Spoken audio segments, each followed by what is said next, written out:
My name is Rachel Adams. I'm writing this from a motel room in Ocala, Florida, 3 days after we left the National Forest. My hands still shake when I think about what happened, and I've replayed every moment so many times that I'm not sure what's real anymore. But I need to get this down while the details are fresh before I start convincing myself it was something else, something normal. David and I had been together for 4 years when we decided to take the RV trip. We'd bought the RV 6 months earlier, a 2018 Winnebago that David found on Craigslist for a price that seemed too good to pass up. The previous owner was an elderly man whose wife had passed, and he said he couldn't bear to use it anymore. David joked that it was probably haunted, but we laughed it off. We were practical people. We didn't believe in ghosts.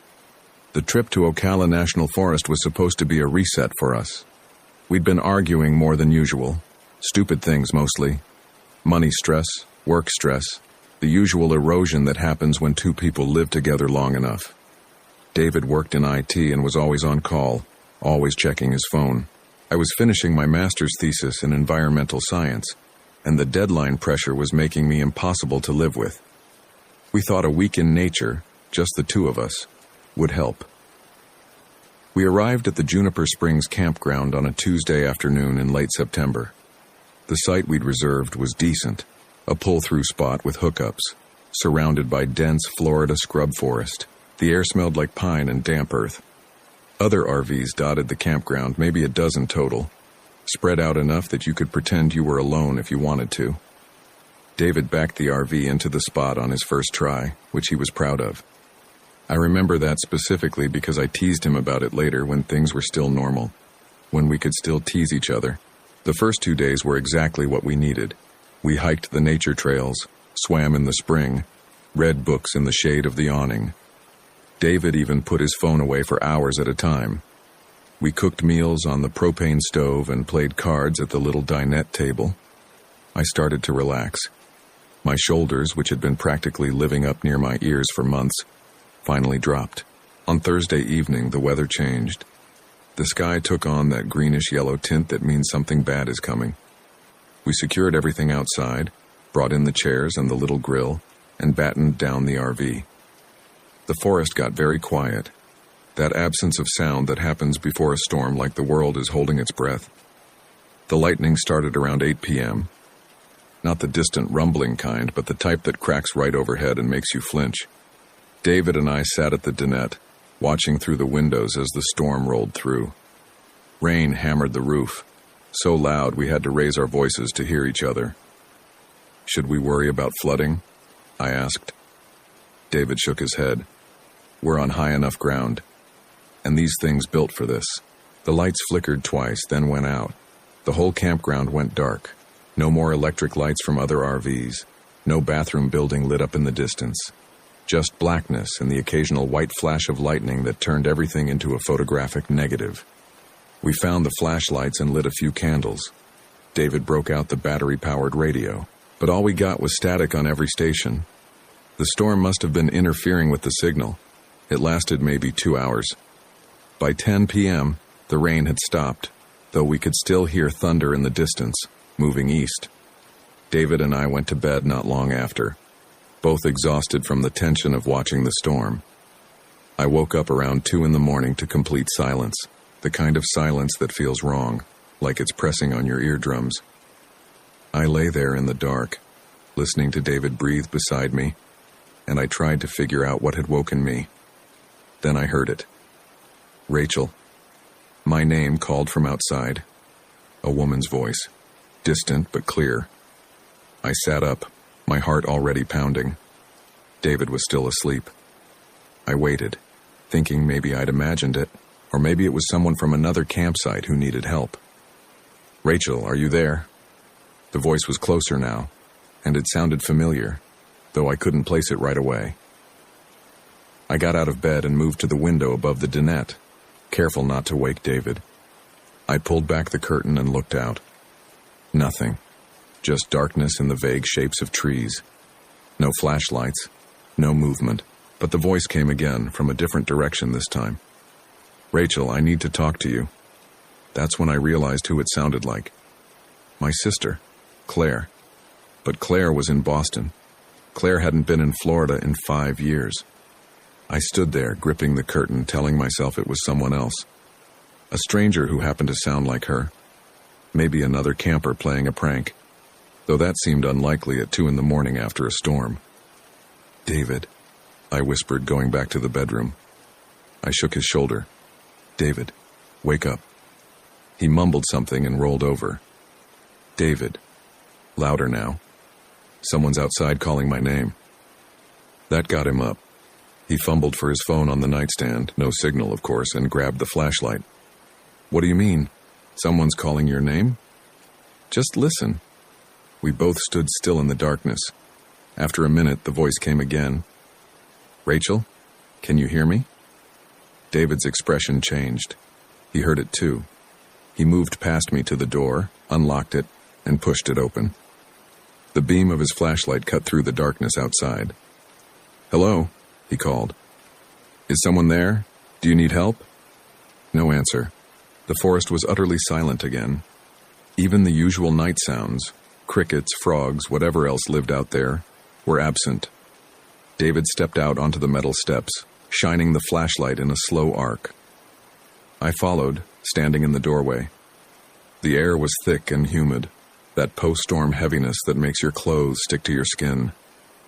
"I don't see anyone," David said. "I heard it," I insisted. "You heard it too."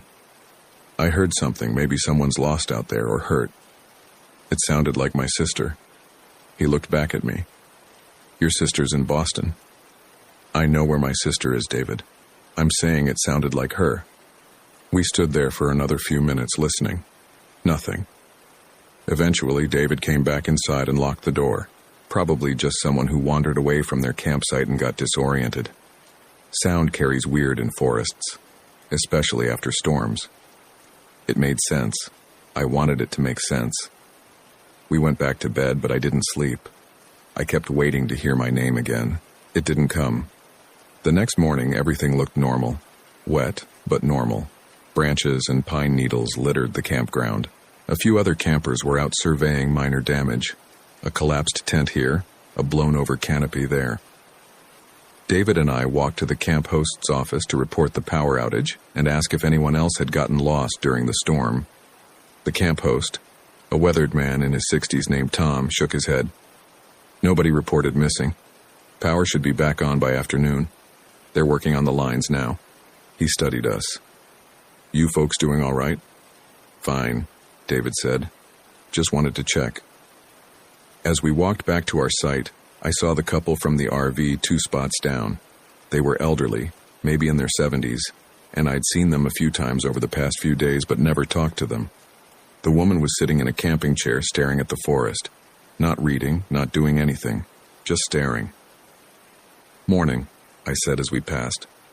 She turned to look at me, and something about her expression made me stop. Her eyes were red, like she'd been crying. "Did you hear it?" she asked. "Hear what?" "The voices, last night, after the storm." My stomach dropped. "What voices?" "My husband's voice, but he was right there beside me in the RV. I heard him calling for me from the woods, but he was asleep in bed." She laughed, but there was no humor in it. I thought I was losing my mind. David and I exchanged glances. "We heard something too," I said slowly. "My name, but it sounded like someone I know." The woman's husband emerged from their RV then, carrying a cup of coffee. "Nancy, you bothering these young folks with your stories?" "It's not stories, Harold. You heard them too. You heard your mother." Harold's expression darkened. "My mother's been dead for 15 years, Nancy." "I know that. But we both heard her." We made polite excuses and left them to their argument. Back at our RV, David was quiet. "What are you thinking, Oh?" I asked. "I'm thinking that storms do weird things to people's heads. Make them hear things that aren't there, or..." He paused. "Or there's some kind of acoustic phenomenon we don't understand. Sound bouncing off trees, creating echoes. That's not what an echo sounds like. Rachel, what's the alternative? That something in the woods is mimicking voices?" When he put it like that, it sounded ridiculous. I dropped it. The power came back on around 3 that afternoon, just like Tom had said. Everything returned to normal or close to it. We went for a walk on one of the trails, ate dinner, watched the sunset. Neither of us mentioned the voices. But that night, they came back. I heard David's voice first this time. I was washing dishes at the little sink when I heard him call my name from outside. I turned, looking toward the bedroom where he'd gone to lie down 15 minutes earlier. "David," I called. "Yeah?" His voice came from the bedroom, groggy. He'd fallen asleep. But I just heard him outside. I was sure of it. I dried my hands and went to the door, opened it. "David, were you just out here?" "What? No, I was sleeping." I stepped outside. The sun had set about an hour ago, and the campground was in that twilight phase where everything was blue and gray. I could see the glow of lights from other RVs, hear the murmur of conversation and the occasional laugh. "Rachel." David's voice again, from the trees to my left. "Come here." I froze. Because David was still inside the RV, I could hear him moving around now, getting out of bed. "Rachel, I need to show you something." The voice was patient, calm, exactly how David sounded when he was trying to convince me of something. David appeared in the doorway behind me. "What's wrong?" "Do you hear that?" I whispered. We both listened. The voice came again, from deeper in the forest now. "Rachel, you need to see this." David's face went pale. "That's not me." "I know." "Rachel, please. It's important." There was something hypnotic about it. The voice sounded so much like David that my brain kept insisting it must be him, even though he was standing right there. Part of me wanted to follow it, to see what it wanted to show me. David grabbed my arm. "Get inside. Now." We went back in and locked the door. For a long time, we just sat there at the dinette, not speaking. The voice continued for maybe 20 minutes, alternating between calling my name and calling David's name, though when it called his name, it used my voice. "We need to leave," I said finally. "It's dark. We can't navigate these roads at night, especially not in this thing." He meant the RV. "We'll leave first thing tomorrow morning." "What if it doesn't stop?" "Then we go sit in the car with the doors locked until sunrise." But the voices did stop eventually. Around midnight, the forest went silent again. We stayed up the whole night anyway, drinking instant coffee and jumping at every small sound. At dawn, we started packing up. We were hauling in the awning when Nancy from the neighboring RV approached us. She looked like she hadn't slept either. "You're leaving?"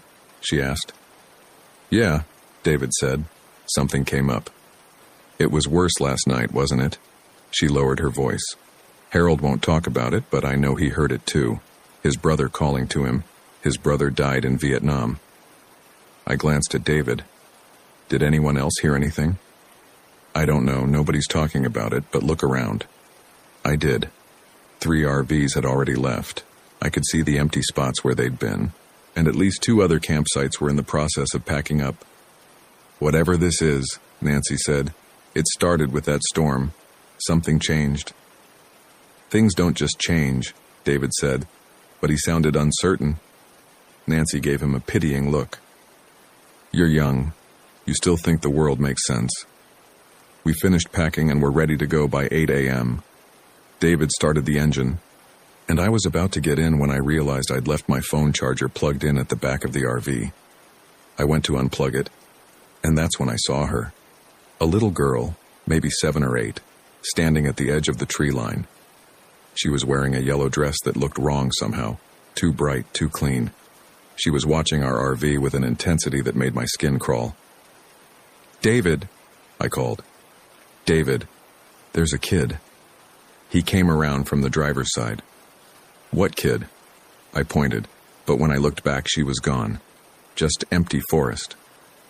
I saw a little girl, right there. Maybe she wandered over from another site. Maybe. But I didn't believe it. The expression on that child's face hadn't been curious or lost. It had been hungry. We pulled out of the campground 10 minutes later. I kept watching the rearview mirror, half expecting to see the girl following us. But there was nothing. Just trees and shadows and the occasional flash of other RVs between the foliage. We made it about 30 miles before the RV started making a grinding sound. David pulled over at a rest stop, and we spent the next 2 hours dealing with what the mechanic said was a transmission issue. Probably got debris in it during the storm, the mechanic said. Happens sometimes. I can patch it enough to get you to a real shop, but you're going to want to take it easy. By the time we got back on the road, it was early afternoon. We'd planned to drive straight through to our apartment in Gainesville, about an hour and a half away. But the RV was limping now, and David didn't want to push it. There's a state park about 20 minutes ahead, he said. We can stay there tonight, get an early start tomorrow. I don't want to stay in another campground. It's not a campground. It's a state park with RV parking. We'll be fine. The RV needs rest, and so do we. I didn't argue. I was exhausted, and the thought of dealing with a broken-down RV on the side of the highway was worse than one more night in the forest. The state park was smaller than Ocala, less developed. We found a spot in the RV lot, just a gravel rectangle with hookups, no trees or shade. There were only 2 other RVs there, both at the far end of the lot. It felt exposed, but after the oppressive closeness of the forest, I found it almost comforting. We spent the afternoon resting. David tried to call the insurance company about the RV repairs, but we kept losing signal. I dozed on the couch, jerking awake every time I started to drift too deep. In my half-dreams, I kept hearing voices calling my name. Dinner was quiet. We ate canned soup and crackers at the dinette, both of us too tired to talk much. The sun set, and we locked all the doors and windows even though it was still warm. I couldn't shake the feeling that we were being watched. Around 9 p.m., David's phone rang. We both jumped. He grabbed it, checked the screen. "Unknown number," he said. "Don't answer it." But he was already pressing the answer button. "Hello?" I watched his face change. "Who is this?" He listened for a moment, then held the phone away from his ear. I could hear something. A voice, distant and crackling with static, but definitely a voice. "Is that?" I started to ask. David hung up. His hand was shaking. "It was your voice, calling me, saying my name over and over." "That's impossible, I'm right here." "I know that, Rachel, I fucking know that." The phone rang again. This time, David turned it off completely. We tried to act normal. We brushed our teeth, changed into pajamas, went through the motions of getting ready for bed. But neither of us got into the bed. We sat at the dinette, watching the windows, waiting. The voices started at 10. David. Rachel. David. Rachel. A loop, coming from somewhere outside. Both our voices, perfectly replicated, calling back and forth to each other. It sounded like a conversation, like 2 people looking for each other in the dark. "This isn't real," David said. "This isn't happening." "It's happening." "Then what is it? What's doing this?" "I don't know." The voices got louder, closer. I could hear footsteps now, too, crunching on the gravel outside. David grabbed his flashlight and went to the window, but when he shined it out, there was nothing there. "David." My voice right outside the door now. "Let me in. I'm scared." David looked at me. I stared back at him. "I'm here," I said. "That's not me."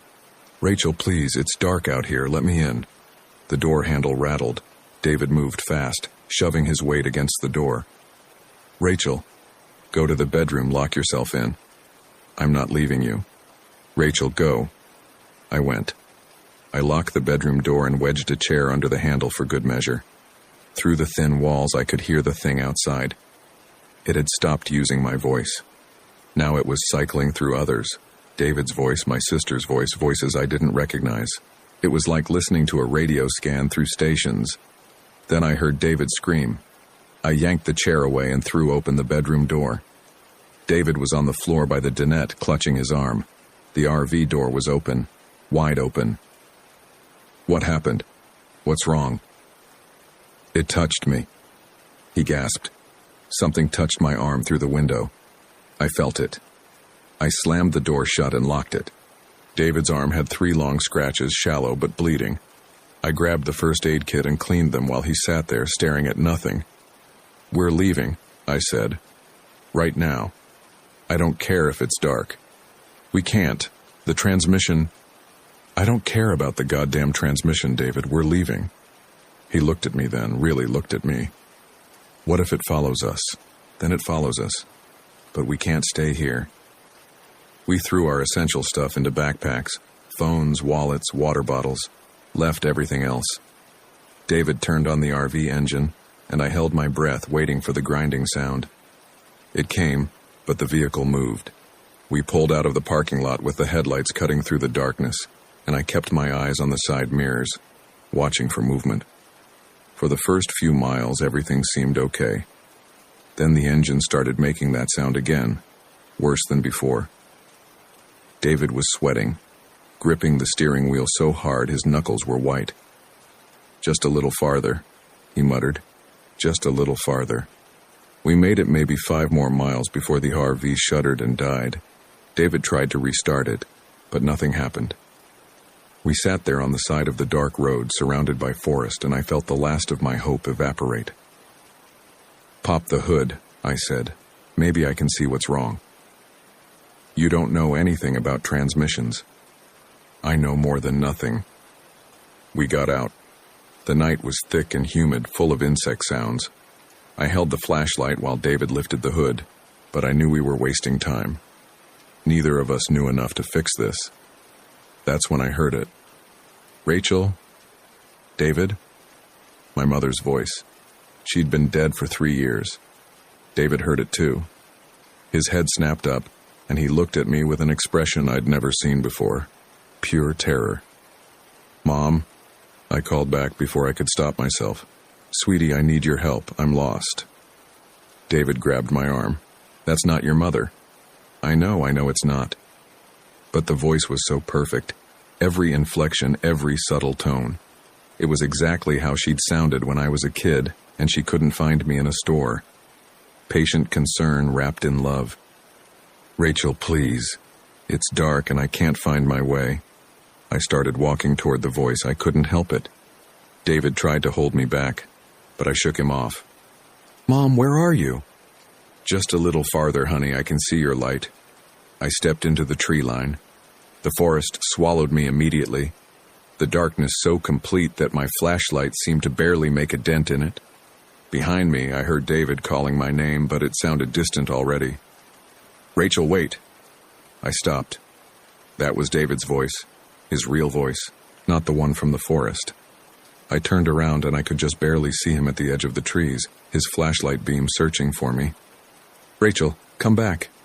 But ahead of me, deeper in the darkness, I heard my mother again. "Sweetie, you're so close. Just a little more." I stood there suspended between the two voices. The reasonable part of my brain was screaming at me to go back to David, to get to the road, to flag down a car. But the other part, the part that still missed my mother so much it hurt, wanted to keep going, wanted to see her one more time, even if it made no sense. "Rachel!" David's voice desperate now. I turned back toward him, took one step, then another. The forest behind me erupted with sound. Dozens of voices, all at once. My mother, my sister, David, my father, friends from college, people I hadn't thought about in years. They were all calling my name, begging me to come back, saying they needed me. I ran. Branches whipped my face. Roots grabbed at my feet, but I ran toward David's light.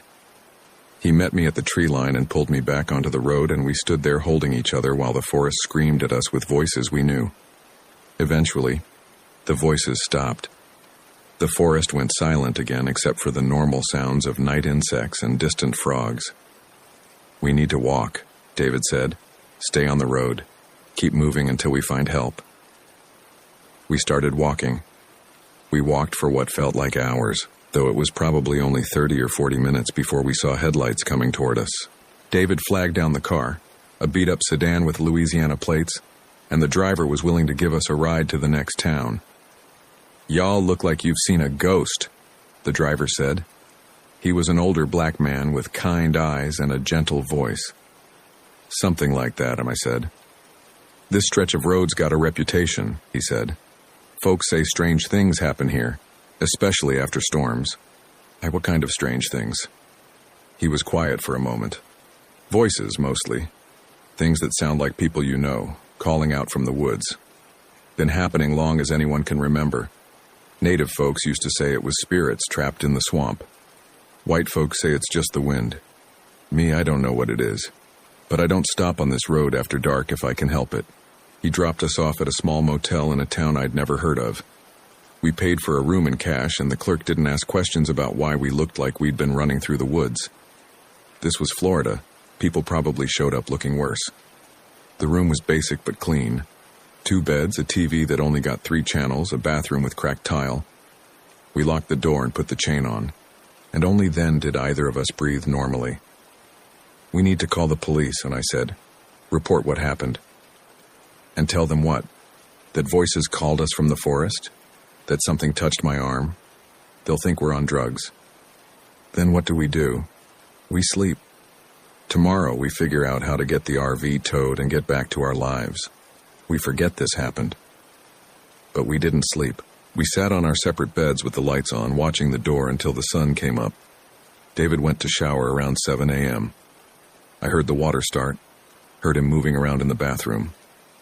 Then I heard the water shut off. "Rachel?" His voice came from the bathroom. "Can you bring me a towel? I forgot to grab one." I found a towel in the closet and walked to the bathroom door. It was slightly ajar. "David?" "I have the towel." No answer. I pushed the door open. The bathroom was empty. The shower was bone dry. The mirror had a thin film of dust on it, like nobody had used it in days. But I had heard the water. I had heard David. I backed away from the bathroom, the towel falling from my hands. That's when I heard the shower start again, this time from behind me. I spun around and David was standing there at the entrance to the bathroom, wet hair dripping, a towel wrapped around his waist. "What's wrong?" he asked.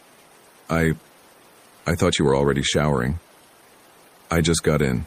You okay?" I looked at the bathroom behind him, then at the one I'd just left. They were the same room. Of course they were. There was only one bathroom. "Yeah," I said. "Sorry. I'm just tired." But I wasn't tired. I was terrified, because I knew what I'd heard, and I knew that bathroom had been empty. David got dressed, and we went to the motel office to ask about a tow truck. The clerk gave us a number, and we called. The tow company said they could get to our RV by early afternoon and tow it to a shop in Gainesville. It would cost us more than we wanted to spend, but we didn't have much choice. We walked to a diner across the street and ordered breakfast neither of us could eat. David kept checking his phone, even though there was nothing to check. I kept watching the other diners, looking for something wrong, something off. "We should call your sister," David said, "and my parents. Let them know we're okay." What would we tell them? I don't know. That we had RV trouble. That we'll be home soon. Do you think we'll be home soon? He looked at me across the table. What do you mean? I mean, do you think this is over? Whatever was happening back there, do you think we left it behind? Rachel, there's no it. There was some kind of, I don't know, mass hysteria or acoustic phenomenon or something. But we're 50 miles away now. We're fine. I wanted to believe him, but I kept thinking about that empty bathroom, about the voices that knew exactly who we were, who we loved, who we'd lost. We went back to the motel to wait for the tow truck. David turned on the TV and flipped through the channels while I lay on the bed, staring at the ceiling. A local news station was showing a story about the storm earlier that week, about the damage it had caused, the power outages, the flooding in some areas. Then the anchor said something that made me sit up. In related news, authorities are investigating the disappearance of a family of 4 from a campsite in Ocala National Forest. The family was last seen Tuesday evening before the storm hit. Their RV and personal belongings were found at the campsite, but there's no sign of the family members. Anyone with information is asked to... David turned off the TV. "That's not us," he said quietly. "I know. We're not disappeared. We're right here." "I know, David." But we looked at each other, and I could see that he was thinking the same thing I was. That family had been at the campground. They'd been there during the storm, just like us. They'd heard the voices, just like us. And now they were gone. The tow truck arrived around 2 p.m. We rode with the driver back to where we'd abandoned the RV, and the whole way I kept my eyes on the forest, looking for movement, for shapes that didn't belong. The RV was right where we'd left it. The hood was still up from when David had tried to check the engine. Everything looked normal. The driver hooked it up and started the tow. As we were pulling away, I looked back one more time. That's when I saw her, the little girl in the yellow dress, standing at the tree line. She raised one hand and waved. Her smile was too wide. I didn't say anything to David. What would I say? By the time I looked back again, she was gone. We got the RV to a shop in Gainesville. The mechanic took one look and whistled. "Transmission's completely shot," he said. "I've never seen one fail quite like this. It's like something corroded all the internal components at once." "Can you fix it?" David asked. "I can replace it, but it's going to cost you." We paid for a rental car and drove back to our apartment. It felt surreal walking through our front door, seeing our ordinary furniture and our ordinary kitchen and our ordinary life waiting for us like nothing had happened. That night, David suggested we order pizza and watch a movie, try to relax. I agreed, even though I knew I wouldn't be able to relax. We settled on the couch with a comedy neither of us had seen, and for a little while I almost believed everything was okay. Then my phone rang. Unknown number. I looked at David. He shook his head. "Don't answer," but I was so tired of being afraid I answered. "Hello?"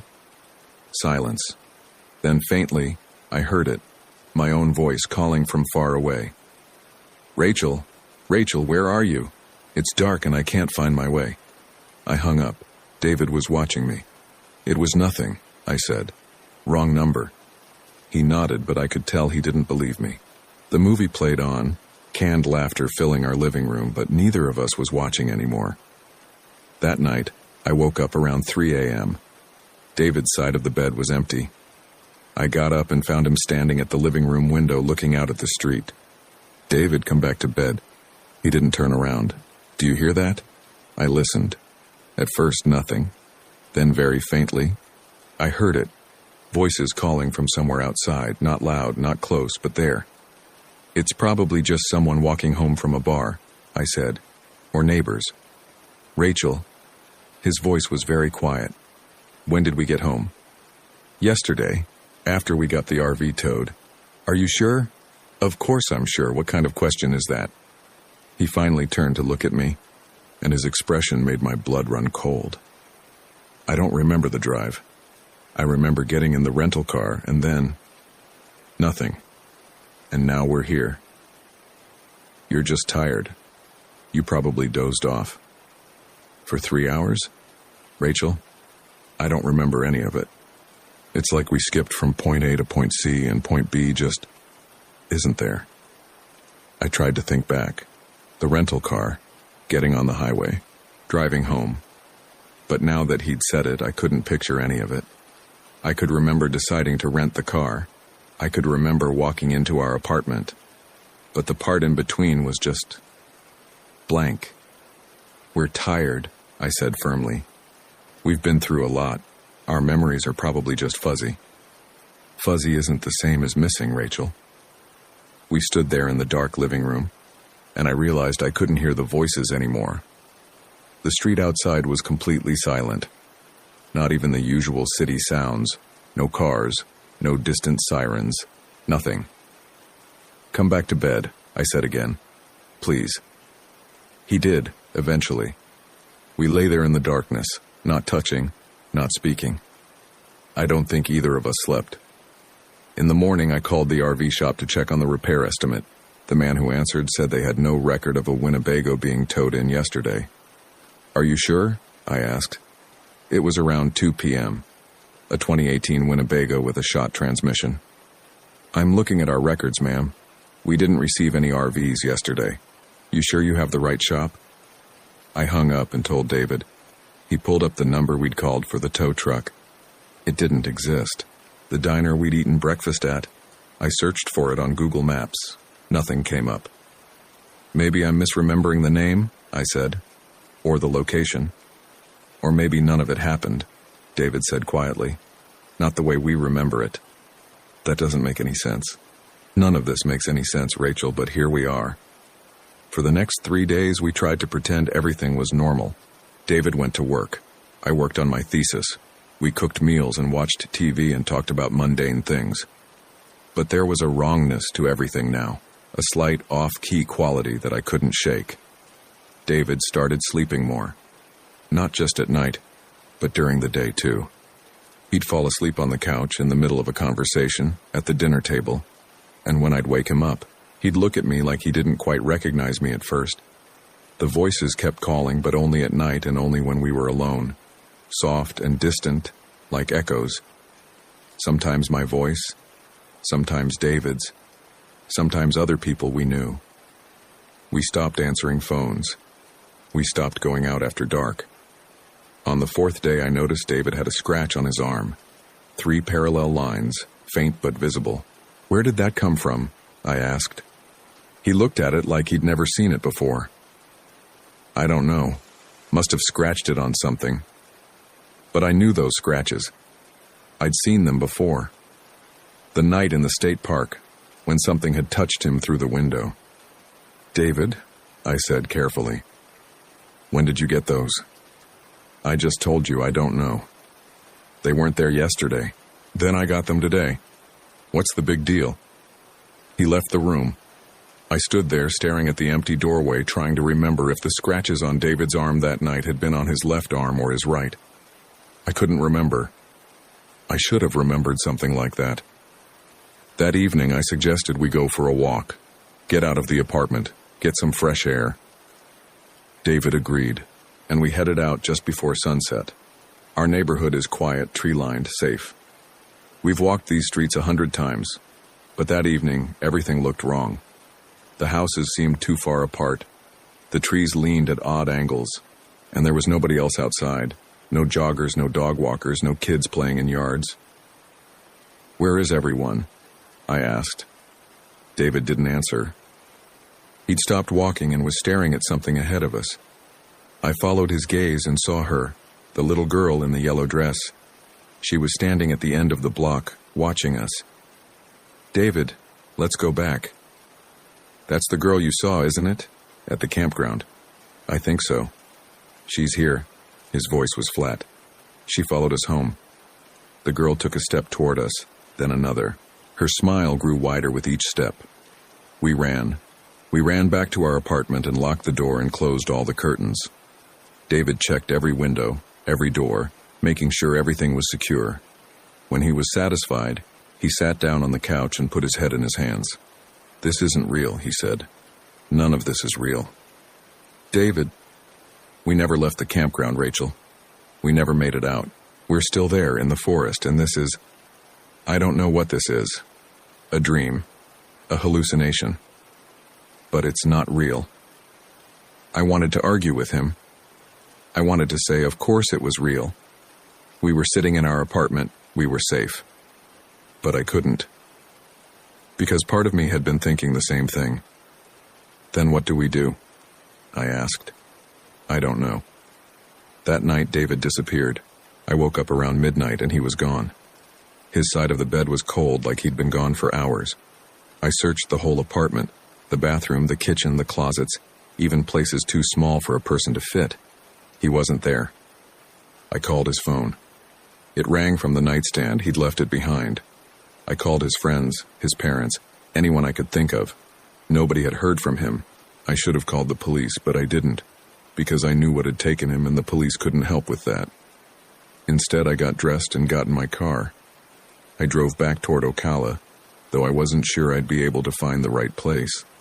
The roads all looked the same in the dark, but I found it. Or it found me. The campground appeared around a bend, and I pulled into the parking lot. Tom's office was dark, no other RVs in sight. The place looked abandoned, but I knew it wasn't. I grabbed a flashlight from my car and walked into the forest. "David," I called. "David, where are you?" The voices started immediately. My mother, my sister, David. All of them calling back to me, telling me to come closer, to follow them deeper into the trees. But I also heard something else, David's real voice, not a copy, screaming. I ran toward it, crashing through underbrush, branches tearing at my clothes. The voices got louder, angrier, but I kept going. And then I saw him. David was standing in a small clearing, illuminated by moonlight. He was just standing there, completely still, facing away from me. "David!" I shouted. He turned around and I stopped. Something about the way he moved was wrong. Too smooth, too deliberate. And when he smiled at me, it was the same smile I'd seen on the little girl's face. Too wide. Wrong. "Rachel," he said in David's voice. "I've been waiting for you." I backed away. "Where's David? What did you do with him?" "I am David." He took a step toward me. "Don't you recognize me?" "You're not him. I know you're not." "How can you be sure?" He tilted his head. "How do you know the David you came here with was the real David?" "Maybe I've been David all along. Maybe I replaced him days ago and you never noticed." I wanted to say that was impossible, but I couldn't be certain. I tried to remember specific moments from the past few days, conversations we'd had, things he'd said or done, but it was all hazy, like trying to remember a dream. "What do you want?" I asked. "The same thing everyone wants, to not be alone." He spread his arms. "There are so many voices here, Rachel. So many people who got lost in these woods and never left. And we get lonely. So when new people come, people like you and David, we try to, connect. By mimicking us, by trapping us here, by becoming you." That smile again. "It's easier than you'd think. We listen to your voices, learn your patterns, slip into your lives. And eventually, you won't even remember which one is the real you and which one is us." Behind me, I heard movement. I turned and saw more figures emerging from the trees. Men, women, children, all with that same wrong smile, all watching me with hungry eyes. "You can't run," not David said. "You're already part of this place. You have been since the storm. That's when we got inside. That's when we started learning you." I looked at the faces around me, dozens of them now, all strangers, all watching. And I realized that somewhere in these woods the real David might still be alive. Or he might not. I might have driven 3 hours to find a copy. A shell, something wearing his face. "I want to go home," I said.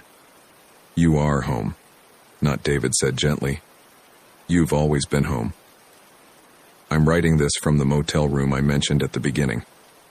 After that night in the forest, I somehow made it back to my car. I don't remember the walk out.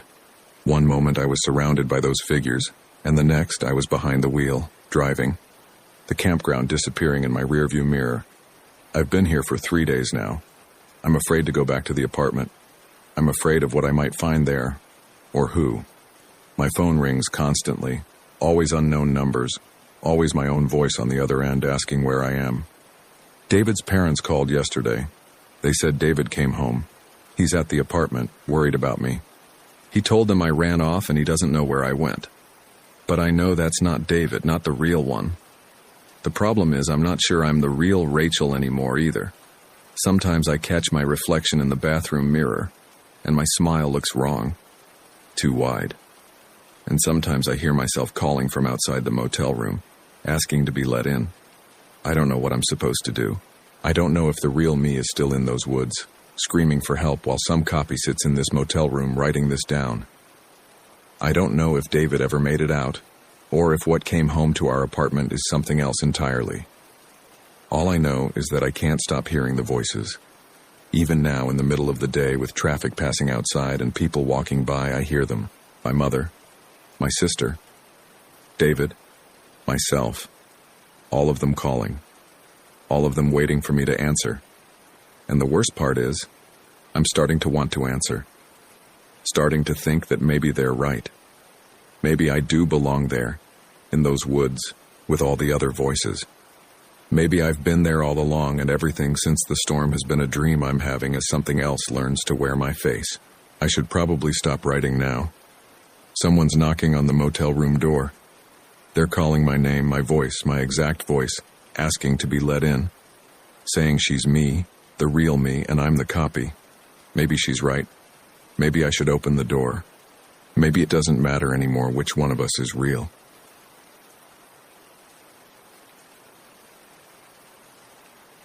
My name is Laura Bennett. I need to write this down while I can still remember who I am, or at least who I think I am. It started 3 weeks ago at Mirror Lake in Utah. I'd driven my RV up from Salt Lake City looking for exactly what everyone looks for when they run away. Space, silence, and a chance to forget. The divorce had been finalized in May, and by September I'd had enough of well-meaning friends asking how I was doing. Enough of sleeping in a house that felt like a museum of my failed marriage. I needed to be somewhere that didn't know me, didn't want anything from me. Mirror Lake seemed perfect. The campground sat at over 10,000 feet, tucked into the Uinta Mountains with the kind of pristine alpine beauty that shows up on desktop wallpapers. The lake itself was small, maybe half a mile across, surrounded by lodgepole pines and reflecting the sky so perfectly it looked like you could fall right through into another world. That should have been my first warning. I pulled into Site 23 on a Wednesday afternoon. September in the Uintas meant most of the summer crowds were gone. I counted maybe 5 other RVs spread across the campground, all positioned with that careful distance campers maintain. Close enough to know you're not alone, far enough to pretend you are. My spot sat on the eastern edge, backed up against thick forest with a partial view of the lake through the trees. The woman at the ranger station had been friendly enough when I checked in, though she'd given me an odd look when I mentioned I was staying 2 weeks. Alone? She'd asked. That's the idea. She'd nodded slowly, stamped my permit. Well, most folks start clearing out after Labor Day. Weather can turn quick up here. You have cold weather gear? I did. I'd been planning this trip since July, had bought a 0-degree sleeping bag I'd probably never need, downloaded offline maps, packed enough canned food to survive a month. I was prepared for isolation. What I wasn't prepared for was what isolation does to you when something else is sharing it. The first 2 days were exactly what I'd hoped for. I hiked the trails around the lake, read 3 novels, cooked simple meals on my camp stove, and went to bed early. The nights were cold enough that I could see my breath inside the RV until I got the heater running. I slept better than I had in months. It was Thursday evening, my 3rd night there, when I first saw her. I was cooking dinner outside, just pasta with jarred sauce. Nothing fancy. Standing at my portable camp table with my back to the forest. The sun was setting behind the mountains, throwing long shadows through the pines. I remember stirring the pot and thinking how quiet it was. Not peaceful quiet, just empty. No birds, no wind, no sounds from the other campers. That's when I felt it. The weight of being watched. I turned around slowly, spatula still in my hand, and looked into the trees. She stood about 30 yards back, partially hidden behind a cluster of pines. Same height as me, same build, same dark hair pulled back in a ponytail. She wore jeans and a gray hoodie, the exact gray hoodie I was wearing. I stared. She didn't move. My first thought was that one of the other campers was playing a joke, or maybe I was seeing some weird reflection even though there was nothing reflective in the forest. I took a step toward the trees. It took a step back, maintaining the distance. Hello? My voice sounded small in all that space. No answer. She just stood there. And even from that distance, even in the failing light, I could tell she was looking directly at me. Her face was in shadow, but the angle of her head, the way she held herself, it was like looking at a photograph of myself. I walked closer to the tree line. She moved deeper into the forest, always keeping those 30 yards between us. The trees swallowed her quickly, and after a few seconds I couldn't see her anymore. I stood there until my pasta boiled over, until the hiss of water on the camp stove snapped me back to reality. My hands were shaking when I turned off the burner. There had to be an explanation. Someone who looked like me, wearing similar clothes. A coincidence. The light playing tricks. I was tired, stressed. My brain was creating patterns that weren't there. I'd read about that. How isolation can make you see things, especially if you're already in a fragile mental state. I ate my dinner inside the RV with the door locked. Told myself I was being ridiculous. Told myself I'd laugh about it tomorrow.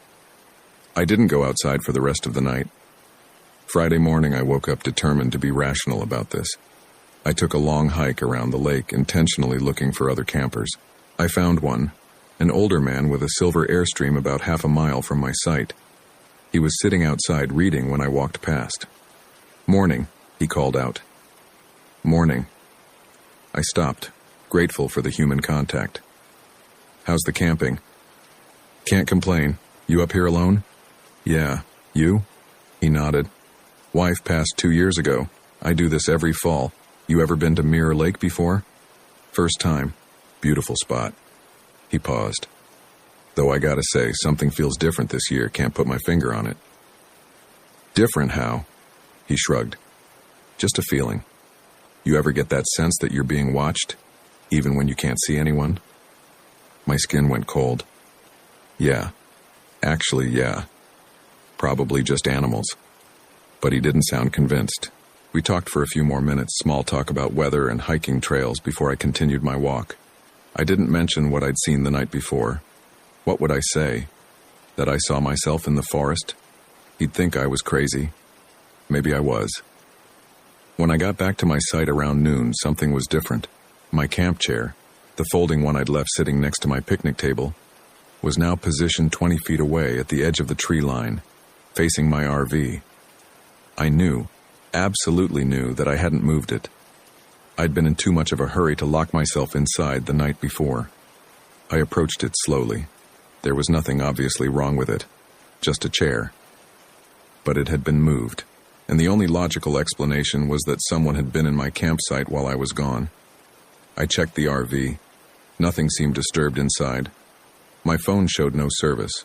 It rarely did up here, but my GPS still worked.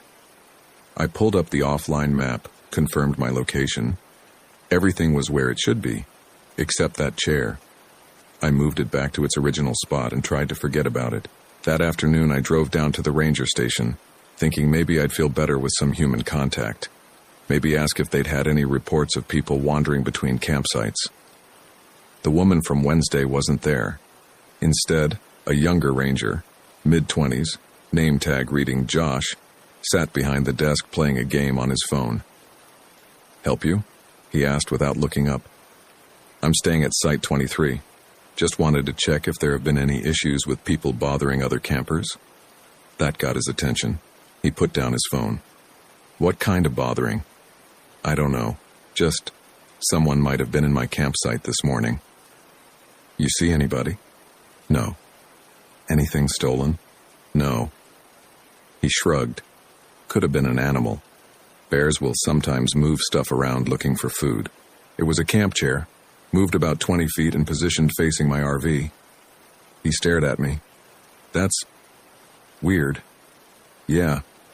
Look, I'll make a note of it, but honestly, we only have 5 occupied sites right now, and I know all those campers. They're regulars, not the type to cause trouble." He paused. "You sure you didn't move it yourself and forget?" "I'm sure." But was I? That was the thing that had been gnawing at me since I found it. I'd been stressed, sleeping poorly despite the good sleep I thought I was getting. What if I had moved it? What if I'd gotten up in the night, rearranged my campsite in some sleepwalking fugue state and just didn't remember? "There's a payphone outside if you need to call someone," Josh offered. "Service is pretty much non-existent up here." "Thanks." I didn't call anyone. Who would I call? My ex-husband, who'd spent our entire marriage telling me I was too anxious, too paranoid. My mother, who'd think this proved I shouldn't have gone camping alone. My friends, who were all getting tired of my post-divorce crisis. I drove back to my campsite and spent the rest of the afternoon reading in the RV, hyper-aware of every small sound. The wind in the pines, the settling of the RV's frame, the distant sound of water lapping against the shore. As evening approached, I realized I didn't want to cook dinner outside. The thought of standing at that camp table with my back to the forest made my stomach clench, but I also refused to let fear control me. I'd come here to reclaim my independence, to prove I could be alone and be fine. Hiding inside because I thought I'd seen something would defeat the entire purpose. So at 6 p.m. I went outside, set up my camp stove, and started cooking. Rice and beans this time. Simple. Hard to mess up even if my hands were shaking. I didn't turn around. I told myself I wouldn't turn around. I'd cook my dinner, eat it quickly, and go back inside. But the feeling came back. That weight between my shoulder blades. That absolute certainty that someone was watching. I made it maybe 5 minutes before I looked. She was closer this time, maybe 20 yards, standing in the same spot where my camp chair had been, arms hanging loose at her sides. The sun was setting behind me now, throwing golden light across the campsite, and I could see her face clearly. It was my face. Not similar. Not just someone who looked like me. My face. Same nose, same mouth, same small scar above my left eyebrow from when I'd fallen off a bike at age 8. She wore the gray hoodie and jeans, and her hair was pulled back in a ponytail with a few strands falling loose around her face. Exactly like mine. We stood there, maybe 10 seconds, staring at each other. Then she smiled. It wasn't my smile. It was something wearing my smile. Something that didn't quite understand how a smile was supposed to look. Too wide. Too many teeth. I ran. I don't remember dropping the spatula.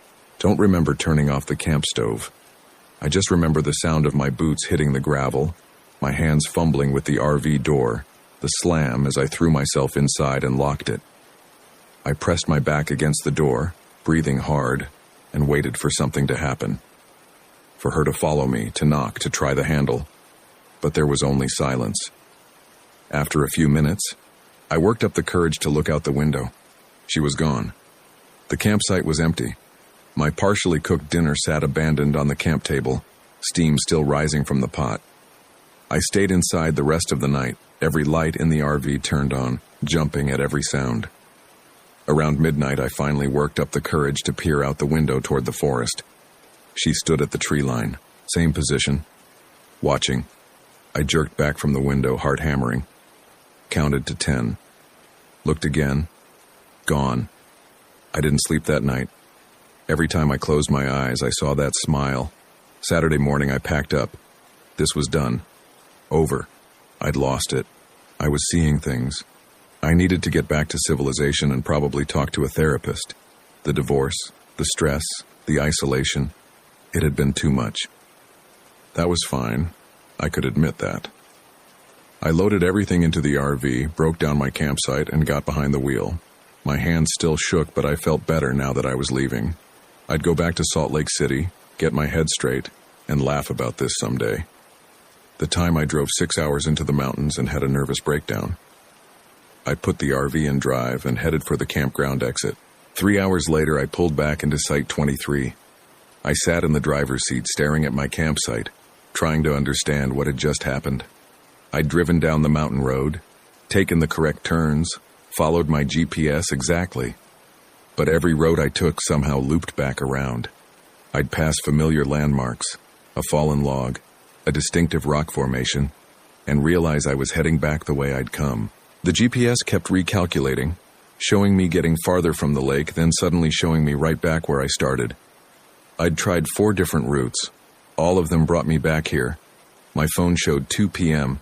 I'd left at 11 a.m., 3 hours of driving in circles. I got out of the RV and walked to the ranger station. Josh was still there, still playing on his phone. "Back already?" he asked. "I can't leave." "What?" "Every road I take, I end up back at my campsite. I've tried 4 times. He set down his phone. "That doesn't make sense. There's only one road out of here, and it goes straight down the mountain." "I know that, but I'm telling you I can't leave. Something's wrong. Are you feeling okay? Do you need me to call someone?" "No. I need you to get in your truck and drive me out of here." He hesitated. "Look, I can't just leave my post. Please." Something in my voice must have gotten through to him. He studied my face, saw whatever was written there, and nodded. "Okay. Let me radio the main office." 10 minutes later, we were in his Park Service truck, heading down the mountain. I watched the GPS on my phone, watched us get 2 miles, 3 miles, 4 miles from Mirror Lake. Then the road curved and we were back. Josh slammed on the brakes. We both stared through the windshield at the campground entrance. "What the hell?" he whispered. "I told you. That's not possible. We were heading north. The lake is south of us now. We should be 15 miles away." But we weren't. We were back. Josh turned the truck around and tried again. Same result. We drove for 20 minutes and somehow ended up exactly where we started. On the third attempt, his radio crackled to life. Static, mostly, but underneath it, I could hear something that might have been a voice. Josh grabbed the radio. "Unit 7 to base, come in." More static, then cutting through the white noise. "Turn back." "Say again?" "Turn back, you can't leave." The voice was female. It sounded like the ranger from Wednesday. It also sounded like me. Josh dropped the radio like it had burned him. He didn't say anything for a long moment, just stared through the windshield at the road ahead. "This isn't happening," he finally said. "We should go back to the station, figure this out." Yeah, okay." We drove back in silence. Josh dropped me at my campsite and returned to the ranger station without another word. I watched his truck disappear down the gravel road and felt the weight of the forest close in around me. I was trapped. The rational part of my brain was screaming that this couldn't be real, that there had to be some explanation. Gas leak causing hallucinations, carbon monoxide poisoning, a psychological break. But I'd been in Josh's truck, I'd watched the GPS with him, and unless we were both having the exact same breakdown at the exact same time, something was very wrong with Mirror Lake. I went back inside my RV and tried my phone. No service. I tried the emergency SOS function. It spun for a minute, then failed. I was well and truly alone. That evening, I saw her again. Of course I did. But this time she wasn't alone. I'd been sitting at the dinette, forcing myself to eat some crackers and cheese, when movement outside the window caught my eye. 2 figures at the tree line. One was her, me. The other was the old man from the Airstream, except he was also standing next to his own RV, about half a mile away. I could see him through the trees walking around his campsite, moving normally, and yet he was also at my tree line, standing perfectly still next to my doppelganger. I pressed my face against the window, trying to understand what I was seeing. The old man at the tree line tilted his head, studying me. His movements were jerky, wrong, like a puppet whose strings were being pulled by someone who didn't quite understand human motion. Then he smiled, the same too wide smile my doppelganger had given me. I closed all the curtains and turned off the lights. Something was taking us, copying us. I didn't understand how or why, but the pattern was clear. First me, now the old man. Who would be next? Josh? The other campers I'd seen. I needed to warn them. But how? I had no way to call for help, no way to leave. And even if I walked to their campsites, would they believe me? Or would they think I was crazy? Maybe I was crazy.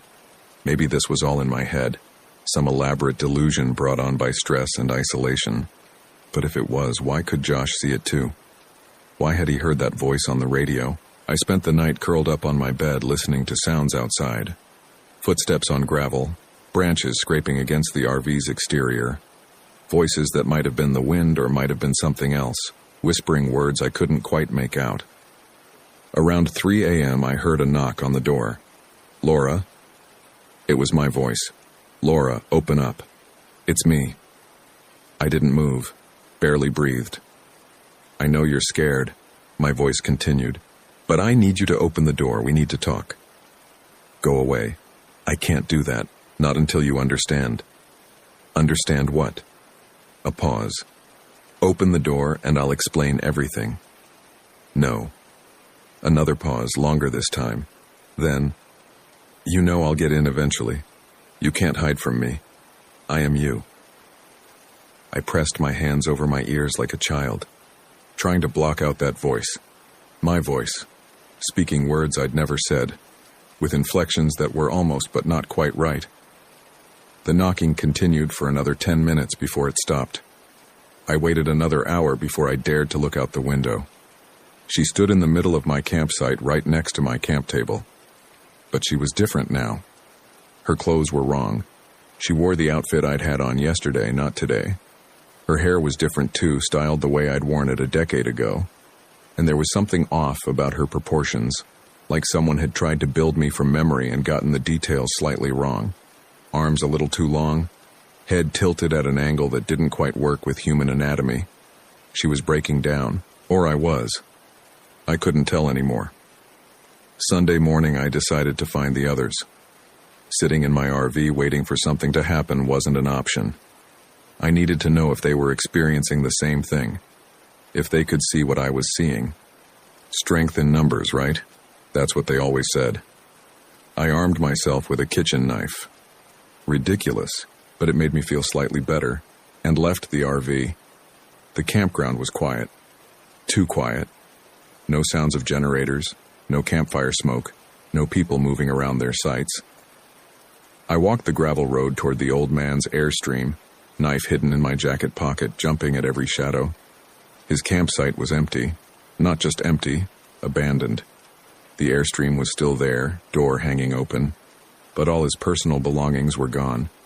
Camp chairs, firewood, the book he'd been reading, all vanished, like he'd packed up and left in a hurry, or like he'd never been there at all. I checked the next site. Same thing. RV still present, but completely empty of anything that suggested a human being had recently lived there. By the time I reached the 5th site, I was running. Every campsite I checked showed the same pattern. Vehicles remained, but the people and all their belongings were gone. I was alone in the campground. No, not alone. I could feel them watching me from the forest. All of them. Copies of everyone who'd been here, standing just beyond the tree line, waiting. I ran back to my RV and locked myself inside. The rest of Sunday passed in a blur of fear and exhaustion. I tried to rest but couldn't. Every time I closed my eyes, I saw her standing at the tree line, saw the old man with his puppet movements, saw shadows that looked like people but moved all wrong. As evening approached, I realized I hadn't eaten all day. I forced down some granola and water, knowing I needed to keep my strength up even if my stomach was churning. That's when I heard the RV door open. I'd locked it. I knew I'd locked it, but now it was opening, hinges creaking, and someone was climbing the steps. Josh appeared in my doorway. Normal, human Josh from the ranger station. He looked exhausted, his uniform rumpled, dark circles under his eyes. Jesus Christ, Laura. I've been looking everywhere for you, he said. I gripped my kitchen knife. How did you get in? The door was unlocked. Are you okay? You look... The door was locked.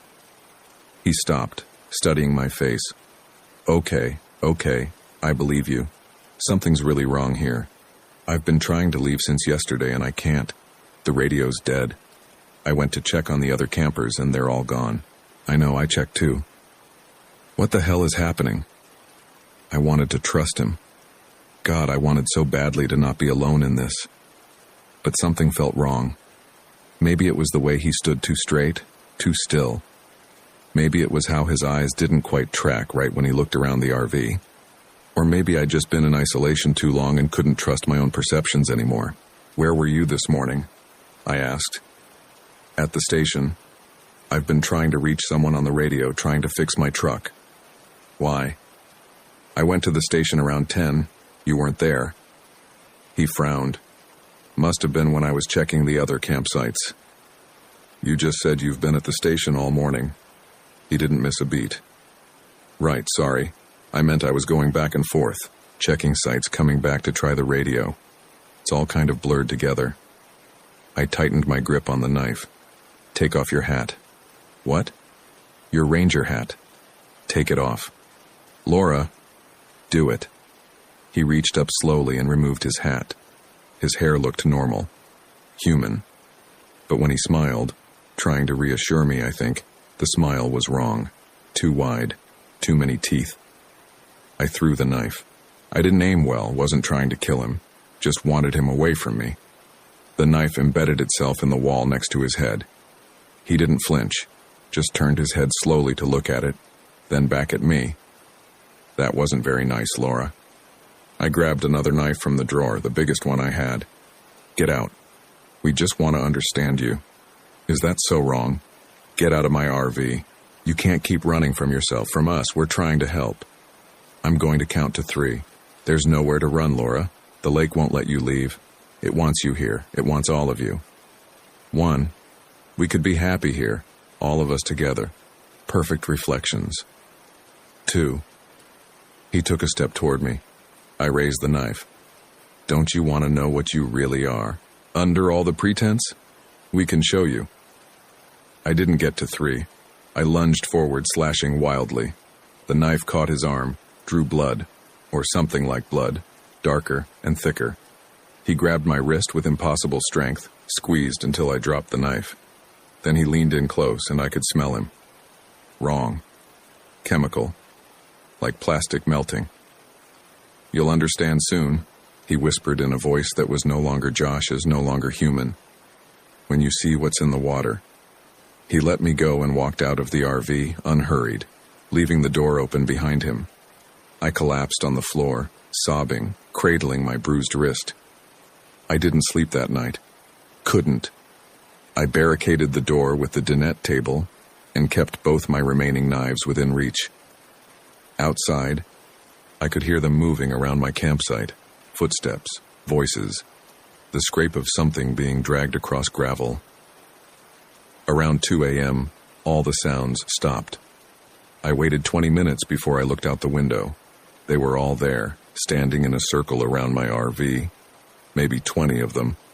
Copies of me, copies of Josh, copies of the old man and the other campers I'd never properly met. All of them perfectly still. All of them staring at my windows with those empty, wrong faces. And in the center of the circle, in the space where my camp table used to be, there was a hole in the ground, freshly dug, deep enough that I couldn't see the bottom. I watched them for hours. They never moved, never blinked, just stood there in their circle, waiting. As dawn broke Monday morning, they finally left. One by one they turned and walked into the forest, moving in perfect synchronization, until I was alone again. I should have stayed in the RV, I know that now. But I had to see the hole. Had to understand what they'd been doing, what they wanted me to see. I took my knife and went outside.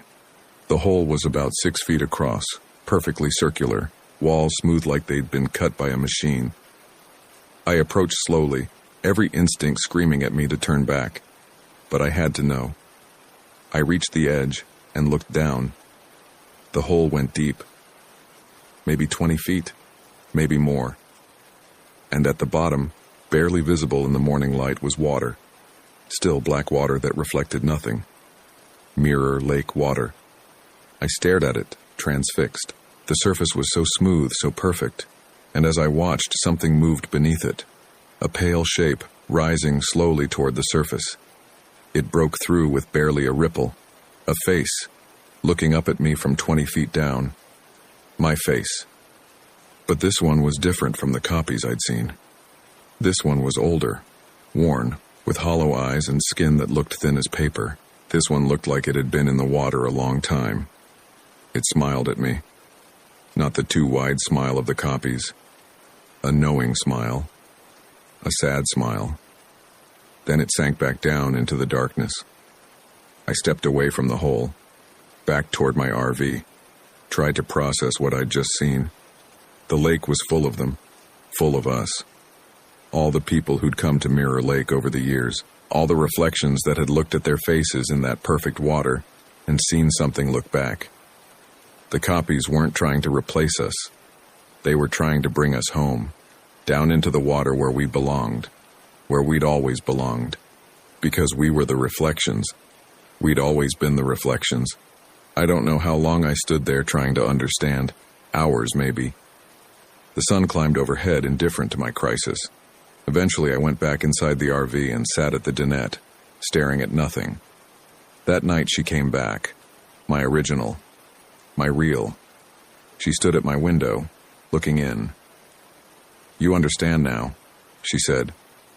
Not a question. I nodded. "We can end this. You can rest. What happens if I go in the water?" "You become what you've always been. A reflection, returning to the source. And if I don't?" She tilted her head. "You'll stay here, forever, trapped between worlds, neither real nor reflection. We've been watching you, Laura, watching you for so long, since the divorce, since the sleepless nights, since you stopped being sure who you were. You looked in mirrors and didn't recognize yourself. You felt like you were living someone else's life." She was right. God help me, she was right.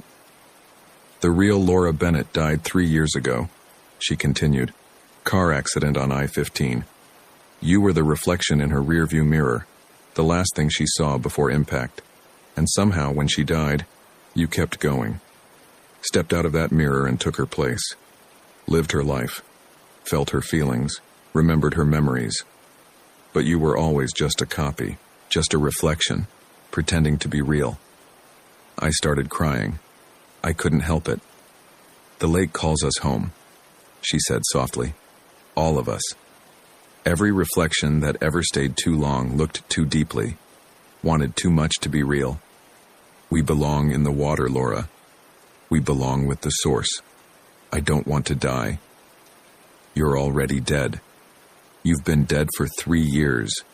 You just didn't know it." I looked down at my hands. They seemed solid enough. Real enough. But maybe she was right. Maybe I'd been living on borrowed time, borrowed reality, a reflection that refused to fade. "Will it hurt?" I asked. "No. It's just like going to sleep. And when you wake up, you'll be with all the others. All the reflections. We take care of each other down there. It's peaceful." I wanted to believe her. Part of me did believe her, but another part, the part that had driven 6 hours into these mountains looking for peace, looking for myself, that part still wanted to fight. "I need time to think." She nodded. "I'll be here. I'll always be here." She faded back into the darkness, and I was alone again. That was 3 days ago. I've been writing this down ever since, trying to make sense of it, trying to decide what to do. The hole in my campsite is still there, the water at the bottom still and dark. Sometimes I see them in the forest, watching, waiting. I've tried leaving again. The roads still loop back. I'm still trapped. Yesterday I went to Josh's ranger station. He was there, the real Josh, or what was left of him. He'd hanged himself from the ceiling beam, his ranger hat placed neatly on the desk below. There was a note. "Better this than becoming something else." I'm not sure I disagree. I've been standing at the edge of the hole for the past hour. The water calls to me. I can feel it pulling, inviting, promising rest. The copies gather at the tree line, patient. My original stands closest, her hand extended, offering. Maybe she's right. Maybe I am just a reflection, a copy that overstayed its welcome. Maybe the real Laura Bennett did die 3 years ago, and I'm just the ghost of her final glance in the rearview mirror, given form by some property of Mirror Lake that I don't understand. Or maybe this is all a trick. Maybe I'm real and she's the copy, and if I give in, if I walk into that water, I'll be giving up my life for nothing. I don't know anymore. I can't tell the difference between memory and imagination, between what I experienced and what I've convinced myself happened. The divorce. Did it really happen? Or did I just inherit those memories from a dead woman? My childhood, my friends, my life, are any of them real? When I look in the side mirror of my RV, my reflection doesn't quite match my movements anymore. There's a lag, like a bad video stream. And sometimes when I'm not looking directly at it, I swear I see it move on its own. I think I'm going to go into the water tonight. Not because I believe her. Not because I think I'm really a reflection. But because I can't live like this anymore. Can't live not knowing what's real. questioning every memory, every thought, every moment of existence. 3 years or 30, real or reflection, what difference does it make if I can't trust any of it? The water promises peace. Maybe that's enough. Or maybe I'll wake up tomorrow and this will all have been a dream. Maybe I'll drive down the mountain and check myself into a hospital and get the help I need. Maybe the rational explanation is the right one. Carbon monoxide, psychological break, stress-induced psychosis. But I don't think so. I can see them now, gathering in the dusk. All of them. All the reflections. They're beautiful in their way, perfect copies of imperfect people. They're smiling, not the wrong smiles, not anymore. Real smiles. Welcoming. My original stands at the edge of the hole, hand still extended. I'm going to take it. I'm going to... The preceding text was recovered from a laptop found in an abandoned RV at Mirror Lake Campground on September 19th. The RV was registered to Laura Bennett of Salt Lake City, who was reported missing by her employer when she failed to return from vacation. A search of the campground revealed several abandoned vehicles, but no sign of their occupants. A large hole was found at campsite 23, approximately 6 feet in diameter and 15 feet deep, terminating in a small pool of groundwater. Divers were sent down but found nothing unusual. The water tested clean. Laura Bennett's body was never recovered. The case remains open.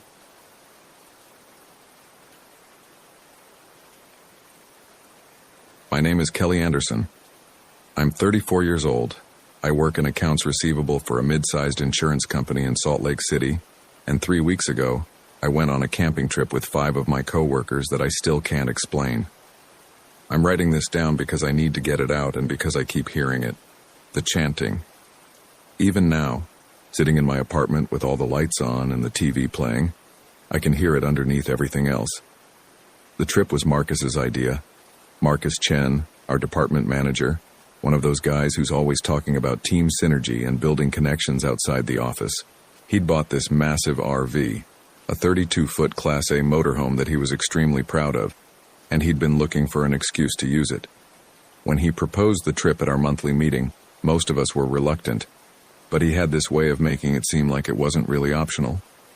Voluntary, but strongly encouraged, he'd said with that smile that meant your performance review might suffer if you declined. So 6 of us ended up committed to a long weekend in Fish Lake National Forest. Besides Marcus and me, there was Jennifer Oakes from HR, a quiet woman in her 40s who kept to herself mostly. David Park, another accountant younger than me, fresh out of college and trying too hard to impress everyone. Shanice Williams from customer service, who I actually liked. We sometimes got lunch together. And Robert Cunningham, IT guy, mid-30s, divorced, the type who made awkward jokes that never quite landed. We left on a Thursday afternoon in late September. The plan was to camp Thursday through Sunday, get back Monday morning. Marcus drove the RV with Jennifer in the passenger seat. The rest of us sat in the back, which had a dinette area, a couch, and a small kitchen. David wouldn't shut up about how expensive the RV was, asking Marcus technical questions about the engine and the water system. Shanice and I mostly looked out the windows. Robert played something on his phone with the sound off. The drive to Fish Lake took about 4 hours. The campground Marcus had reserved was on the eastern edge of the forest, a place called 7 Mile Campsite. He'd chosen it because it had full hookups for the RV and was supposed to be pretty isolated. Rustic, he'd called it, a real escape from the digital world. We arrived around 8 in the evening. It was already getting dark, and the temperature had dropped significantly. The campground was more primitive than the website had suggested. There were maybe a dozen sites total, most of them empty. The one other occupied site had a small tent, but we didn't see anyone around it. Our spot was at the far end, backing up against dense pine forest. The only facilities were a single concrete bathroom building about 100 yards away and a gravel parking area. Marcus spent an hour getting the RV leveled and hooked up to the electrical post. The rest of us stood around trying to help, but mostly just getting in the way. Jennifer made coffee in the RV's kitchen. David took pictures of everything with his phone, talking about posting them on the company's social media page. Shanice and I walked to the bathroom to check it out. It was cold and dimly lit. With 2 sinks, 2 toilets, and a shower that looked like it hadn't been cleaned in months. "This is going to be a long weekend," Shanice said. "Yeah," I agreed.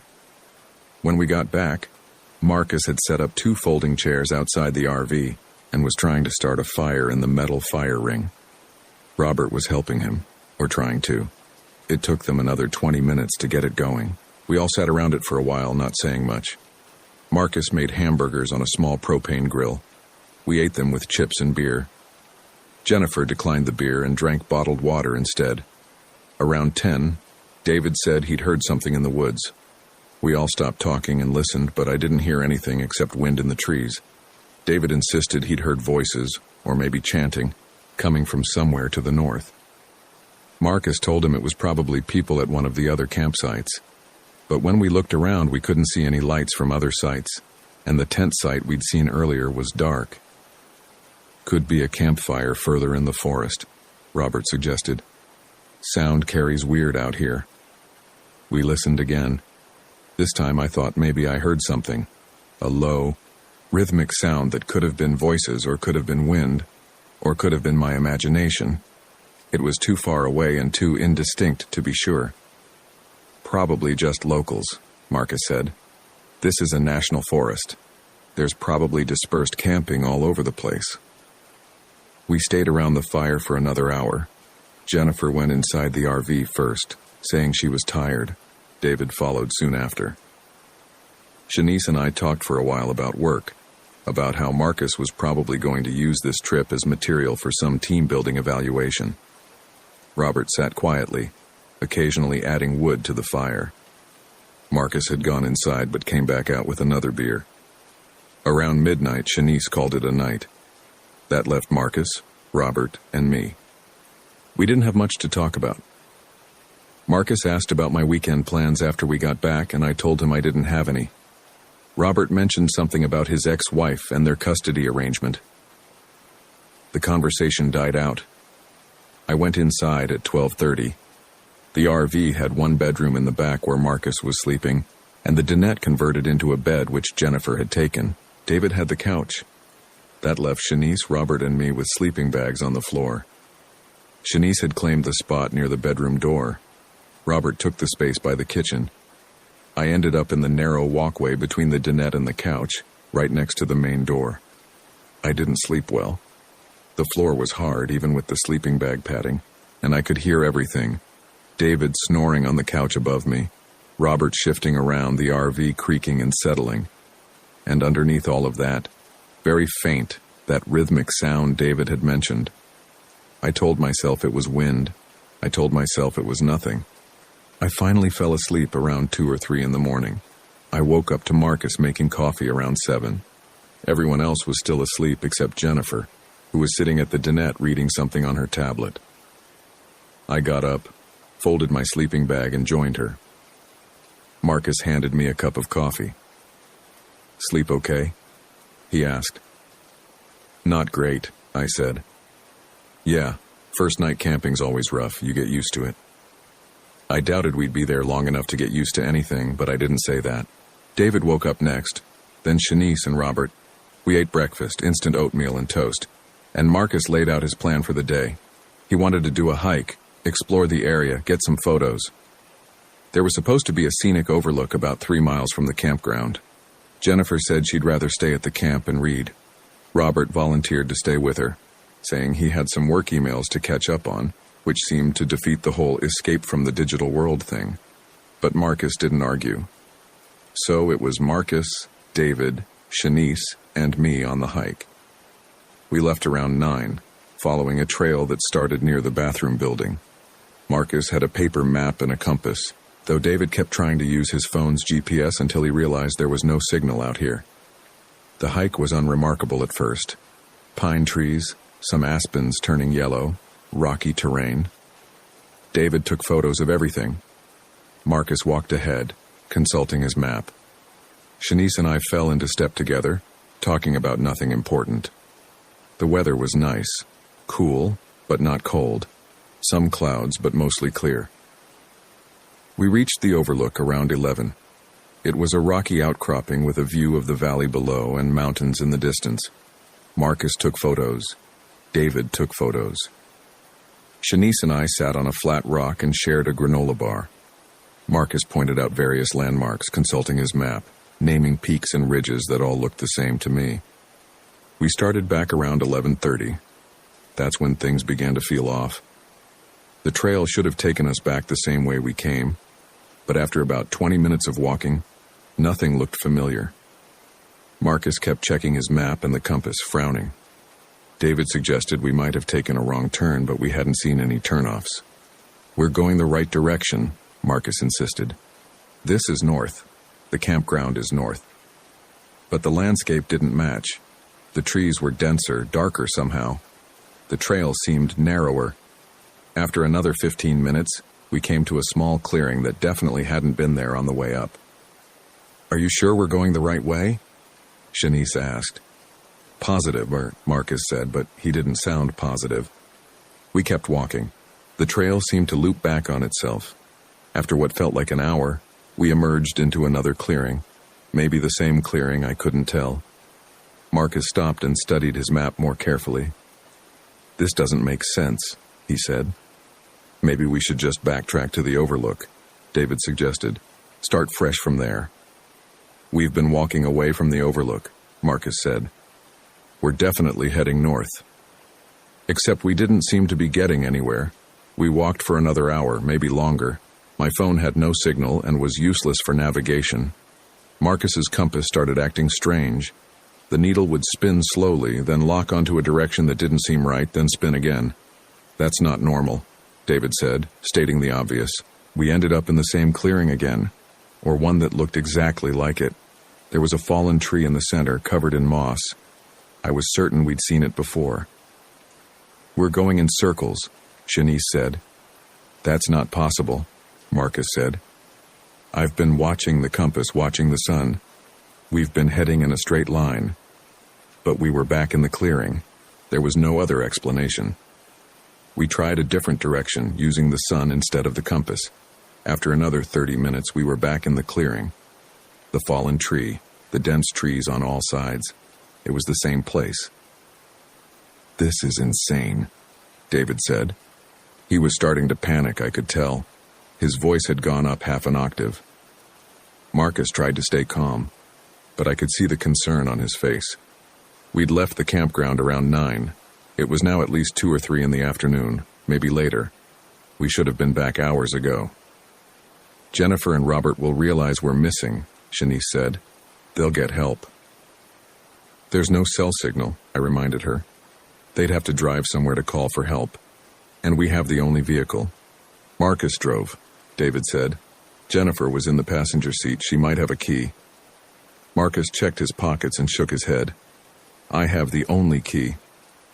We stood in the clearing and tried to figure out what to do. Marcus suggested we pick a direction and just keep walking no matter what. Maybe we were overthinking it. Maybe we just needed to commit to a path and follow it through. We tried that. We picked what seemed like east based on the sun's position and walked in as straight a line as possible. 45 minutes later, we were back in the clearing. "Okay," Marcus said. "Okay, I don't know what this is." David was openly frightened now. Shanice looked pale. I felt a strange calmness, the kind you get when something is so wrong that fear becomes useless. "We should stay here," I said. "If we keep walking, we just end up back here anyway. Let's stay put and wait. Jennifer and Robert will eventually come looking." Marcus didn't like that idea, but he didn't have a better one. We sat down in the clearing. Marcus handed out the water bottles we'd brought. We each had about half a bottle left. We had one granola bar to split 4 ways. We hadn't planned to be out here this long. We waited. An hour passed, maybe 2. The sun started to sink lower. I kept checking my phone even though I knew there was no signal. 4:47 p.m., then 5:23 p.m., then 6:02 p.m. "We need to try again before it gets dark," Marcus said finally. None of us wanted to walk in circles in the dark, so we agreed. We picked what we thought was north this time and started walking. Same result. Back in the clearing. The light was fading fast now. Panic was setting in, even for me. That's when we heard it. The chanting, It came from somewhere to the west, or what we thought was west. Multiple voices, low and rhythmic. Not words exactly, or not words in any language I recognized. Just sounds, repeated over and over in a pattern. "What is that?" David whispered. We stood frozen, listening. The chanting continued, steady and constant. It sounded like it was coming from maybe a quarter mile away, though distance was hard to judge. "People," Marcus said. "That's people. We can ask them for help." "That doesn't sound like people asking for help," Shanice said, but Marcus was already moving toward the sound. David followed him. Shanice looked at me and I shrugged. What else were we going to do? Sit in the clearing until we died of thirst? We followed the chanting. The forest seemed to open up for us this time. The trees thinned out and we could see a faint glow ahead. Firelight, probably. The chanting got louder. Still rhythmic. Still in that language that wasn't a language. My stomach felt tight. Every instinct told me to turn around, to go back. But back where? The clearing where we'd been trapped for hours? We came to the edge of another clearing, much larger than the one we'd been in. The firelight came from a massive bonfire in the center. There were people around it, maybe 20 of them, all dressed in dark clothes. They were moving in a circle around the fire and they were chanting. We stopped at the tree line, staying hidden. Marcus made a gesture for us to stay quiet. We watched. The people circling the fire were all ages, young, old, some children. They moved in a slow, deliberate pattern, counterclockwise around the flames. Their chanting rose and fell, sometimes almost a whisper, sometimes louder and more insistent. In the center of the circle, I could see something on the ground near the fire, but I couldn't make out what it was. "We should go," I whispered to Marcus. "Wait," he said. "Maybe when they're done." But Shanice grabbed my arm. "Kelly, look." She was pointing to the far side of the clearing. There were more people there, standing still watching the ceremony. They weren't participating, just observing. And even from this distance, even in the dim light, I could see that something was wrong with them. The way they stood. The way they held themselves. Too still. Too quiet. One of them turned its head. I say "it's" because I couldn't think of it as a person anymore. And looked directly at us. It didn't have eyes. Not in any normal sense. Just dark hollows where eyes should be. "Run," Shanice said. We ran. Back through the forest, branches hitting us, roots catching our feet. The chanting followed us, or seemed to. I couldn't tell if it was actually getting louder, or if it was just in my head. David was ahead of me, then he wasn't, then he was behind me. Everything was confused. We ran until we couldn't run anymore, and then we stumbled into the campground. We came out of the trees about 50 yards from our RV. The bathroom building was there. Our fire ring, everything exactly as we'd left it. The RV's lights were on inside. We stood there gasping, trying to catch our breath. Marcus checked his watch. "It's 8:30. We've been gone 11 and a half hours. "Did that just happen?" David asked. "Did we just see—" "Don't," Shanice said. "Don't talk about it." We walked to the RV. Jennifer opened the door as we approached. "There you are. We were starting to worry. Hike took longer than expected?" "You didn't come looking for us?" Marcus asked. "Come looking? You've only been gone." She checked her own watch. "Oh, I guess it has been a while." Robert and I were reading. Time got away from us. "You guys okay? You look terrible." We went inside. Robert was at the dinette with his laptop. He glanced up and nodded. "How was the hike?" None of us answered. We got water from the RV's tank and drank it. Marcus sat down heavily on the couch. David was shaking. Shanice and I stood near the kitchen, not looking at each other. "Seriously, what happened?" Jennifer asked. "You guys look like you've seen a ghost." "We got lost," Marcus said finally. "Took a wrong turn. It took us a while to find our way back." "Lost?" Robert said. "For 11 hours? Did you at least find something interesting?" "No," Marcus said. "Nothing interesting. Just trees." Jennifer made dinner, pasta from a box, canned sauce. None of us ate much. David excused himself and went outside. Through the window, I could see him pacing near the fire ring, his phone in his hand, probably still hoping for a signal. Marcus sat on the couch and stared at nothing. Shanice and I cleaned up the dishes without talking. Around 10, Robert said he was going to the bathroom. He grabbed a flashlight and headed out. We heard the RV door close. Jennifer went to bed in the dinette area. David came back inside and took his spot on the couch. Marcus went to the bedroom. That left Shanice and me in the main area. We got our sleeping bags set up. Robert still hadn't come back. "Maybe we should check on him," Shanice said. "He's fine," I said. "Probably just taking his time." But 15 minutes passed, then 20. The bathroom was only 100 yards away. It shouldn't take this long. "I'm going to check," Shanice said. "I'll come with you." We took another flashlight and went outside. The night was cold and very dark. Our flashlight beam seemed weak against the blackness. We walked toward the bathroom building, calling Robert's name. No answer. The bathroom was empty. No sign of Robert. No sign that anyone had been there recently. "Maybe he went for a walk," Shanice suggested. "In the dark? After what we just—" I stopped. We both heard it. The chanting. Distant, but unmistakable.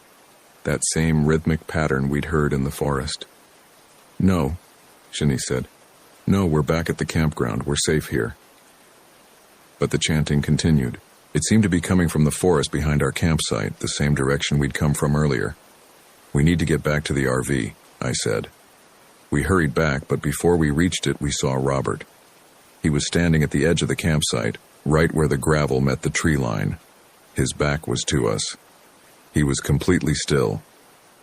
"Robert," Shanice called. He didn't move, didn't respond. We walked closer, our flashlight beam landing on him. He was still wearing the same clothes, still holding his flashlight in his right hand, but the flashlight was off. He just stood there, facing the forest. "Robert, what are you doing?" I asked. Slowly, he turned around. The flashlight beam caught his face. His expression was blank. His eyes were open, but didn't seem to see us. There was something wrong with the way he stood, the way he held himself, like a puppet with loose strings. "Robert?" Shanice said again. He smiled. It wasn't a normal smile. It was too wide, too tight, like someone had told him to smile, but he'd forgotten how muscles worked. "I'm fine," he said. His voice sounded normal, which somehow made it worse. "Just looking at the stars. You had us worried," I said. "You've been gone almost half an hour." "Have I?" He looked at his watch, that same strange smile fixed on his face. "I suppose I have. I should go to bed." He walked past us toward the RV. His movements were jerky, not quite right. Like he was remembering how to walk, but having to think about each step. Shanice and I watched him go inside, then looked at each other. "That's not—" Shanice started. "I know," I said. We stood outside for a while, neither of us wanting to go back into the RV with Robert. The chanting had stopped, or maybe we couldn't hear it anymore. Finally, the cold drove us inside. Robert was already in his sleeping bag, eyes closed. But I didn't think he was asleep. His body was too rigid, too still. Normal sleeping people shift and move. Robert looked like a corpse. I lay in my sleeping bag and stared at the ceiling. Shanice was next to me, also awake. I could tell from her breathing. I could hear David snoring on the couch above me. Jennifer's steady breathing from the dinette. Marcus moving around in the bedroom. And Robert. Robert who wasn't breathing, or wasn't breathing in a normal rhythm. Every minute or so, he'd take one deep breath and then nothing for another minute. I didn't sleep that night. I lay there and counted Robert's breaths. 1 per minute exactly, for hours. Morning came eventually. Marcus was the first one up, making coffee again. Robert sat up in his sleeping bag, that same wrong smile on his face. "Good morning," he said, too cheerful. Jennifer and David woke up. Shanice and I hadn't really slept. We all crowded into the small kitchen area. Marcus poured coffee. Robert declined his, saying he wasn't thirsty. He hadn't been hungry last night either, I remembered. He'd skipped dinner. "So what's the plan for today?" David asked. "I was thinking we could—" Marcus started, but Jennifer interrupted him. "I want to go home," she said. "I'm not feeling well. I think I'm coming down with something." "We just got here," Marcus said. "We've been here 2 days," Jennifer corrected him. "And I don't feel good. I'd like to leave." Marcus looked annoyed, but he agreed. "Okay, fine. We'll pack up and head out after breakfast." But packing took longer than expected. First, Marcus couldn't get the electrical hookup disconnected properly. Then one of the water hoses had a leak. Then the jacks that leveled the RV wouldn't retract. Robert offered to help, but his help made things worse. He moved in that jerky, wrong way, his hands fumbling with tools like he'd never used them before. "I've got it," Marcus finally said, frustrated. "Just sit down or something." It was almost noon by the time we were ready to leave. Marcus got in the driver's seat. Jennifer sat passenger side. The rest of us piled into the back. Marcus started the engine, put the RV in gear, and began driving toward the campground exit. We drove for about 5 minutes, then we were back at our campsite. "What the hell?" Marcus said. He tried again. We drove in the direction of the exit, following the gravel road. 5 minutes later, we were back at our campsite. "This doesn't make sense," Marcus said. He was gripping the steering wheel hard enough that his knuckles were white. "The exit is right there. We're driving straight toward it. How do we keep ending up back here?" "Same way we kept ending up back in that clearing," Shanice said quietly. Marcus tried a 3rd time. Same result. 4th time. 5th time. Every time, no matter how carefully he drove, no matter what speed or direction, we ended up back at our campsite after about 5 minutes of driving. "We're trapped," David said. "Just like yesterday, we're trapped here." "Don't be ridiculous," Marcus said, but his voice shook. "There's a logical explanation. Maybe the road loops or—" "The road doesn't loop," Jennifer said. She had her map out. "It's a straight line from here to the highway. There's no way we should keep ending up back here." Robert laughed. It was a terrible sound, high-pitched and wrong. "Maybe we're supposed to stay," he said, "but maybe they want us to stay." "Who?" I asked.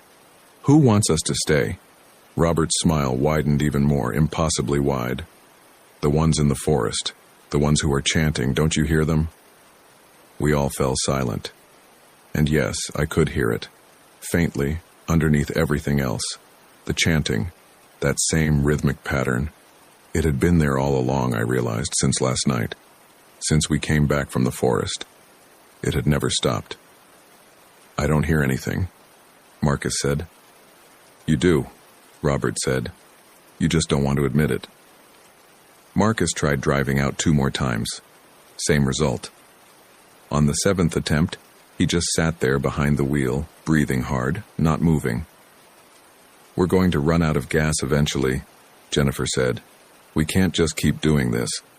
"Then what do you suggest?" Marcus snapped. "I don't know," Jennifer said, "but this isn't working." David was crying quietly in the back. Shanice had her eyes closed, hands pressed against her ears like she was trying to block out sound. Robert sat perfectly still, that smile on his face, watching all of us. I got up and walked to the door. "I'm going outside." "Kelly, don't—" Shanice started, but I was already opening the door. I stepped out of the RV into the afternoon sunlight. It was a beautiful day, actually. Clear sky, cool temperature, birds singing in the trees. I walked toward the fire ring and sat down in one of the folding chairs. Behind me, I could hear arguing from inside the RV. Marcus and Jennifer mostly. David crying. Shanice trying to calm everyone down.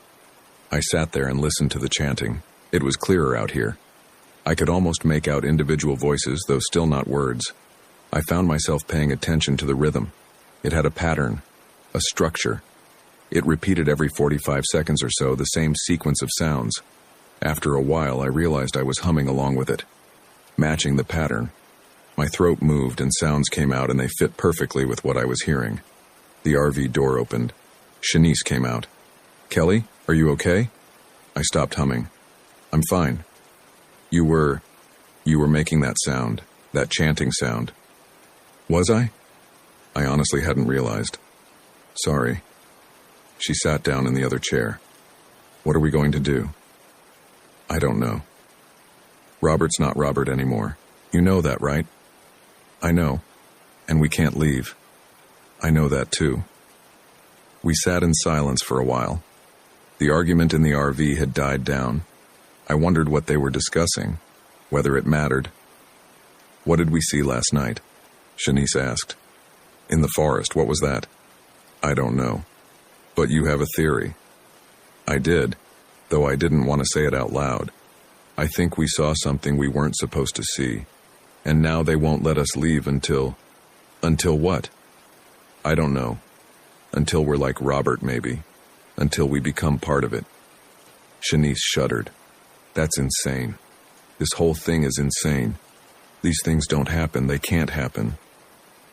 But they were happening. That was the problem. We could deny it all we wanted, but we were still trapped here, and Robert was still wrong, and the chanting was still going on, and none of the normal rules seemed to apply anymore. Marcus came out of the RV. I'm going to walk to the highway, he announced. It's only a few miles. I can walk it, get to a phone, call for help. Marcus, we tried walking yesterday, I said. We just ended up going in circles. That was in the forest. This is different. I'll follow the road. Roads don't loop back on themselves. The road in the RV did. That's different. I wasn't paying attention. I'll pay better attention walking. He didn't wait for us to argue. He just started walking down the gravel road toward where the exit should be. We watched him go. He made it about 100 yards before he turned a slight curve in the road and disappeared from view. We waited. 10 minutes passed. 15. Then Marcus came walking back into the campsite from the opposite direction, from the forest behind us. That's not possible, he said. His voice was shaking. I walked in a straight line. I didn't turn around. I watched my feet the whole time. I went straight. I couldn't have turned around. You came from behind us, Shanice said. From the forest. I know, Marcus shouted. I know I did. But that's not where I went. I went down the road. David and Jennifer had come out of the RV now. We all stood there watching Marcus pace and rant. Robert appeared in the RV doorway, still smiling that wrong smile, just watching. This is insane, Marcus said. This is absolutely insane. There has to be an explanation. There has to be a logical... He stopped. We all heard it. The chanting was getting louder, much louder, and it was coming closer. Back in the RV, Jennifer said. Now, everyone back in the RV. We all moved except Robert, who just stood in the doorway blocking it. They're coming, he said pleasantly. Finally. They've been waiting for us. Robert, move, Marcus said. Why? We should greet them. They're our friends now. Marcus tried to push past him, but Robert was surprisingly strong. He grabbed Marcus's arm, still smiling, and Marcus yelped in pain. Jesus Christ, Robert, let go. We should stay and greet them, Robert repeated. Shanice and I pushed past both of them, squeezing into the RV.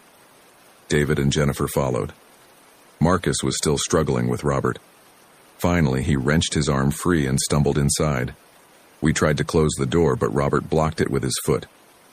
Robert, please, Jennifer said. Come inside, close the door. But they're coming, Robert said. Listen, they're almost here. The chanting was very loud now. I could see movement at the edge of the forest.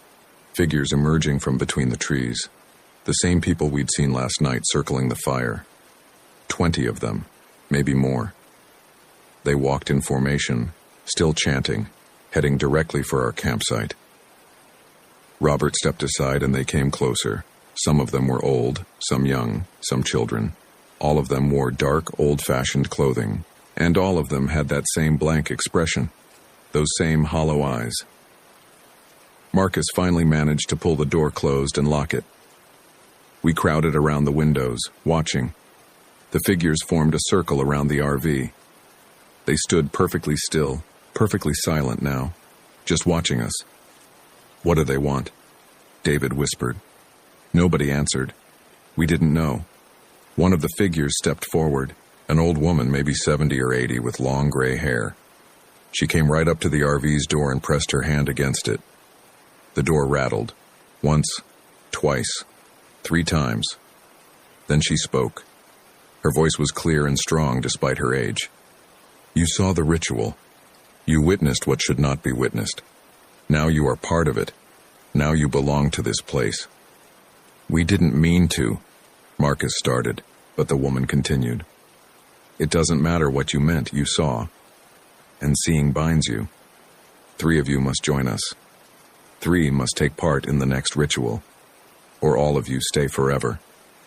That's not, what are you talking about? Marcus said. But the woman had already stepped back. The circle of figures remained. They stood there, unmoving, for maybe an hour. We stayed inside the RV, not daring to go out, hardly daring to move. Robert had settled into his sleeping bag and was lying there with his eyes open, staring at the ceiling, smiling. Eventually, as the sun began to set, the figures turned and walked back into the forest.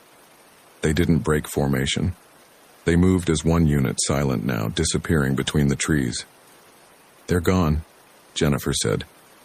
For now, I said. We tried the engine again. Marcus turned the key. The RV started, he put it in gear and began to drive. 5 minutes later, we were back at the campsite. 3 of us, Shanice said quietly. She said 3 of us have to join them. Absolutely not, Marcus said. We're not doing whatever sick cult thing they want us to do. We're getting out of here. How?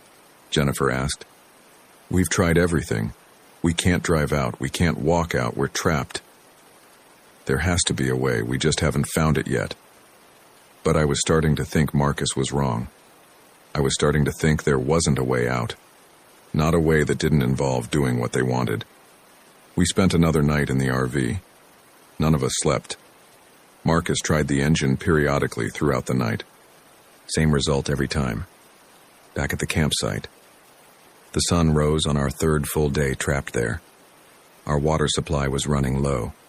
We had maybe a day's worth of food left if we rationed it carefully. Around mid-morning, David said he had to use the bathroom. The RV's toilet had stopped working. The tank was full and Marcus couldn't figure out how to empty it. So David had to walk to the bathroom building. He took a flashlight even though it was daylight. He didn't come back. We waited an hour, then 2. Finally, Marcus and I went to look for him. The bathroom was empty, no sign of David. We called his name, searched the area around it. Nothing. The forest, Marcus said. They took him into the forest. We went back to the RV and told the others. Jennifer started crying. Shanice just nodded like she'd expected this. Robert rolled over in his sleeping bag. 1 down, he said. 2 to go. Shut up, Robert, Marcus snapped. I'm just saying what we all know. They need 3. David makes 1. They need 2 more. Nobody else is going, Marcus said. But we all knew it was a lie. We were running out of food, out of water. We couldn't leave. Eventually, we'd have no choice. Or they'd come and take us. Either way, 3 of us were going to join them. That night, the chanting started again. Louder than before. Closer. The figures appeared at the edge of the forest, forming their circle around the RV. The old woman came forward again. You have given us 1, she said. We require 2 more. Choose, or we will choose for you. We're not choosing, Marcus said through the door. You can't make us.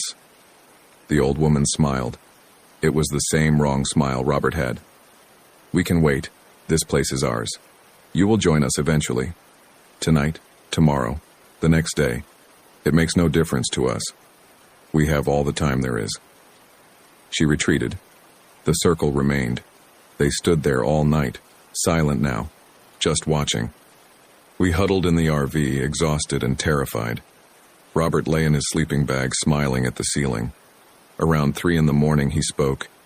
I can hear them, he said. They're singing. It's beautiful. Why can't you hear it? Robert, please stop talking, Jennifer said. But it is beautiful. And when you hear it, really hear it, you'll understand. You'll want to join them. You'll want to be part of it. He sat up, still smiling.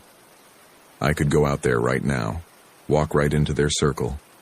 They'd welcome me. I'd be complete. Then go, Marcus said harshly. If you want to be with them so badly, go. Robert looked at him, that smile never wavering. I can't. Not yet. I'm not fully ready. But soon I will be. And you will be too. All of you. I couldn't take it anymore. I got up, grabbed one of the flashlights, and went to the RV door. Kelly, don't, Shanice said. I need air. I can't stay in here. They're out there. I know. I opened the door and stepped out. The circle of figures remained, but they didn't move toward me, they just watched. The old woman stood among them, her hollow eyes fixed on me. I walked past them toward the bathroom building, half expecting them to grab me, to drag me into the forest. But they didn't. They let me go. I reached the bathroom and went inside. The light flickered. I stood at the sink and splashed water on my face. In the mirror, I looked terrible. Dark circles under my eyes, skin pale, hair matted. I stared at my reflection. And then, very faintly, I heard it. The chanting. It was coming from inside my head. Not from outside. From inside. Like it had always been there, and I was only just now noticing it. The rhythm, the pattern, the sounds that weren't words. I understood them now. Not the meaning, but the purpose. They were calling. They were inviting. They were promising something. Completion, maybe. Or just an end to the fear. I stood there for a long time, listening to the chanting in my head, watching my reflection. When I finally went back outside, the circle had grown larger. There were more figures now. Dozens of them. And standing among them, wearing that same blank expression, those same hollow eyes, was David. He saw me and smiled, the wrong smile. Kelly, he said, you understand now, don't you? You can hear them. David, what did they do to you? They made me complete. They showed me the truth. And you'll see it too. You'll all see it. I backed away, retreating to the RV. The figures didn't follow, didn't move. They just stood there waiting.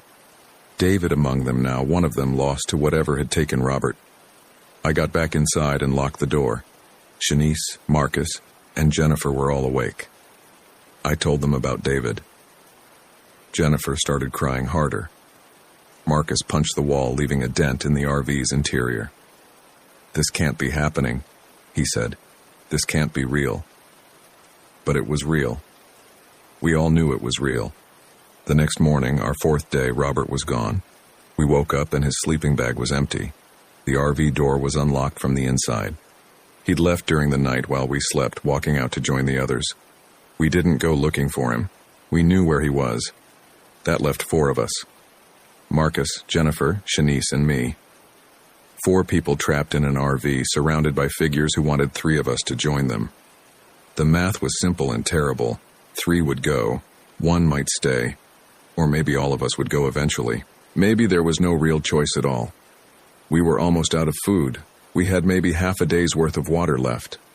Marcus was talking about rationing, about making it last. But what was the point? We couldn't leave. We couldn't call for help. We were going to run out of supplies no matter how carefully we rationed. Around noon, Jennifer said she'd had enough. I'm going to do it, she announced. I'm going out there. I'm going to end this.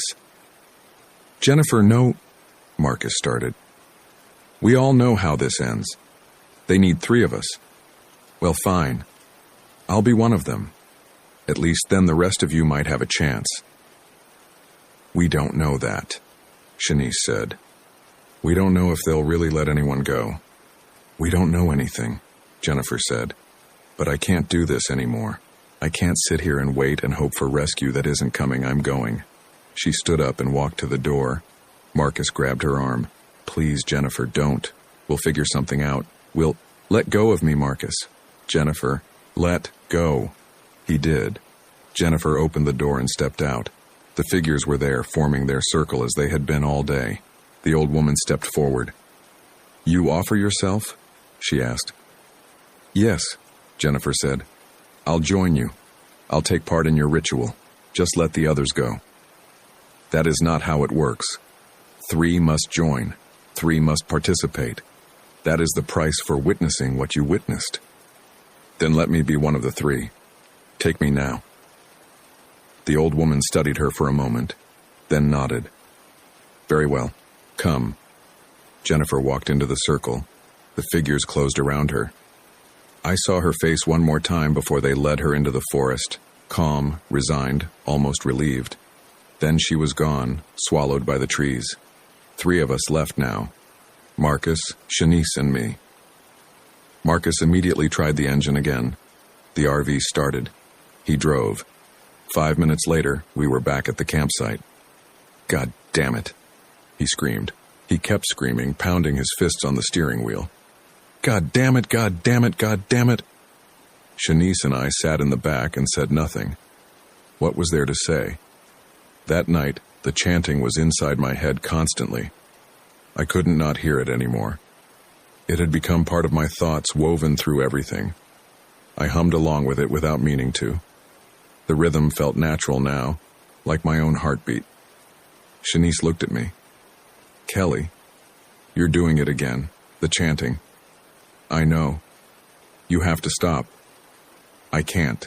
It's always there now. Don't you hear it? I hear it from outside, but you sound like you're part of it.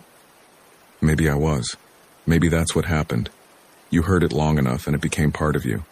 You couldn't separate yourself from it anymore. Marcus was still at the steering wheel, just staring straight ahead. He'd been there for hours. Every so often he'd turn the key, drive the RV for a few minutes, end up back at the campsite and just sit there. He'd stopped swearing, stopped fighting. He was just hollow. Around midnight, Shanice whispered to me, "We have to run. We have to try to run." We tried. We end up back here. We have to try again. There has to be a way. There has to... Her voice broke. Kelly, I don't want to become like Robert, like David. I don't want that. Neither do I. So we run, tonight. We wait until they're not watching, and we run. It was a terrible plan, but it was the only plan we had. We waited until 2 a.m. The figures were still there, but they seemed less attentive, less focused. Marcus had finally moved from the driver's seat and was lying on the couch staring at nothing.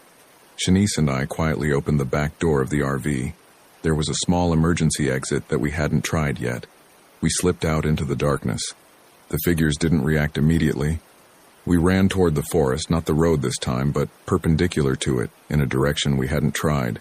We ran hard and fast, branches whipping at us, roots trying to trip us. Behind us I heard them coming, the chanting rising, pursuing us. We ran for what felt like hours. The forest never ended.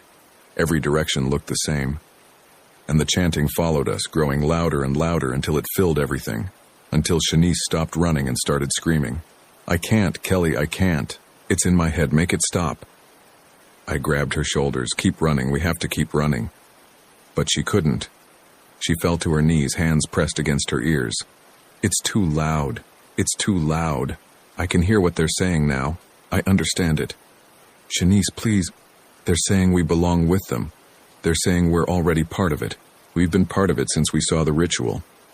We just didn't know it yet. That's not true. But maybe it was. Maybe we'd been doomed since that first night, since we followed the chanting to the clearing and saw what we shouldn't have seen. Maybe there was never any escape. Maybe we'd just been fighting the inevitable. Shanice stood up. Her face had gone blank. Her eyes looked hollow. I understand now, she said. I need to go back. I need to complete it. Shanice, no. She walked past me, back the way we'd come. I followed her, calling her name, trying to make her stop. But she didn't stop. She walked straight back to the campsite, straight to the circle of figures and joined them. They welcomed her without a word. Just opened the circle, let her in, closed it behind her. I stood outside the circle, alone now. The old woman approached me. You are the last, she said. You are the one who hears most clearly. You are the one who understands. Will you join us willingly, or must we take you? I looked back at the RV. Marcus was standing in the doorway watching. His face was blank now, too. Hollow eyes. Wrong smile. He'd joined them at some point while Shanice and I were running. Probably walked right out and offered himself up. I was alone, the only one left. "If I join you," I said, "will you let me go? After the ritual, will I be able to leave?" The old woman smiled. "After the ritual, you will not want to leave. None of them do. Look at them." I looked at the circle. Robert, David, Jennifer, Shanice, Marcus. All of them with that same blank expression. All of them lost to whatever this was. But they didn't look unhappy. They looked complete. Just like Robert had said. "The ritual is tomorrow night," the old woman said.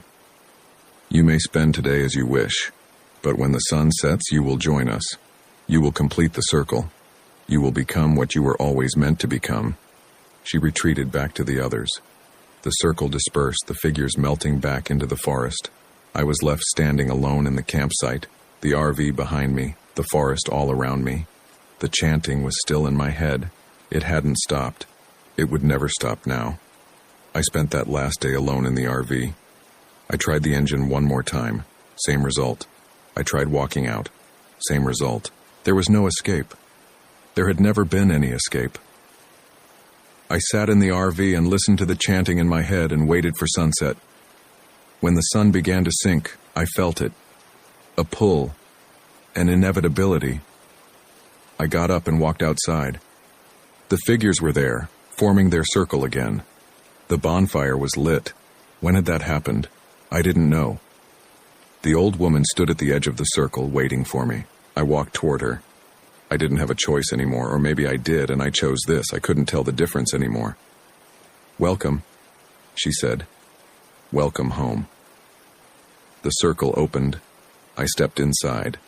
The figures closed around me, and we began to move, counterclockwise around the fire. And we chanted. I chanted with them. The sounds that weren't words, but were something deeper than words, something older, something that had always been there, waiting for someone to hear it. We circled the fire. The chanting rose and fell. I understood it now. I understood what it meant. We were calling something. We were completing something.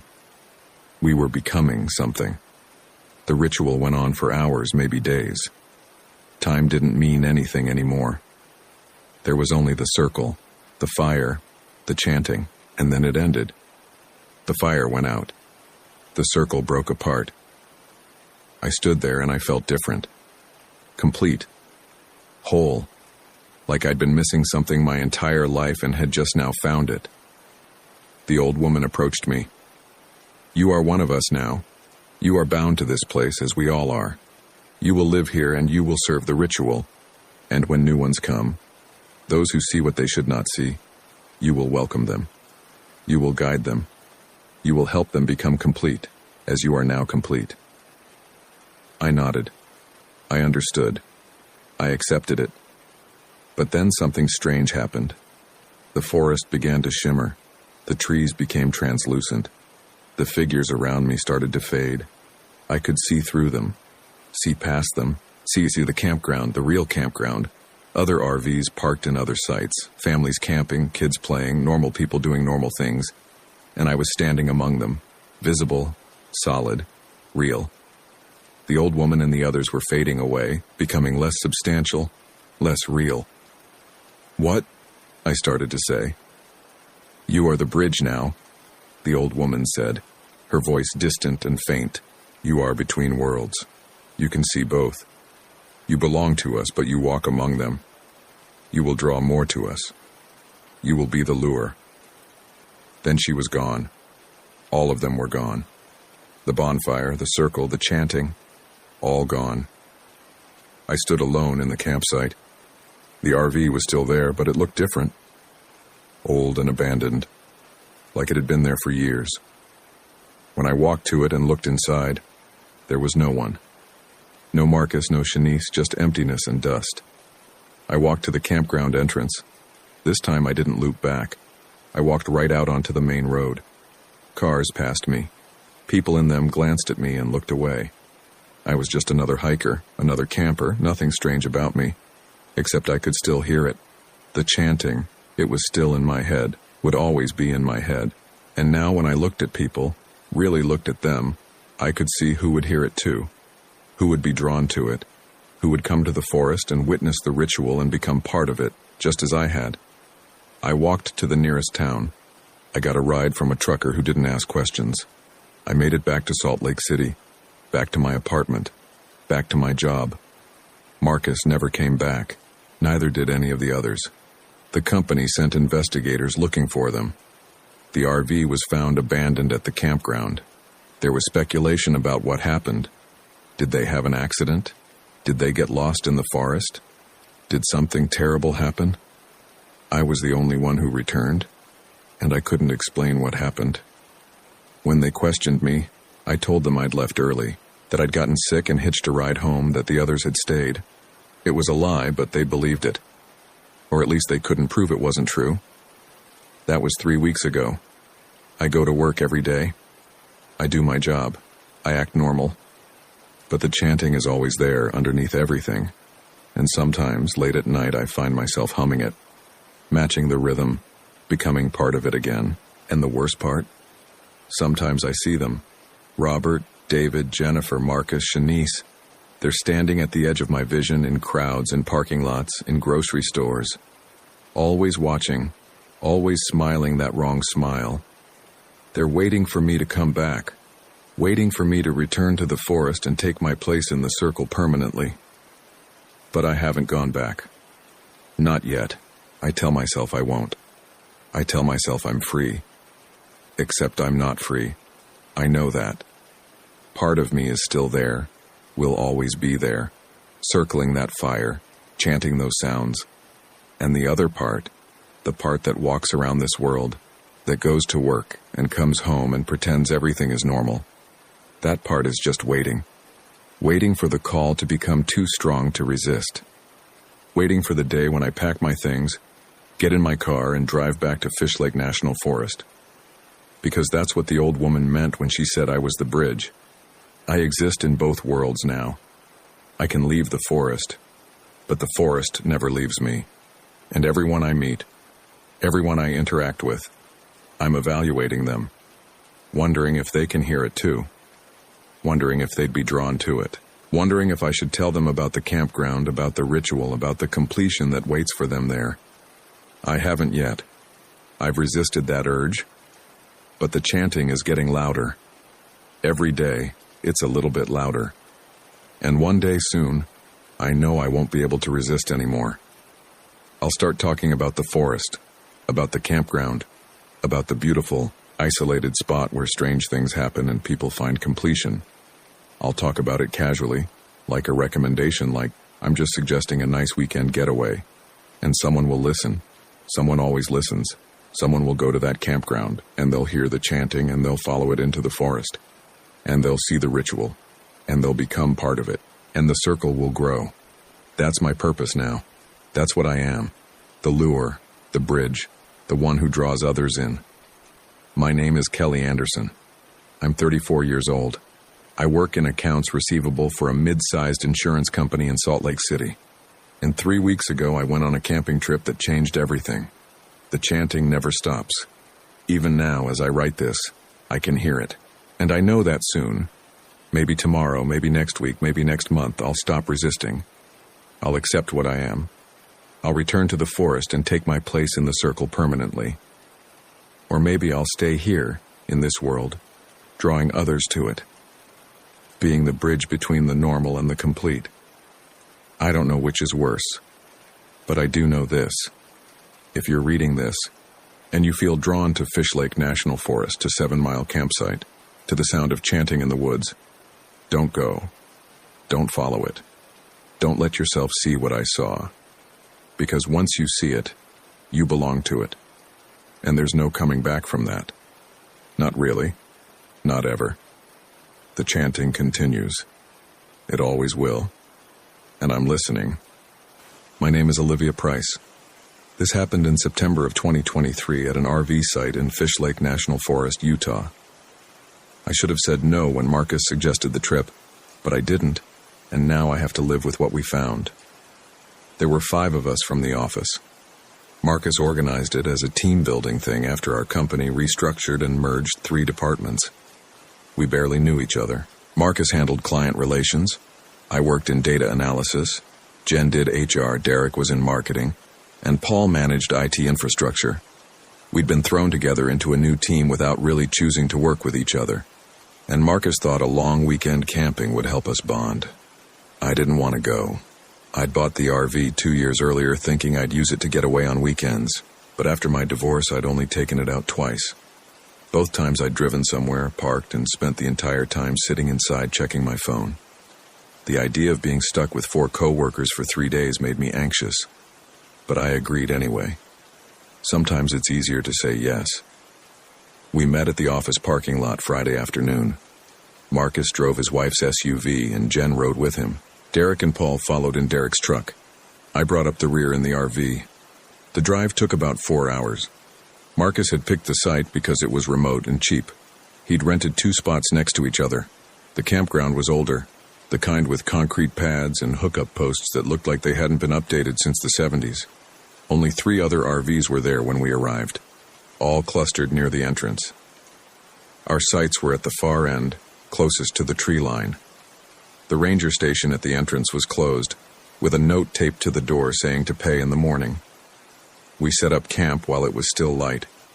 Marcus and Jen pitched a tent on one pad. Derek and Paul shared another tent on the second pad. I parked the RV between them. The routine of setting up helped. I focused on leveling the RV and running the hookups. It gave me something to do while the others talked about work. That first night was fine. We made hot dogs and sat around Marcus's propane fire pit because actual fires weren't allowed due to drought conditions. The conversation was what you'd expect. People complained about the merger, speculated about who might get laid off in the next round of cuts, made jokes about the new VP nobody liked. I didn't contribute much. I was there, but I wasn't really there. Around 10, Derek mentioned he'd seen a trail earlier when he walked down to the bathrooms. He wanted to check it out in the morning. Marcus said we should all go, make it a group hike. Everyone agreed. I said I'd think about it. I went to bed around 11. The RV felt too big with just me in it. I lay in the dark listening to the others talking outside, their voices getting quieter as they moved to their tents. Eventually it was silent, except for wind in the trees. I didn't sleep well. I never do in new places. Around 3 in the morning, I got up to use the bathroom. When I looked out the window above the sink, I saw someone standing near the tree line, just standing there facing our camp. I couldn't make out any features, just a shape darker than the darkness around it. I watched for maybe 30 seconds, and it didn't move. Then I blinked and it was gone. I told myself it was my imagination, or another camper from one of the RVs near the entrance, but those were a quarter mile away and it was 3 in the morning. I went back to bed and eventually dozed off. In the morning, Marcus knocked on my door at 7:30. He had coffee in a thermos and paper cups. We sat at the RV's fold-out table, and he asked if I was doing okay. I said I was fine. He said I'd been quiet last night. I told him I was just tired. The others woke up around 8. We had breakfast, and then Derek reminded everyone about the hike. The trail he'd seen was unmarked, just a worn path leading into the forest from behind the bathrooms. Marcus said we should at least check it out. I didn't mention the figure I'd seen. It seemed stupid in daylight. We started hiking around 9:30. The trail was narrow but clear, winding uphill through aspen and pine. Derek led. He had one of those expensive GPS watches and kept checking it. After about 40 minutes, he stopped and said something was wrong with the signal. The watch kept losing and reacquiring satellites. Marcus looked at his phone and said he had no service either. Paul said that was normal this far out. The trail opened into a clearing after another 20 minutes. There was an old fire ring in the center, the kind people make with rocks. Some of the rocks had been there long enough that grass grew around their bases. Derek walked the perimeter of the clearing and found where the trail continued on the other side. That's when Jen spotted it. She'd wandered to the far edge of the clearing near a cluster of dead trees. She called out and waved us over. At first I thought she'd found an animal den or something. but when we got closer, I saw what she was pointing at. The ground had a depression in it, roughly rectangular, about 4 feet by 6 feet. The dirt looked disturbed, newer than the surrounding soil. Jen had cleared away some pine needles and exposed a corner of something metal. Derek knelt down and brushed more dirt away. It was definitely metal, green-gray with rivets along the edge. He cleared more of it. A hatch, or maybe a door, set into the ground at an angle. Paul said it was probably an old Forest Service cache. Marcus thought it might be a hunting blind or food storage. Derek kept digging around the edges. After a few minutes, he'd exposed most of the hatch. It was about 3 feet wide and 4 feet long, made of heavy steel. There was a handle on one side, the kind you'd twist to unlatch. Nobody said we should open it, but nobody suggested walking away either. Derek grabbed the handle and pulled. It didn't budge. He braced his feet and pulled harder. Still nothing. Paul helped him. Together they managed to break whatever seal had formed. The hatch lifted with a grinding sound, and they pushed it all the way open. There was a hole underneath, not deep, maybe 6 feet. A ladder made of rebar was bolted to one side. At the bottom was another hatch, horizontal this time, set into concrete. Marcus shone his phone flashlight down. The bottom hatch had a wheel lock like something you'd see on a submarine. Derek said he was going down to look. Marcus said we should probably head back. Jen asked what we thought it was. Nobody had a good answer. Derek climbed down anyway. His voice echoed up from the hole. He said the wheel turned. He said it was opening. Then he said there was a room underneath. Marcus told him to come back up. Derek didn't respond. We waited. After maybe 2 minutes, Marcus called down again. Derek's voice came back, but it sounded distant, like he'd moved away from the ladder. He said we needed to see this. Paul went down next, then Marcus. Jen looked at me and shrugged. She descended the ladder. I stood at the edge of the hole and looked down. I could see their phone lights moving around below, but I couldn't hear what they were saying anymore. I should have walked back to camp right then. Instead, I climbed down. The bottom hatch opened into a concrete room about 12 feet square. The walls were bare except for some kind of black mold growing in the corners. The air smelled like dirt and rust. There was a metal table bolted to the floor in the center, some folding chairs, a filing cabinet against one wall. That was all. Derek was going through the filing cabinet. He said all the drawers were empty except one. That one had a folder with papers inside. He pulled them out and spread them on the table. They were handwritten logs, dates, times, observations. The handwriting was neat, almost mechanical. The entries went back to 1983 and continued until 1991. The observations were about weather, animal movements, and something called pressure readings. The numbers meant nothing to me. Marcus asked if anyone knew what this place was. Paul said it could be part of an old Cold War installation. Utah had a lot of those. Jen said it seemed small for that. Derek kept reading the logs. One entry from August 1991 caught my attention. It said, Pressure reading 7, 2 at 0300. Sound event lasted 43 seconds. No visual. Recommend immediate cessation. That was the last entry. Derek said we should take the folder. Marcus said we should leave it. While they argued, I noticed something about the room I hadn't seen at first. The walls weren't exactly square.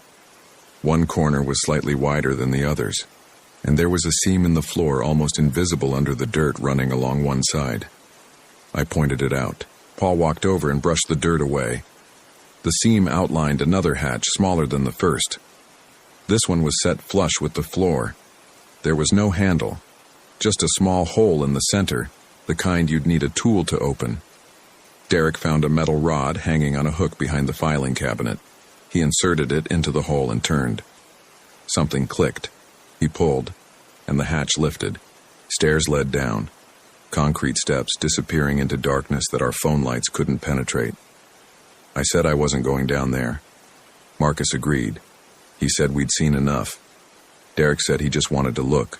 Paul said he'd go with him. They descended the stairs. Their lights faded. The rest of us waited in the upper room. Jen sat in one of the folding chairs. Marcus leaned against the wall. I stood by the ladder watching the open hatch in the floor. 5 minutes passed, maybe 10. Marcus called down. No response. He called again, louder. Still nothing. Then we heard footsteps coming back up. Derek's head appeared first. He climbed out, followed by Paul. Derek's face was blank. Paul was smiling, which seemed wrong somehow. The smile was too wide. Marcus asked what they'd found. Derek said it was just more rooms. Empty rooms. Nothing interesting. Paul nodded, still smiling. He said we should probably head back. The hike back took longer than the hike out. Derek kept checking his GPS watch. He said the reading didn't match where we'd come from. Marcus said we probably just took a slightly different route, but I noticed Derek checking over his shoulder every few minutes. Paul walked behind everyone else. Whenever I glanced back, he was looking at the trees instead of the trail, and he was still smiling. We got back to camp around 2 in the afternoon. I said I was tired and went to lie down in the RV. Through the window, I watched the others. They made sandwiches and ate without talking much. Derek kept looking at his watch.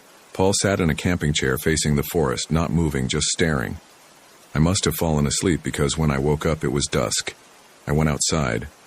Marcus was alone by the fire pit, drinking a beer. I asked where everyone else was. He said Derek had gone for a walk and Jen was in her tent reading. He didn't mention Paul. I asked where Paul was. Marcus looked confused for a second, then said he thought Paul was with Derek, but he didn't sound sure. We sat in silence for a while. The forest was too quiet. No birds, no insects, just wind. Derek came back as it got dark. He looked pale. Marcus asked if he was feeling okay. Derek said he'd gotten turned around on his walk. He'd ended up near the bathrooms and seen something weird.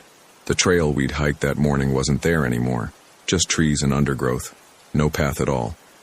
Marcus said he must have been looking in the wrong spot. Derek shook his head. He said he'd marked the trailhead on his GPS. The coordinates were right. The trail was gone. Nobody said anything. Then Jen came out of her tent and asked if anyone had seen Paul. We all said no. She said she'd seen him walk into the forest about an hour ago. He'd been heading toward the other RVs near the entrance. Marcus said we should find him. Derek said he'd stay at camp. His stomach hurt, he said. Marcus and I walked toward the entrance with flashlights. Jen said she'd check the bathrooms.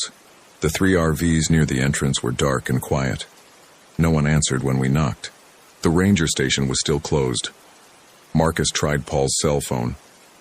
No service. We walked back. Jen was waiting by our camp. She hadn't found him either. Derek was sitting by the fire pit, not moving.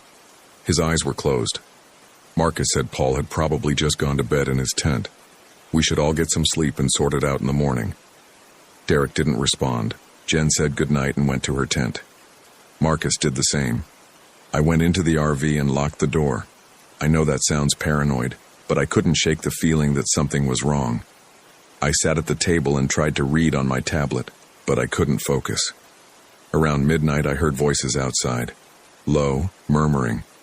I looked out the window but couldn't see anyone. The fire pit was empty. Marcus and Jen's tent was zipped shut. So was Derek and Paul's. The voices continued for maybe 10 minutes, then stopped.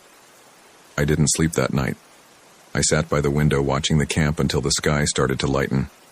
When it was light enough to see clearly, I went outside. Derek's tent was open. He wasn't inside. Neither was Paul. Their sleeping bags were unzipped from the inside, spread flat. Derek's backpack was there, but Paul's was gone. Marcus came out of his tent rubbing his eyes. I told him Derek and Paul were gone. He looked confused. He said Paul had come back last night. He'd heard him talking to Derek around midnight. That must have been the voices I'd heard. But now they were both gone. Jen joined us. She suggested we drive to the ranger station and report them missing. Marcus said they'd probably just gone for an early hike, but his voice didn't sound convinced. We waited until 8. They didn't come back. We drove to the ranger station. It was still closed, but there was a different note on the door now. This one said the station was unstaffed due to budget cuts. For emergencies, call a phone number. Marcus tried the number. No service. We drove back to camp. We'd have to drive farther out to get a signal. But when we got back, Derek was there.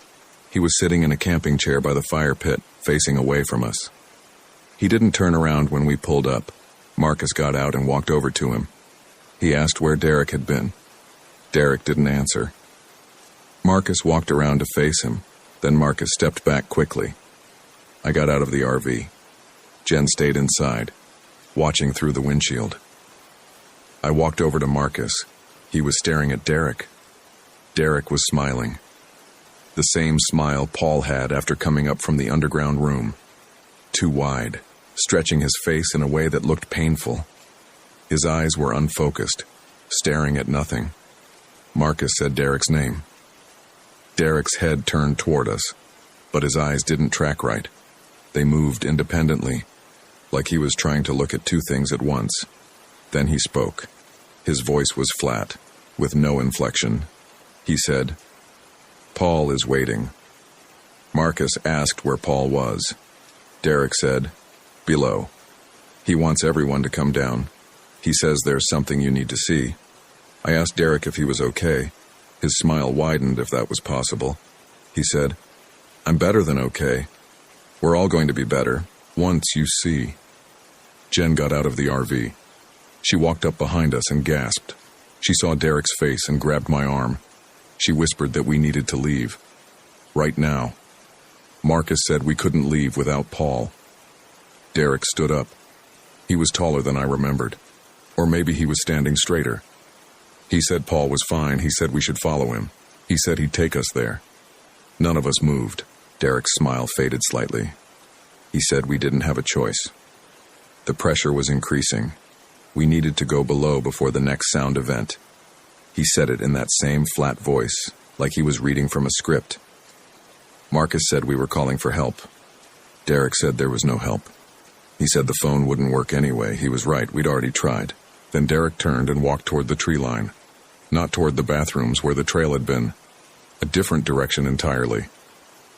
Marcus looked at Jen and me. He said we should pack up and leave. Get to somewhere with cell service and call the police. I agreed. But Jen was staring at where Derek had disappeared into the trees. She said, what if Paul was hurt? What if he needed help? We argued for a few minutes. Marcus said the police could search. Jen said Derek knew where Paul was. We should at least follow and see. I said following Derek was a bad idea. Jen said I wasn't being logical. In the end, Jen followed Derek into the trees. Marcus ran after her, yelling for her to stop. I stood alone in the camp. I should have driven away. I should have left them all and gotten help. But I didn't. I followed them into the forest. I found them about 100 yards in. Derek was standing with his back to us, looking down at the ground. Jen and Marcus stood a few feet away. As I approached, I saw what Derek was looking at. The hatch. The same one we'd found yesterday. But it wasn't in the clearing. It was here, in the middle of dense forest, which made no sense. We'd hiked 40 minutes to find it before. Now it was practically in our camp. Marcus said this wasn't possible. Derek said the distance changed. He said pressure bends space. He said we needed to go down.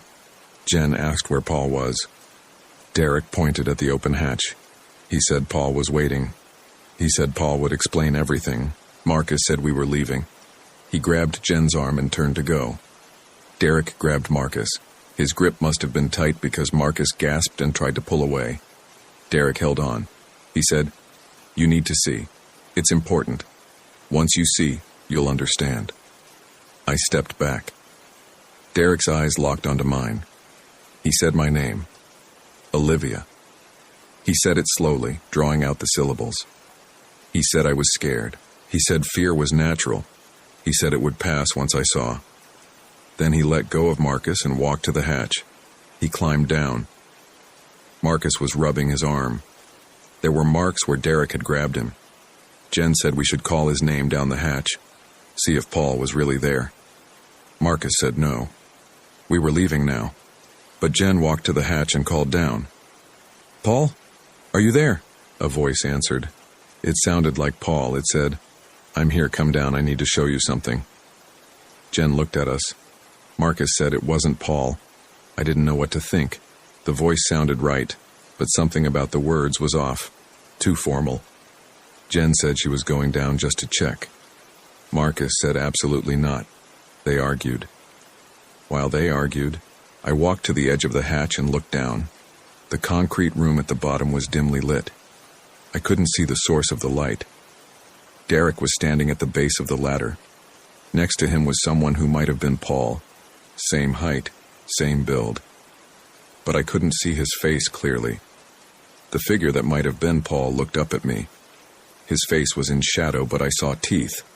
White, perfectly straight. Smiling. He said, "Olivia, you should come down. There's something about you in the logs. Something important." I stepped back from the edge. Something about you in the logs. What did that mean? Jen pushed past me and started climbing down. Marcus tried to grab her, but she was already descending. He shouted her name. She didn't respond. Marcus looked at me. His face was pale. He said we had to get her back. I said I didn't think we could. We waited. Marcus kept calling down. No one answered. After maybe 5 minutes, Jen climbed back up. She was smiling. Marcus grabbed her shoulders and asked if she was okay. She nodded. Her smile didn't waver. She said Paul showed her the lower rooms. She said it was fascinating. She said we should all go down. Marcus backed away from her. He looked at me and said we were leaving right now. I agreed. We ran. Back toward camp, crashing through undergrowth. Behind us, I heard Jen calling our names. Her voice was cheerful, almost singing. She said we were overreacting. She said it was wonderful below. We'd love it. We reached camp. Marcus went straight to his SUV. He was fumbling with his keys when we heard footsteps. All 3 of them emerged from the trees. Derek, Paul, and Jen, walking in a line, all smiling. They didn't run. They walked calmly toward us. Marcus got his door open and yelled for me to get in the RV. I ran to the driver's door and climbed in. I started the engine. Marcus was already backing up his SUV. The 3 figures stopped at the edge of our camp. They stood side by side watching us, not moving, just watching. I put the RV in gear and followed Marcus. We drove toward the exit. The road curved through the forest for about a quarter mile before reaching the entrance. I kept checking my mirrors. No one was following. We passed the closed ranger station. The road continued another half mile before joining the main highway. I could see Marcus's SUV ahead. We were going to make it. Then Marcus's brake lights flashed. He stopped. I stopped behind him. The road ahead was blocked, not by a gate or barrier, by trees, huge pines lying across the pavement. They hadn't been there when we drove in yesterday. Marcus got out of his SUV. I climbed out of the RV. We walked up to the fallen trees. They were too big to move. The trunks were at least 3 feet in diameter. Marcus said we'd have to backtrack and find another route. But there was only one road into the campground, and these trees blocked it completely. Marcus said maybe there was a service road, a back way out. I said I didn't think so, but we could look. We got back in our vehicles and turned around. As we drove back past the ranger station, I saw someone standing in the parking lot. I slowed down. It was Derek, just standing there, watching us pass, still smiling. We drove past our campsite. The road continued beyond it for another mile, then ended in a loop. No other exit. We'd have to go back. Marcus stopped at the turnaround. I pulled up next to him. He rolled down his window. He said we could try hiking out, follow the highway on foot. It was maybe 15 miles to the next town. I said okay. We'd have to pack light. Water, food, first aid. We went back to camp to gather supplies. The 3 of them were waiting. Derek, Paul, and Jen. They were sitting in camping chairs around the fire pit. Not talking, just sitting. Marcus stopped his SUV far enough away that they couldn't reach us quickly. I parked the RV next to him. We stayed in our vehicles, watching them. After a few minutes, Jen stood up. She walked toward us slowly. Marcus locked his doors. I did the same. Jen stopped a few feet from the RV. She called my name through the window. She said we were making this difficult. She said the pressure was building. We needed to go below before the sound event. I didn't answer. Jen tilted her head. Her smile faltered for a second, and I saw something underneath. Something scared. Then the smile came back, harder than before. She said, "It's not a request anymore." Derek and Paul stood up. They walked toward us, not rushing, casual, like they were coming to chat. But something about their movements was wrong. Too synchronized, like puppets on strings. Marcus started his engine. He backed up and swung around, heading for the exit again. I followed. In my mirror, I saw the three of them watch us go. They didn't try to follow. We reached the fallen trees. Marcus got out with a small emergency axe from his trunk. He said he'd try to cut through the smaller branches, maybe make a gap we could squeeze through. I helped him. We worked for maybe 20 minutes. The branches were thick and fresh. They didn't cut easily. We managed to clear a small opening, barely wide enough to crawl through. Marcus went first. He got stuck halfway, his jacket catching on broken branches. I helped push him through. He fell on the other side and stood up. He reached back through to help me. That's when I heard the sound. It came from everywhere and nowhere. A low vibration that I felt in my chest more than heard. It lasted maybe 10 seconds, building in intensity, then cut off abruptly. Marcus was staring back toward the campground. His face had gone white. He said we needed to move. Now. I squeezed through the gap. The branches tore at my jacket and scraped my arms. Marcus pulled me through. We started running down the highway. We ran for maybe half a mile before we had to stop. Both of us were gasping. I looked back. The forest behind us looked normal. Trees, sky, road. Nothing moving. Marcus said we should keep moving. We walked fast, not quite running. The highway was empty. No cars, no sign of anyone. After another mile, we came to a turnoff. A dirt road leading into the forest. There was a sign, but the letters were too faded to read. Marcus's phone beeped. He checked it. He had 1 bar of service. He tried calling 911. The call wouldn't connect. He tried texting. The message failed to send. We kept walking. The sun was getting low. We'd been walking for maybe 2 hours. The next town should have been close, but we hadn't seen any buildings or signs of civilization. Then we saw the RV. My RV. Parked on the side of the road ahead of us. Impossible. We'd left it at the campground. But there it was. Marcus said we were going in circles. I said that didn't make sense. We'd been walking in a straight line. He said maybe the pressure Derek mentioned did something to space. Bent it. Made us loop back. I walked up to the RV. The door was locked. I still had my keys. I unlocked it and looked inside. Everything was where I'd left it. My tablet on the table. My jacket on the chair. But there was something new on the table. A folder. The same folder Derek had found in the underground room. The one with the handwritten logs. Marcus came up behind me. He saw the folder and said we should leave it. I opened it anyway. There were new entries, written in the same neat handwriting as the old ones. But these were dated today. Times and observations from this morning. 0630, Group departs camp. 0947, discovery made. Hatch opened. 1134, first descent. 2 subjects. 1301, second descent. 1 subject. 1445, pressure reading 8.4, sound event imminent. The entries continued. The last one was timed 5 minutes ago. 1712, 2 subjects fleeing. Recommend retrieval. Pressure critical.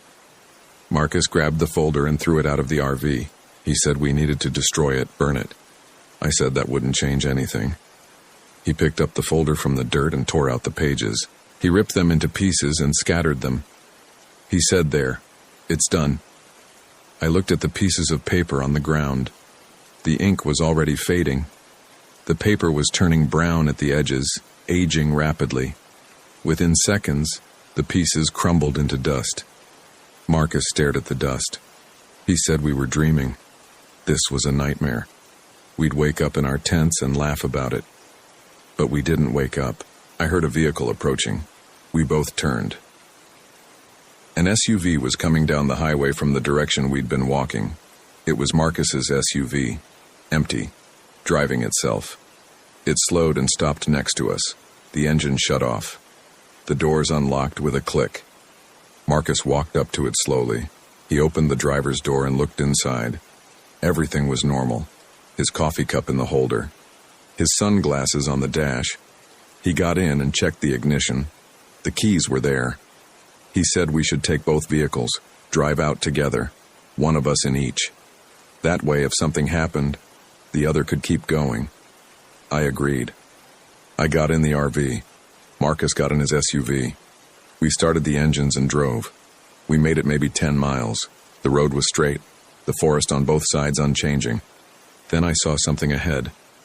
The campground entrance. I stopped. Marcus stopped next to me. He got out and walked to my window. He said this wasn't possible. We'd been driving away from it. I said I knew. He said we should try again. Take a different road. I reminded him there were no other roads. He said then we'd drive off-road, through the forest. Something. We turned around and drove back the way we'd come. After about 5 miles, we came to a crossroads. I didn't remember passing a crossroads. Marcus stopped and looked at a map on his phone. He said the crossroads wasn't on the map. I said we should take it anyway. We turned right. The new road was narrower, more rutted. We drove for about 20 minutes. The road curved, and suddenly we were approaching the campground entrance again, from a different direction but definitely the same place. Marcus stopped his SUV in the middle of the road. I pulled up next to him. He wasn't moving, just sitting there, hands on the steering wheel, staring forward. I got out and walked to his window. I knocked. He didn't respond. I opened his door. He turned to look at me. His eyes were red. He said we weren't getting out.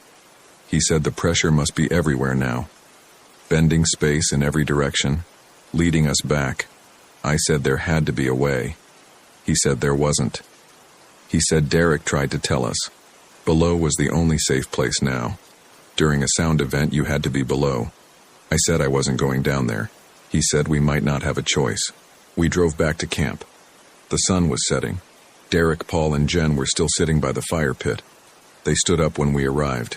They walked toward us. Marcus got out of his SUV.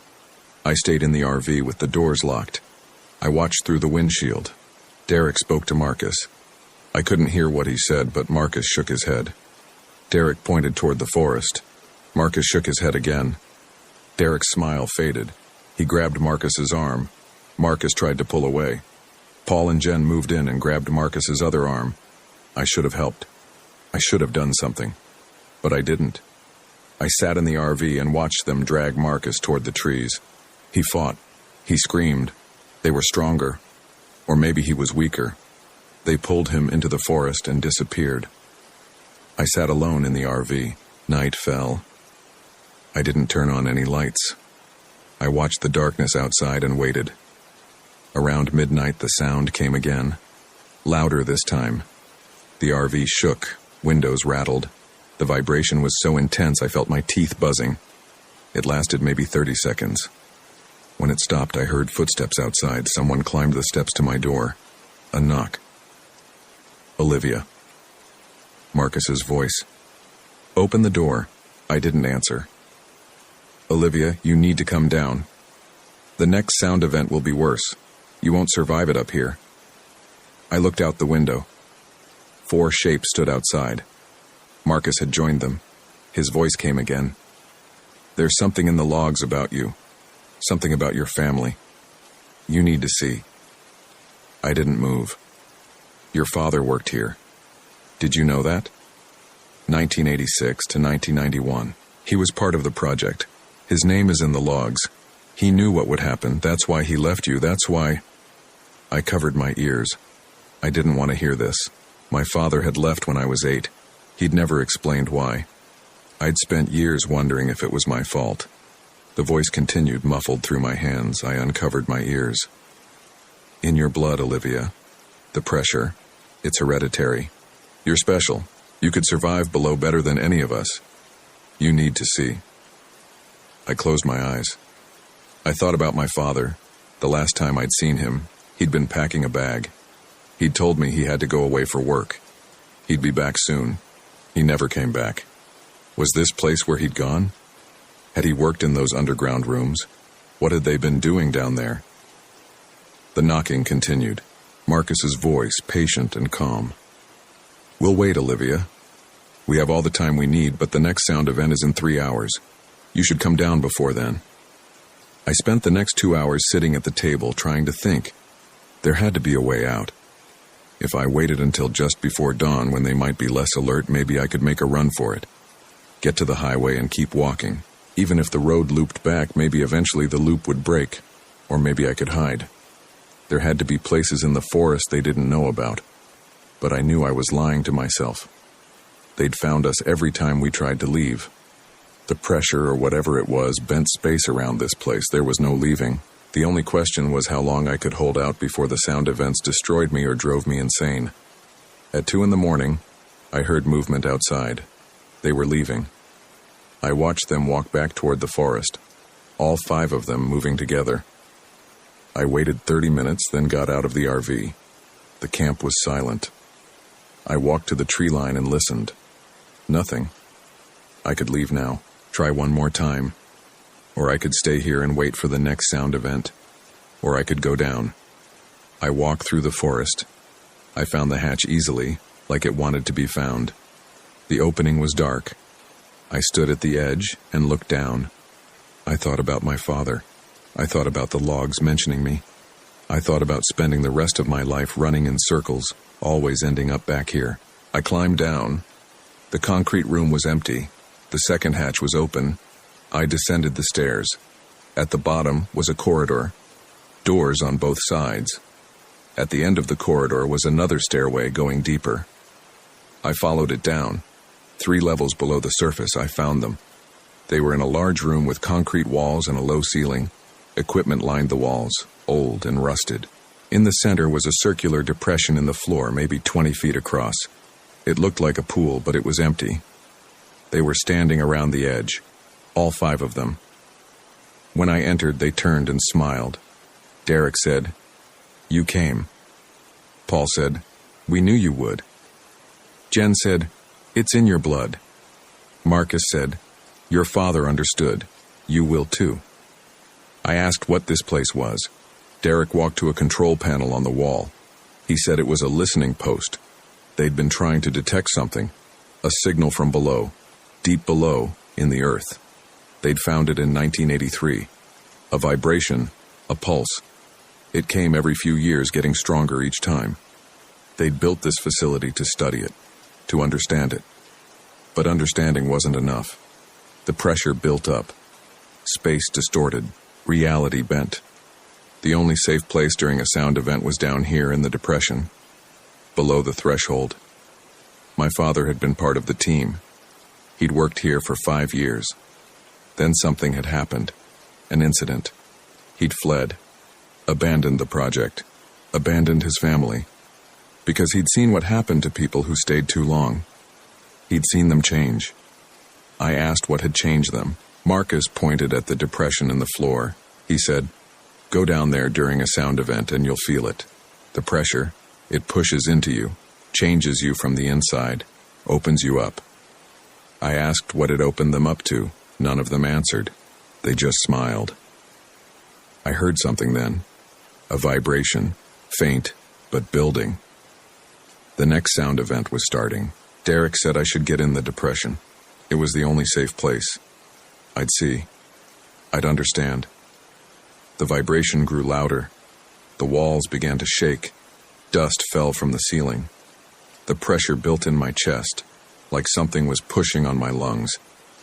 I walked to the edge of the depression and looked down. It was about 15 feet deep, the bottom smooth concrete. The 5 of them watched me, waiting. The sound was almost unbearable now. I felt like my skull was going to split open. I climbed down into the depression. The moment my feet touched the bottom, the pressure changed. It stopped pushing on me and started pulling, like something below the concrete was trying to drag me down through it. I fell to my knees. The sound peaked. My vision went white. The pulling sensation intensified until I felt like I was being turned inside out. And then something pushed into me. Not physical. Something else. Information, maybe. Or consciousness. I don't have words for it. I saw things. Memories that weren't mine. My father standing in this same depression, experiencing the same thing. The terror on his face. The moment he understood what was happening. The moment he chose to run. And I saw deeper. Below the concrete. Below the rock and soil. Something vast and old and aware. Sleeping, but not quite. Dreaming, and its dreams leaked upward. The pressure was its breath. The sound events were it turning in its sleep. And when it woke, the sound stopped. The pulling sensation released. I was lying on the concrete at the bottom of the depression, gasping. I heard applause. They were clapping. All 5 of them standing at the edge, looking down at me, smiling. Marcus said, "You see now." I did see. I saw what they'd become. The pressure had opened them up, and something had filled the space. Not the thing below. That was too vast. But pieces of it. Fragments of its dream. They were still themselves, but there was something else in there too. Wearing them. Using them. And now it was in me. I could feel it. A presence in the back of my mind. Whispering. Not words. Concepts. Imperatives. Stay below. Bring others. Prepare for the waking. I climbed out of the depression. They were waiting. Derek put a hand on my shoulder. He said I was family now. Paul said we had work to do. Jen said more would come. They always did. The pressure bent space. It brought people here. Marcus said I should rest. Get my strength back. The next sound event would be in 6 hours. We'd need to be ready. They led me to a side room. There was a cot and a blanket. They left me alone. The door didn't lock. I could leave any time I wanted, but I didn't want to. The presence in my mind was comfortable, warm. It showed me things, futures, possibilities.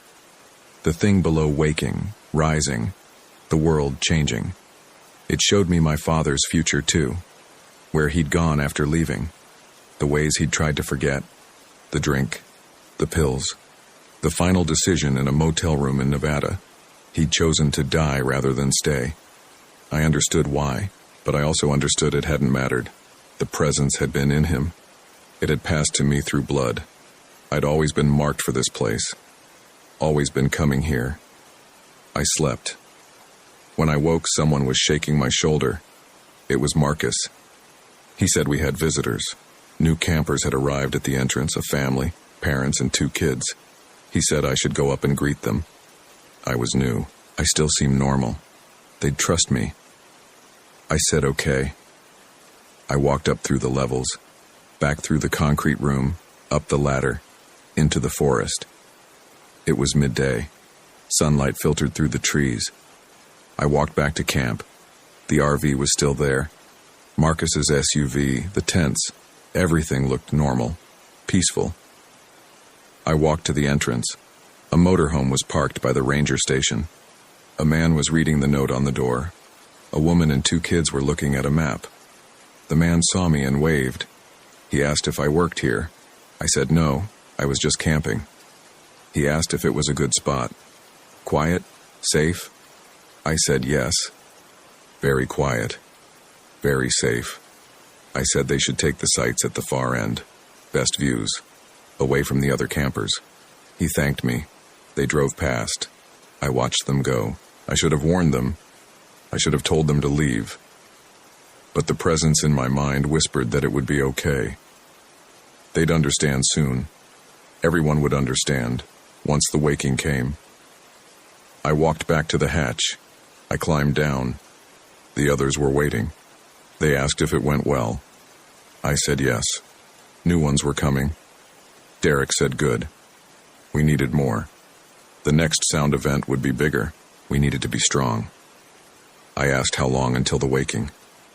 Marcus said soon. Maybe weeks, maybe months.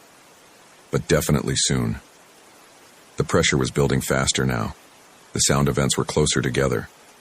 When it woke, We would be the first, the chosen ones. We'd help it rise. We'd help it spread. I asked what happened after that. None of them answered. They just smiled. I'm writing this on a piece of paper I found in one of the rooms. I don't know if anyone will read it. I don't know if I'll even remember writing it by the time I finish. The presence is getting stronger. It's harder to think my own thoughts. Harder to remember who I was. My name is Olivia Price. I came here on September 14th, 2023. I went down into the hatch. Something changed me. If you're reading this, you're probably at the campground. You probably found the hatch. You're probably thinking about going down. Don't. Or do. It doesn't matter. The pressure bends space. This place pulls people in. You're already here because you were always meant to be here. My father tried to run. It didn't work. I tried to run. It didn't work. Below is the only safe place now. I can feel the next sound event starting. The vibration in my chest. The pulling sensation. We're going down to the depression. All of us. The new family, too. They came down last night. They understand now. I think this is the big one. The waking. If you find this, I'm sorry. I should have done more to stop it, but the presence is so strong now, so warm. It loves us. It wants us to be part of it. We're going down now. Into the depression. Into the embrace. My name is Olivia Price. I was a data analyst. I had a life. I was someone. I don't remember what that feels like anymore. We're going down. The paper was found in 2024 by a Forest Service crew investigating reports of abandoned vehicles at Fish Lake National Forest. The campground had been closed since 2019 due to budget cuts. The vehicles mentioned in the document were found, but no bodies were recovered. A search of the area revealed no underground structures. The coordinates provided in the crew's report correspond to a section of forest with no history of federal installations or geological anomalies. The case remains open but inactive.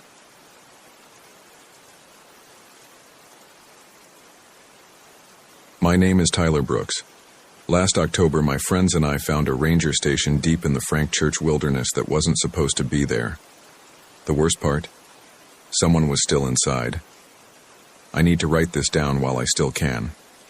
While I still remember things the way they actually happened before my mind starts filling in gaps or smoothing over the rough edges. That's what trauma does, right? It either sharpens everything into hyper-clarity, or it blurs it all into a manageable fog. I don't know which one I'm hoping for anymore. We left Boise on a Thursday morning, October 12th. Me, Marcus, Jen, and Alex. 4 friends, 1 rented RV, 2 weeks of vacation time we'd been planning since spring. The idea was simple. Disconnect, decompress, maybe do some hiking. Marcus had been talking about the Salmon River area for months. He was the outdoor guy in our group, always showing us photos of trails and campsites, boring us with gear talk at happy hours. The rest of us were more casual about it. Jen worked in tech and hadn't taken real time off in 18 months. Alex taught high school English and needed a break from teenagers. Me, I was a year out from my divorce and my therapist kept suggesting I reconnect with nature or some shit like that. So here we were, adults in our 30s pretending we were still capable of adventure. The RV was bigger than I expected. Marcus insisted on the upgrade, something with a full kitchen and a bathroom that didn't feel like an airplane toilet.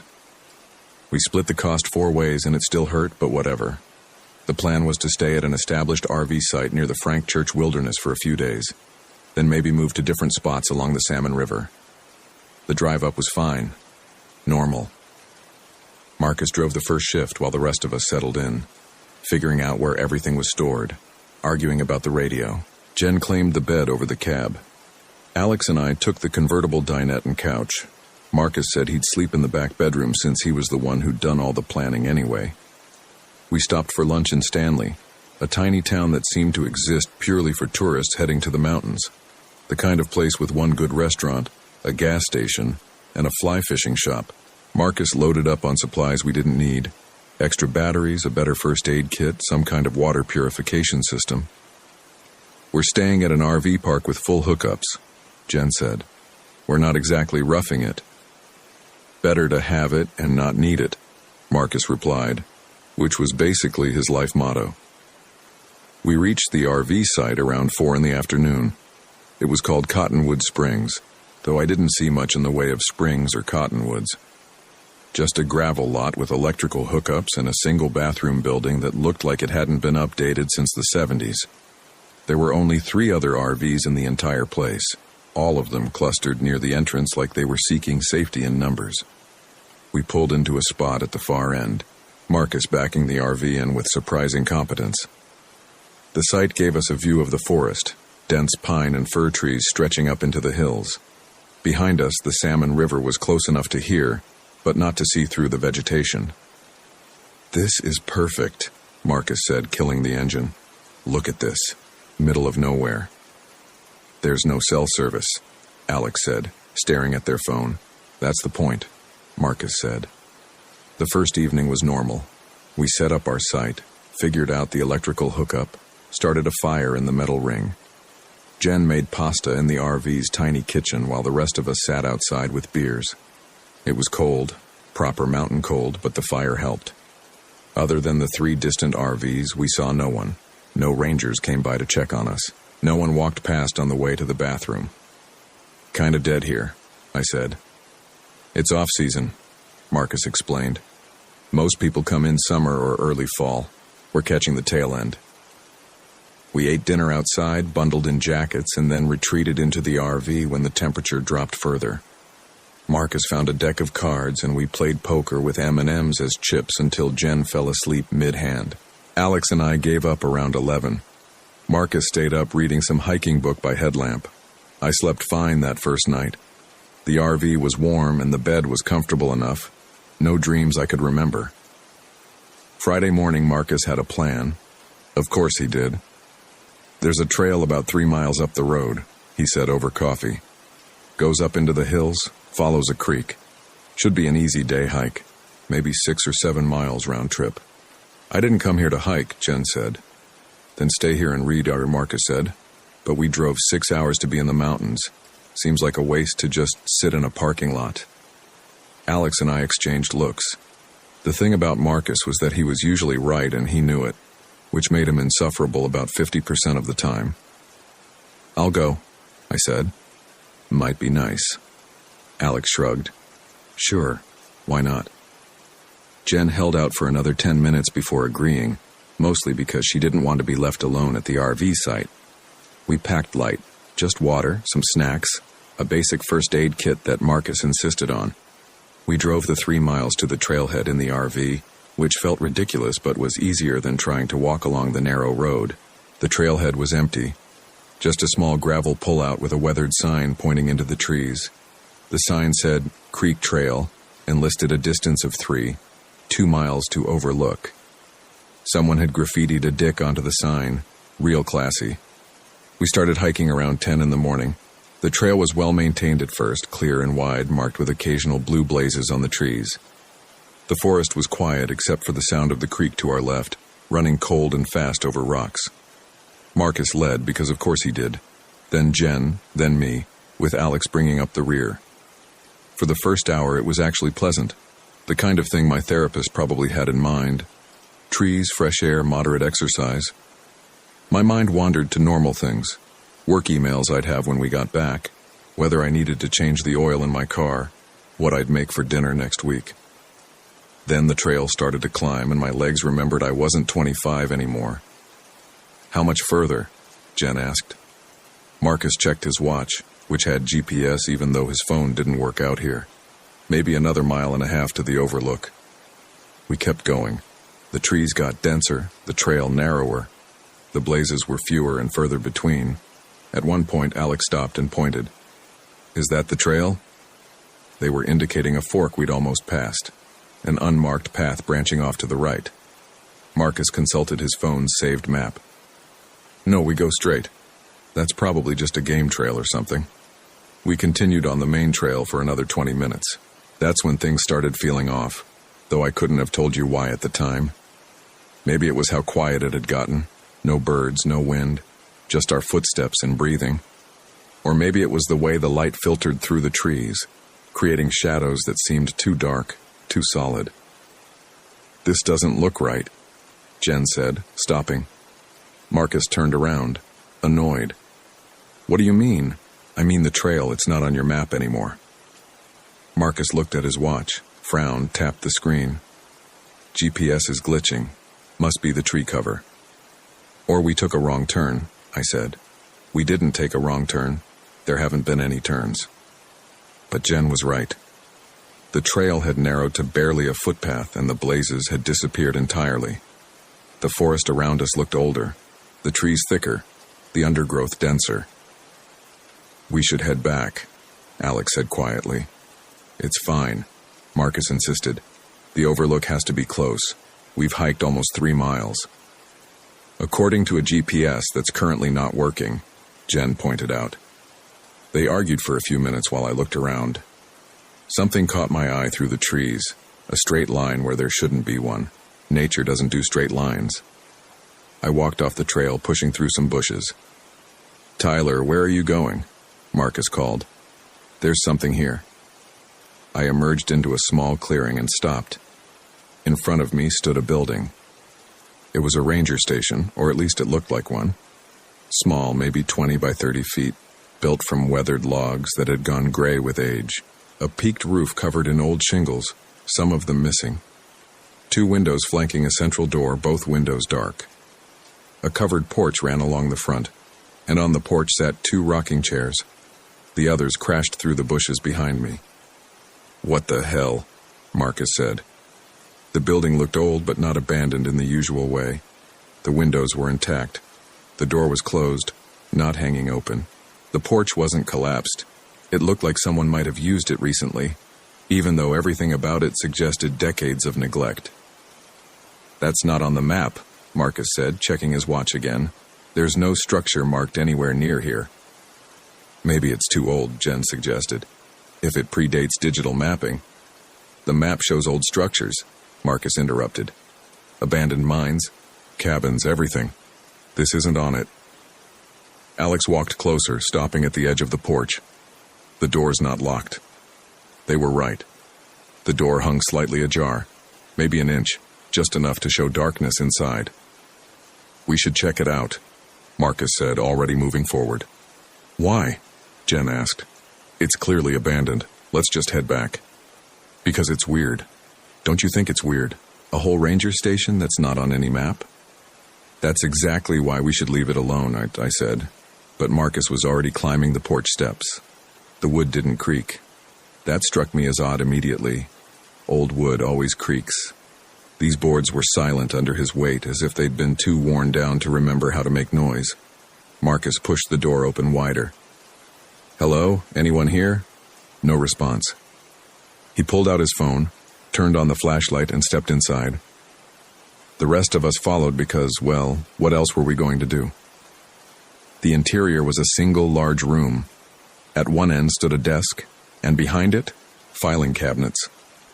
At the other end was a small kitchen area, a sink, a counter, a 2-burner stove that probably ran on propane. In between was a wooden table with 4 chairs. Everything was covered in dust, but not as much as you'd expect. More like weeks of neglect rather than years. The weirdest part was how intact everything was. Papers sat in neat stacks on the desk. Coffee mugs rested on the counter, one of them still half full with liquid so old it had gone solid. A calendar hung on the wall, showing August 2003. 20 years old, Alex said, looking at the calendar. But this place doesn't look 20 years abandoned. Marcus was rifling through the papers on the desk. These are all ranger logs, trail conditions, weather reports, visitor contacts. Last entry is... He squinted at a page. August 19th, 2003. What happened on August 19th, 2003? Jen asked. Marcus scanned the entry. Ranger P. Morrison reporting unusual trail closures. Multiple hikers report disorientation on Creek Trail. Recommend closure pending investigation. Then it just stops. Creek Trail, I said. That's what we're on. We're on, Jen corrected. We're clearly not on it anymore. I wandered to the filing cabinets, pulled open a drawer. It was full of folders, all labeled with dates and names. I pulled one out at random. May 1998. Inside were handwritten notes about wildlife sightings, maintenance schedules, routine stuff. I pulled out another, July 2001. More of the same. Look at this, Alex said from the corner. They'd found a corkboard covered in yellowed papers. Pinned to it were notices, memos, and one large map of the area. Alex pointed to a spot marked with a red X. That's where we are, or close to it. Marcus came over, studied the map. There's nothing marking a ranger station here. So someone built it off the books? Jen suggested. Why would anyone do that? None of us had an answer. We stood in the dusty room, 4 people who were increasingly aware that we'd stumbled onto something that didn't make sense. That's when we heard it, a sound from outside. Footsteps on the porch. We all froze. The footsteps were slow, deliberate, moving from one end of the porch to the other. They stopped directly in front of the door. Through the crack, I could see a shadow, human-shaped, blocking the light. "Hello?" Marcus called out. The shadow didn't move, didn't respond, just stood there, perfectly still. Marcus walked to the door, grabbed the handle, and pulled it open. Nothing. The porch was empty. The forest beyond was silent. "I heard it," Jen said. We all heard it. "Wind?" Alex suggested, but their voice was uncertain. "There's no wind," I said. We stood there for a long moment, staring at the empty porch. Then Marcus shook his head, trying to dispel whatever unease had settled over us. "Let's take some photos and get out of here. I want to look into this when we get back." We spent a few more minutes documenting the place.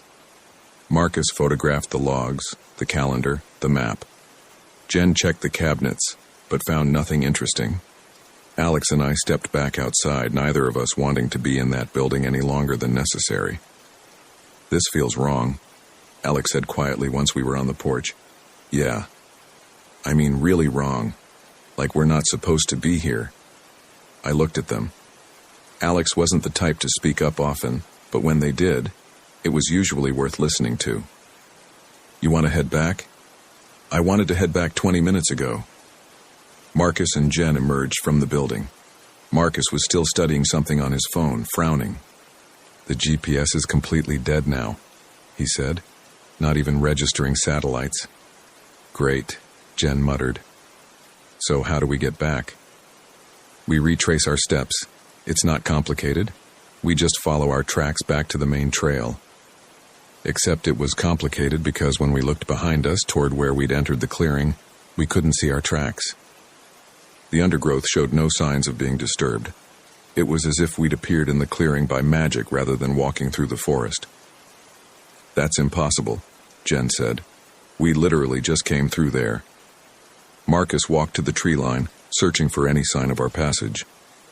"Maybe we came from a different direction." "We didn't," I said.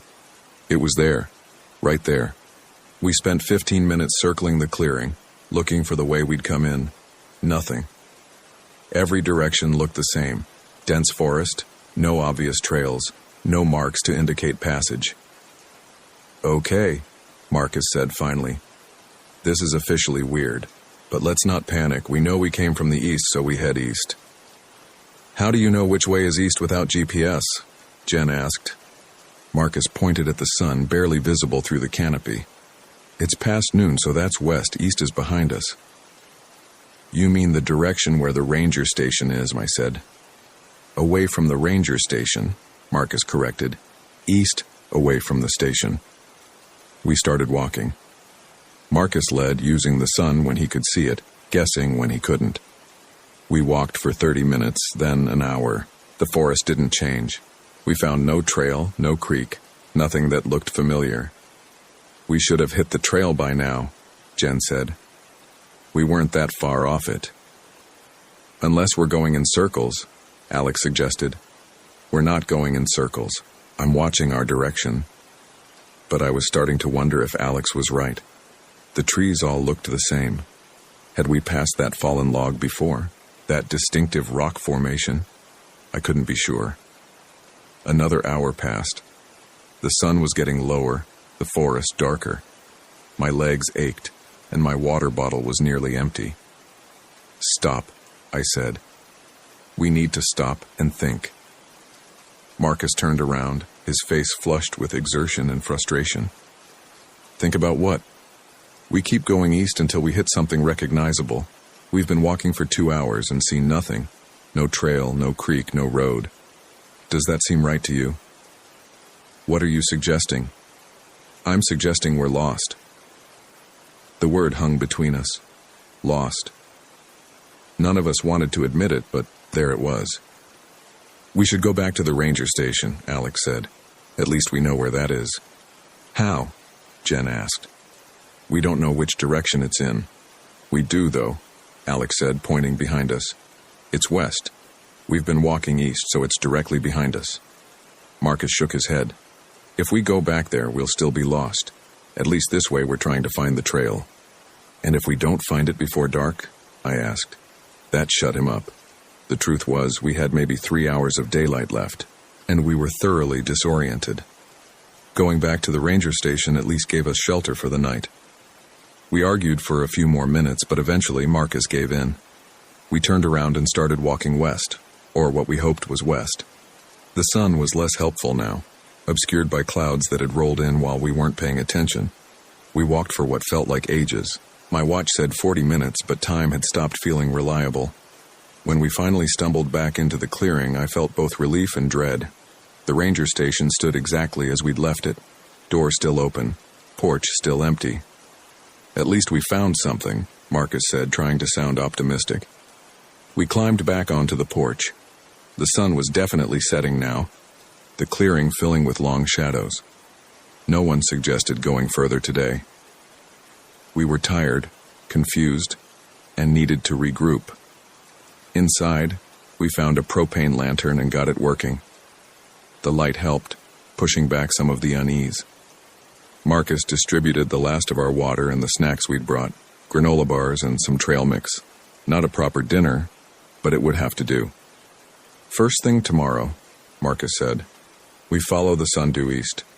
Don't deviate. Don't second guess. Straight east until we hit the road or the creek or something. And if we don't? Jen asked. We will. I wasn't so sure, but I didn't argue. We arranged ourselves around the room for sleep. The floor was hard and dusty, but we were too exhausted to care. Marcus took the first watch, sitting by one of the windows with his phone flashlight. The rest of us tried to sleep. I drifted in and out, never quite achieving real rest. Every creak of the building jerked me awake. The wind had picked up, making sounds against the walls. Or at least, I thought it was the wind. Around what must have been 2 or 3 in the morning, I heard Marcus swear softly. I sat up. What is it? He was at the window looking out into the darkness. I thought I saw someone. Where? By the tree line. Just for a second. But it's too dark to be sure. I joined him at the window. The clearing was barely visible, just a slightly lighter shade of black than the surrounding forest. I stared for a long time, seeing nothing. Probably an animal, I said. Maybe. But he didn't sound convinced, and neither was I. Morning came slowly, gray light filtering through the windows. We were all awake by 6, stiff and sore from sleeping on the hard floor. No one had slept well. Alex looked particularly haggard, dark circles under their eyes. Bad dreams? I asked. I kept hearing voices, they said, like people talking just outside. But when I'd wake up, there was nothing. Jen had heard them too. So had I, though I'd convinced myself it was just the wind or my imagination. Only Marcus claimed he'd heard nothing, but he'd been on watch most of the night. We went outside. The morning was cold and misty, the kind of mountain morning that feels more like evening. The clearing looked different in daylight, smaller somehow, more confined. The trees seemed closer. Everyone ready? Marcus asked. He was trying to sound confident, but I could hear the strain in his voice.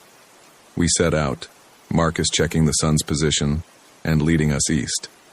This time we all paid close attention to our surroundings, looking for any landmarks or features. We marked trees as we passed, using rocks to scratch arrows into the bark. An hour passed, then 2. The forest remained unchanging, identical in every direction.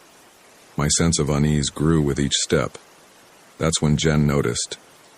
"We're back." "What?" She pointed at a tree. On its trunk was an arrow scratched into the bark. "That's one of our marks. We're back where we started." "That's impossible," Marcus said. "We've been walking in a straight line." But there was the mark, undeniable. And as we looked around, we saw others, arrows pointing east away from where we now stood. "How is this happening?" Jen's voice was rising, panic creeping in. "How are we going in circles when we're walking straight?" None of us had an answer. We stood in the forest, surrounded by our own trail markers, evidence of our complete failure to escape. Alex spoke quietly. "Something's wrong here. Really wrong. This isn't normal disorientation." "What are you saying?" Marcus demanded. "That the forest is magic? That we're trapped by, what, ghosts?" "I'm saying something is wrong and we need to accept that." We made our way back to the ranger station again. We didn't need to navigate. Our marked trees led us straight there, a perfect circle back to the clearing. Inside, we sat around the table, no one speaking for a long time. Finally, Marcus pulled out his phone. "There's no signal, but I'm going to write down everything we know. Facts only." He started typing. We'd arrived Thursday, hiked Friday morning, found the station around noon, got lost trying to leave. Multiple attempts to head east had brought us back. Time, Saturday morning, roughly 10 a.m. "We're missing for how long?" Jen asked. "Not missing yet," Marcus said. "We told everyone we'd be gone 2 weeks. No one will look for us for days." That sat heavy in the room. Days before anyone would even start to worry. Days alone in this clearing, unable to leave.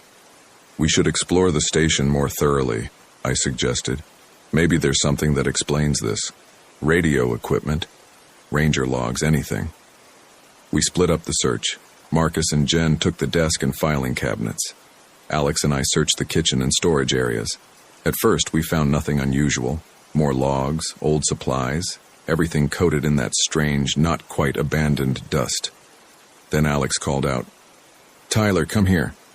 They were in a corner I'd missed where a tarp covered something bulky. Alex had pulled back part of the tarp, revealing what looked like radio equipment, old transmitter and receiver setup. "Does it work?" I asked. Alex flipped a switch. Nothing happened. They checked connections, finding a battery pack that was long dead. "Even if we had power, I don't know how to use this. It's ancient." Marcus and Jen joined us. Marcus immediately started examining the equipment, poking at dials and buttons. "This is military surplus," we said. "Probably from the 80s. If we could get power to it." "How?" Jen interrupted. "There's no electricity here. The stove runs on propane. Maybe there's a generator somewhere." We searched the building again, this time looking for power sources. We found nothing inside, but behind the station, half hidden under a lean-to structure, sat a portable generator. It was old, covered in rust, but when Marcus checked the fuel tank, it was half full. "This might work," he said. It took us 30 minutes to get the generator started and another 20 to connect it to the radio equipment. When Marcus finally flipped the switch, the radio crackled to life, filling the station with static. "Yes." Marcus started adjusting frequencies, scanning through channels. Static, static, static. Then, faintly, a voice. "Anyone copy? This is Ranger Morrison, Station 12. Does anyone copy?" We all froze. Marcus grabbed the microphone. "Hello? This is Marcus Webb. We're at a ranger station. We're lost. We need help. Over." Static. Then the voice again. Clearer now. "Station 12, repeat. You said you're lost? What's your location?" "We don't know," Marcus said. "We were hiking Creek Trail and found an old ranger station. We've been trying to leave but keep ending up back here. Can you send help?" Long pause. Static. Then, "Creek Trail closed in 2003. No ranger station on Creek Trail. Who is this?" Marcus exchanged looks with us. "My name is Marcus Webb. I'm here with 3 friends. We've been lost for 2 days. Please, we need help."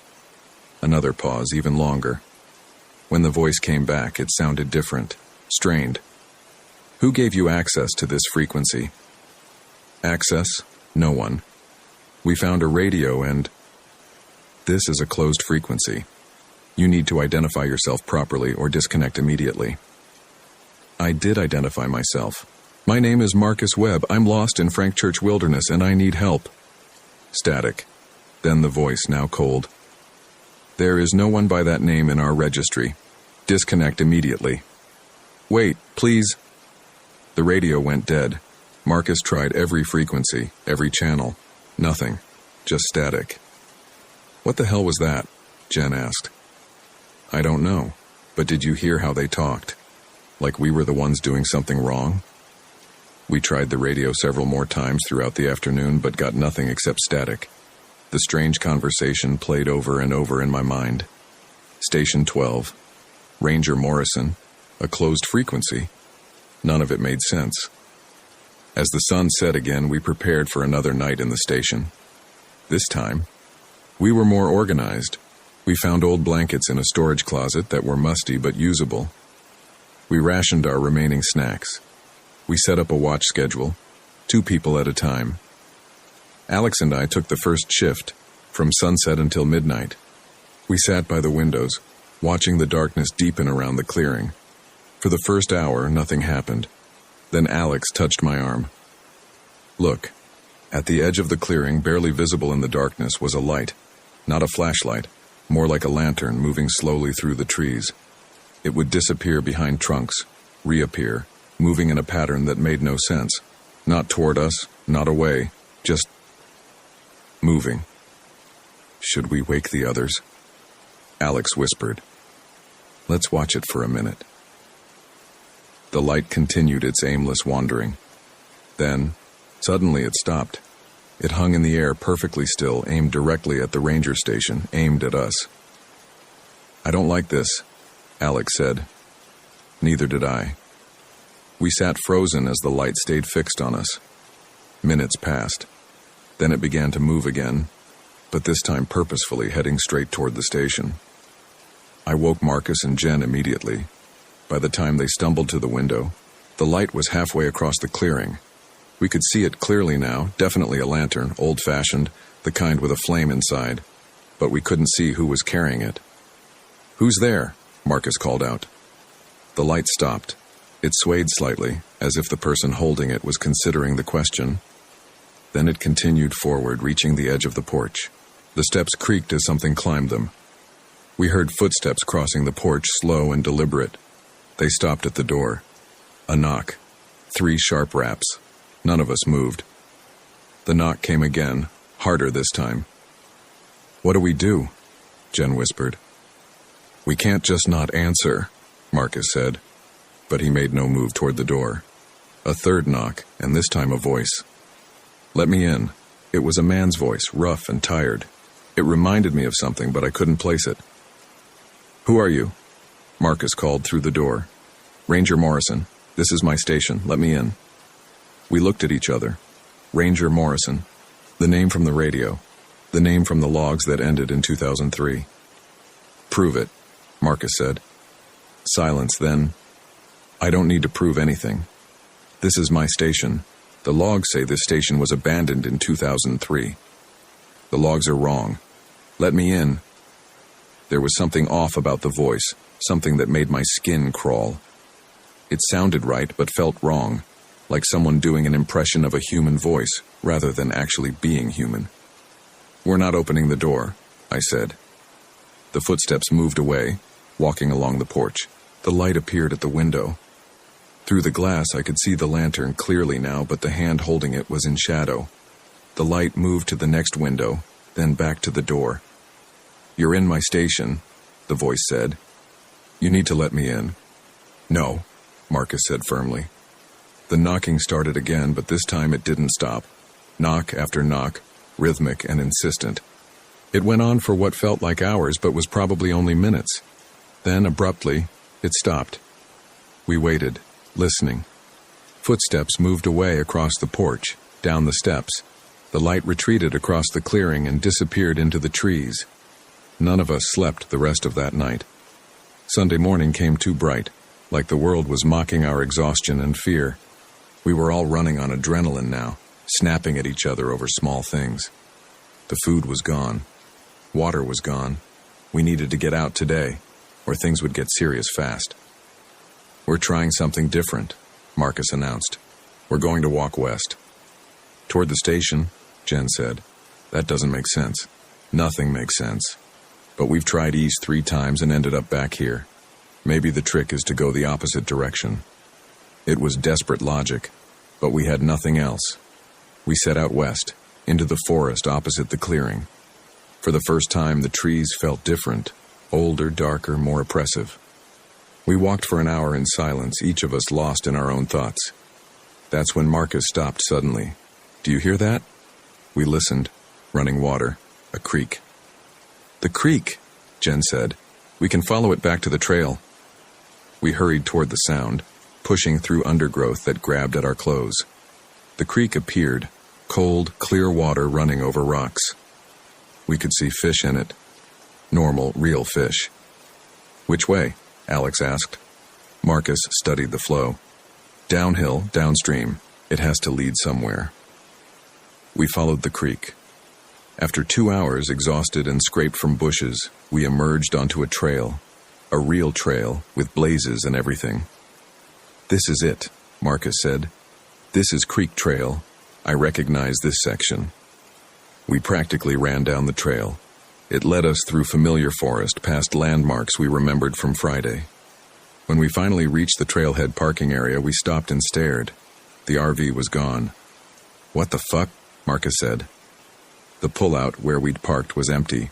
No RV, no tire tracks, nothing. Just gravel and forest. "Someone stole it?" Jen suggested weakly. "Or we're at the wrong trailhead," I said, but we weren't. There was the same graffitied sign, the same configuration of trees. This was definitely where we'd parked 3 days ago. We walked the 3 miles back to Cottonwood Springs RV Park in a daze. When we arrived, we stopped at the entrance, confused. The other 3 RVs we'd seen were gone. The entire lot was empty except for one vehicle, a park ranger truck. A woman in a ranger uniform approached us. She looked concerned. "Can I help you folks?" "We're looking for our RV," Marcus said. "We parked here Thursday." The ranger frowned. "This facility closed for the season 2 weeks ago. There haven't been any RVs here since early October." "That's impossible," Jen said. "We were here. Thursday, October 12th. We rented a spot, parked our RV right there." She pointed to where we'd been. The ranger's expression shifted to something like pity. "Today is October 15th. If you were here Thursday, that was 3 days ago. But like I said, we've been closed. No one's been here." 3 days, I repeated. "We've been gone 3 days?" "We need to call someone," Marcus said, pulling out his phone. "The rental company, the police, someone. Our RV is missing." His phone showed signal now. Full bars. He dialed, spoke to someone, his voice rising as he tried to explain. The ranger watched us with growing concern, probably wondering if we were on drugs or having some kind of collective breakdown. A police officer arrived within 30 minutes, then another. We told our story, the hike, the ranger station, getting lost, the strange radio call, the figure on the porch. They listened with expressions that grew more skeptical with each detail. "We'll look into the missing vehicle," one officer said. "But I need to ask, have any of you been using substances? Mushrooms grow in these woods, and people sometimes pick them without knowing what they are." "We're not high," Marcus said. "Have you eaten anything unusual? Berries, plants?" "Nothing. We brought our own food." They asked us to describe the ranger station's location. We tried, but realized we couldn't. Somewhere off Creek Trail to the west, maybe 3 miles from the trailhead. It was all vague. The officers exchanged looks that said everything about what they thought of our story. They drove us to the nearest town, took statements, and started a search for the RV. We gave them the rental company information, our identification, everything. Then we waited. The RV turned up 6 hours later. It was parked at Cottonwood Springs, exactly where we'd left it. The ranger who'd found it looked confused. I checked this lot twice today. It wasn't here before. We went back with the police. The RV was locked, undisturbed. Inside, everything was exactly as we'd left it Thursday morning. Jen's book on the table, coffee cups in the sink, our beds unmade. So what's the problem? One officer asked. You parked it here, you left it here, it's still here. It wasn't here an hour ago, Marcus insisted. Maybe you were looking in the wrong spot. We couldn't explain it. The police made notes about possible confusion due to exhaustion and stress, suggested we get medical checkups, and left. The rental company was just happy the RV hadn't actually been stolen. That night we sat inside the RV, doors locked, trying to process what had happened. None of us could explain it. We checked our phones. It was October 15th, Sunday evening. We'd lost 3 days, but also hadn't because the RV showed no signs of being abandoned. The food we'd left out Thursday morning should have spoiled by now, but it was fine. We should leave, Jen said. Right now. Drive back to Boise and pretend this never happened. Marcus was looking at his phone, scrolling through something. The ranger station. I photographed it, remember? I photographed everything. He showed us his phone. The photos were there, the desk, the logs, the calendar, the radio equipment. Proof we hadn't hallucinated the whole thing. We need to go back, he said. Absolutely not, I said. We need to understand what happened. Something is out there and we need... No, Jen interrupted. We don't need anything except to leave. Now. Alex had been quiet, staring at their reflection in the RV's window. Now they spoke, their voice strange. We can't leave. What do you mean we can't leave? I asked. They turned to look at us, and something was wrong. Their eyes looked different, darker, or maybe it was just the lighting. We're not done here yet. Alex? Jen said. Are you okay? Alex smiled. It was wrong, completely wrong. Too wide, too knowing. I'm fine. Better than fine. But we need to go back. Marcus stood up. Back where? To the station. That's where we belong. The way they said belong made my skin crawl. I looked at Marcus and Jen, saw my own fear reflected in their faces. Alex, I said carefully, what happened to you out there? They tilted their head, still smiling that wrong smile. Nothing happened. I just finally understand. Understand what? Why we can't leave. Why we're not supposed to leave. Jen stood up slowly, edging toward the door. I think we need to get Alex to a hospital. Alex's expression changed, the smile dropping away into something cold. You can try to run, it won't matter. We all end up back there eventually, I did. You didn't go back, Marcus said. We've been together this whole time. Have we? Alex looked at each of us in turn. Are you sure? Are you really sure? And that's when I noticed. Alex's clothes were different. When we'd left the station, they'd been wearing a green jacket. Now it was gray, and their boots. Those weren't the ones they'd started the trip with. When did you change? I asked. I didn't. Your jacket, your boots, they're different. Alex looked down at themselves, then back up at us and smiled again. You're right. These aren't mine. They're P. Morrison's. He doesn't need them anymore. Marcus moved fast, grabbing his keys. We're leaving, all of us, now. But when he tried the door, it wouldn't open. The lock wouldn't turn. He tried the other door, the emergency window, everything. The RV had become a sealed box. Alex laughed. It sounded like wind through dead trees. I told you, we're not done yet. We spent that night trapped in the RV watching Alex, or whatever Alex had become.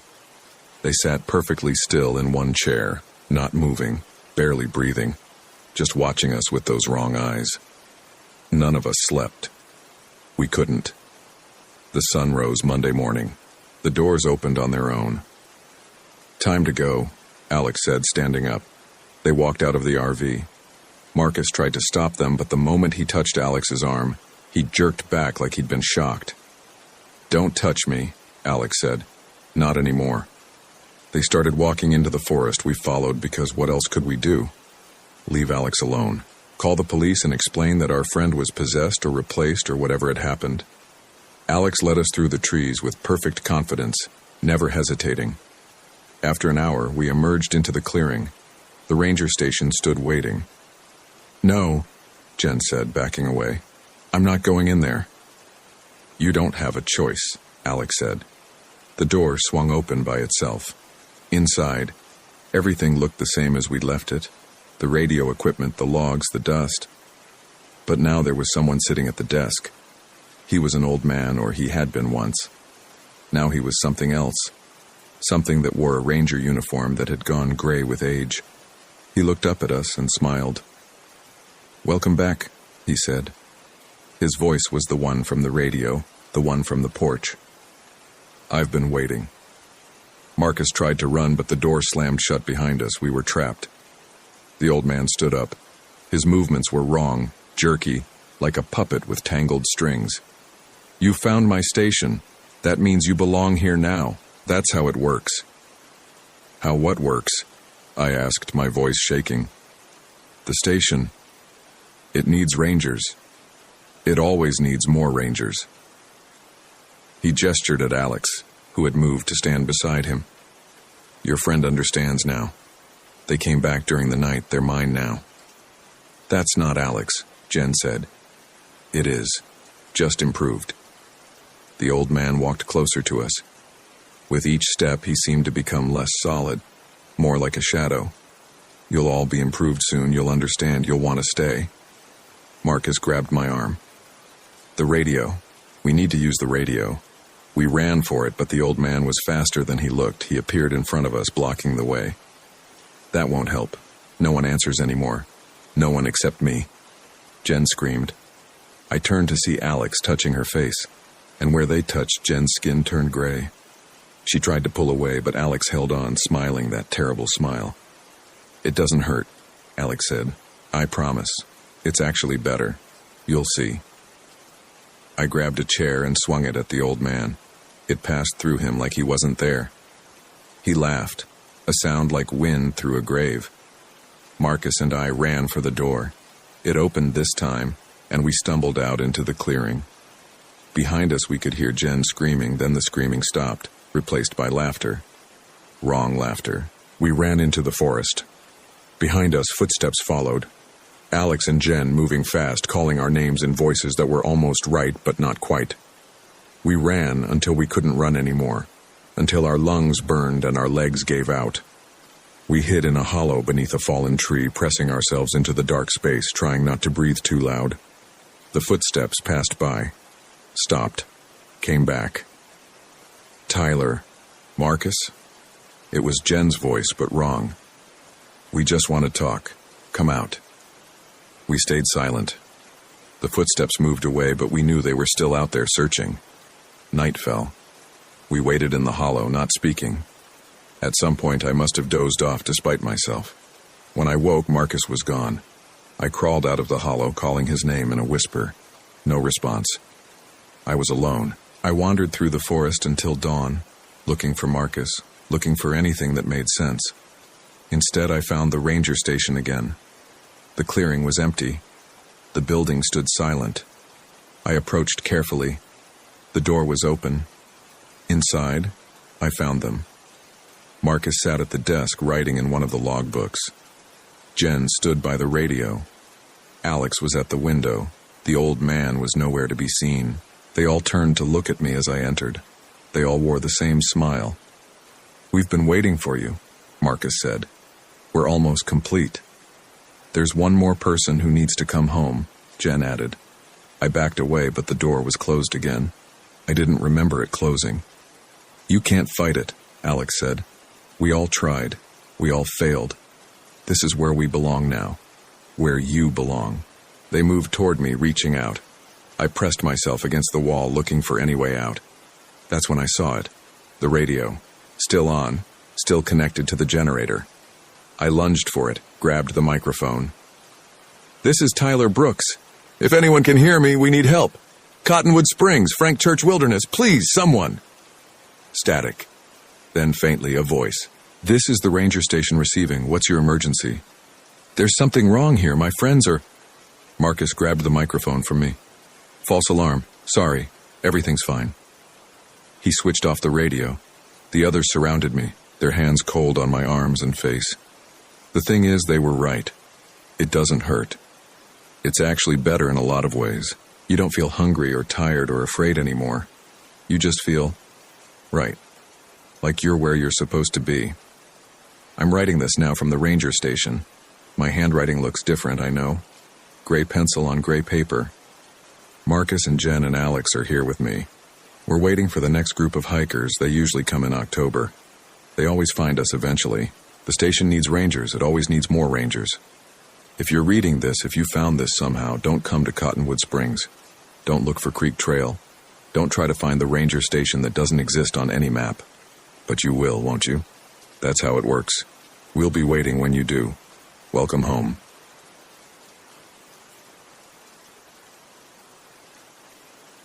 My name is Michael Green. I'm 42 years old, work in IT, and I've never believed in anything I couldn't explain with logic. That changed 3 weeks ago at an RV park near Caddo Lake, Texas. I'd taken a week off to clear my head after the divorce was finalized. Sarah got the house, I got Cooper, my 5-year-old German Shepherd, and we both agreed that was fair. I rented a small RV, the kind with a bed over the cab and a cramped kitchenette, and drove south from Dallas. I'd heard Caddo Lake was quiet this time of year, early November, and I wanted quiet. The RV park was called Cypress Haven, though there wasn't much haven about it. 12 sites total, most of them empty when I arrived on a Thursday afternoon. The owner, a woman named Linda who looked about 60, checked me in from a small office that smelled like cigarette smoke and fried food. She took my credit card information and asked if I needed firewood. "We've got bundles for $8, she said. "You're in Site 7. It's the one closest to the trailhead if you want to walk your dog." I bought 2 bundles and drove the RV down a gravel road that wound between pine trees and Spanish moss. Site 7 was at the end, backing up to a wall of dense forest. There was a concrete pad for the RV, a fire ring made of stacked stones, and a weathered picnic table. The site next to mine, Site 8, was empty. So was Site 6. In fact, from what I could see, only 2 other sites appeared occupied, one near the office and another halfway down the road. I got the RV leveled and hooked up to the electrical post. Cooper sniffed around the perimeter of the site, marked a few trees, then came back to lie in the shade under the picnic table. It was warm for November, probably 75 degrees, and the humidity made everything feel sticky. That first night was fine. I made a sandwich for dinner, gave Cooper his kibble, and built a small fire. I didn't see anyone else. At some point, I heard a car start up near the office, and then it was just crickets and the occasional splash from the lake. I went to bed around 10. I found the diary on Friday morning. Cooper needed to go out early, before sunrise. I clipped on his leash and we walked down the trail that started behind my site. It wasn't much of a trail, more like a path that had been worn into the undergrowth by other people walking their dogs. The trees were thick with vines, and the ground was soft, almost spongy. After about 5 minutes, the trail opened into a small clearing where someone had left an old aluminum lawn chair. Cooper pulled toward a fallen log at the edge of the clearing, and that's when I saw it. A small notebook, maybe 5 by 7 inches, lying on the ground next to the log. The cover was brown leather, water-stained and dirty. I almost didn't pick it up, but I did. I opened it to the first page. The handwriting was neat, almost careful. "This diary belongs to whoever needs it. Read it. Believe it. You won't, but you should." The second page had a date written at the top, November 11th. That was today. Friday, November 11th. Below the date. "You'll find this diary in the clearing behind Site 7. You have a dog with you. His name is Cooper." I stopped reading. I looked around the clearing, half expecting to see someone watching me from the trees. The forest was quiet. Cooper was sniffing the log, oblivious. I should have left the diary there. I should have walked back to my RV and forgotten about it. Instead, I kept reading. "You won't believe this is real. You'll think it's a prank. But everything written here will happen. Today, you'll meet a man named Carl at Site 3. He'll offer you a beer at 4:17 p.m. Don't drink it. Tonight at 11:43 p.m. you'll hear something moving around your RV. Don't look outside. Tomorrow, November 12th, someone will arrive at Site 8. She'll tell you her name is Ruth. She's lying. The entries went on for pages. Specific times, specific events. I flipped ahead and saw dates going all the way to November 17th, 6 days from now. The last entry was dated November 17th, 11:59 p.m. It was only 2 words. You're next. I closed the diary and stood there for a minute trying to think. This had to be a joke. Someone messing with a stranger at an RV park. But how did they know my dog's name? And how did they know I'd find this diary at this exact spot on this exact morning? I walked back to my RV, Cooper trotting beside me. The sun was coming up and I could hear birds starting to make noise in the trees. I put the diary on the table inside the RV and stared at it while I made coffee.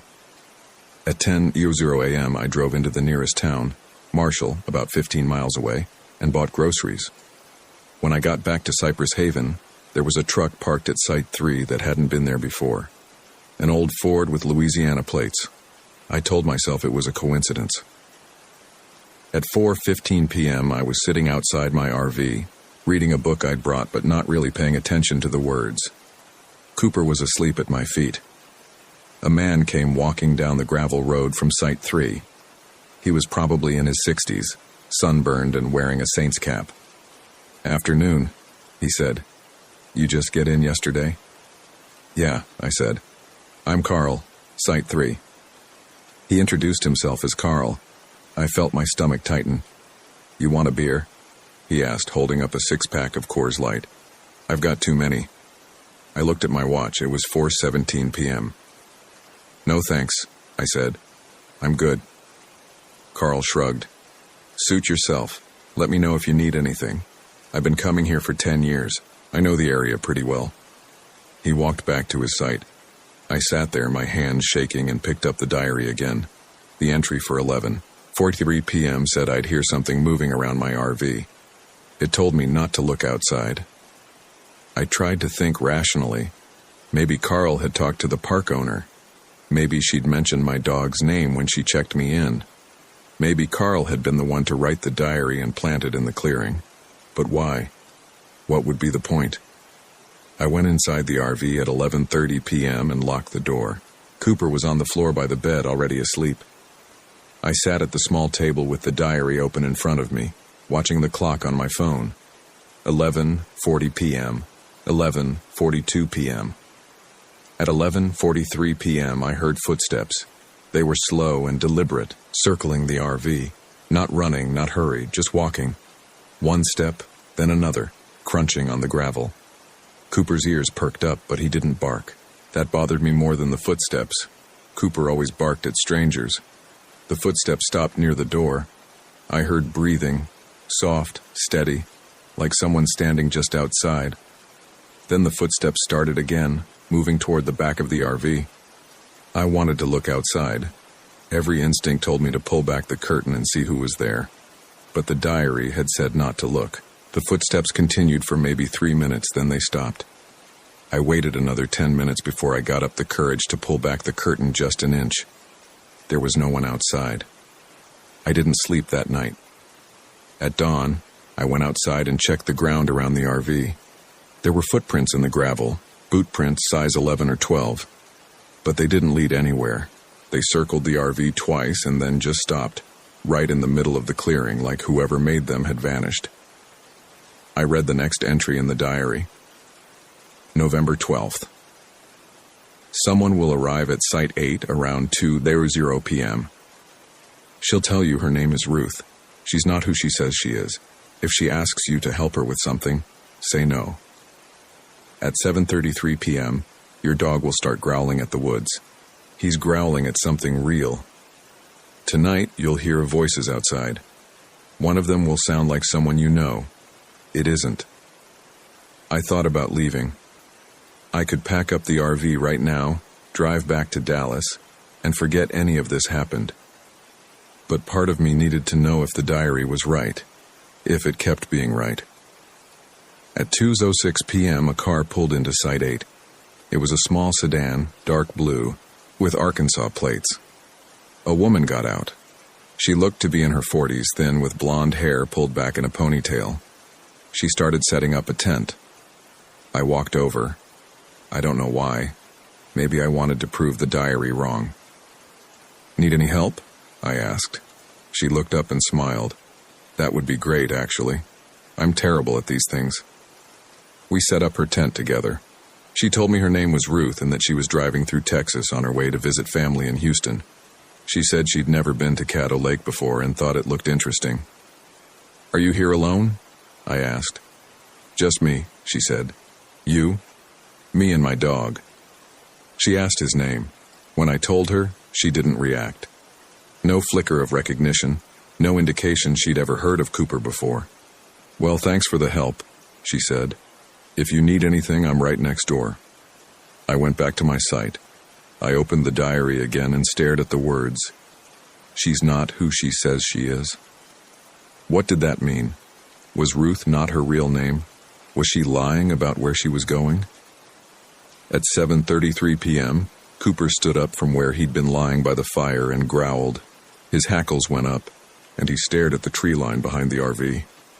I followed his gaze but didn't see anything. "What is it, boy?" I asked. He kept growling, low and steady.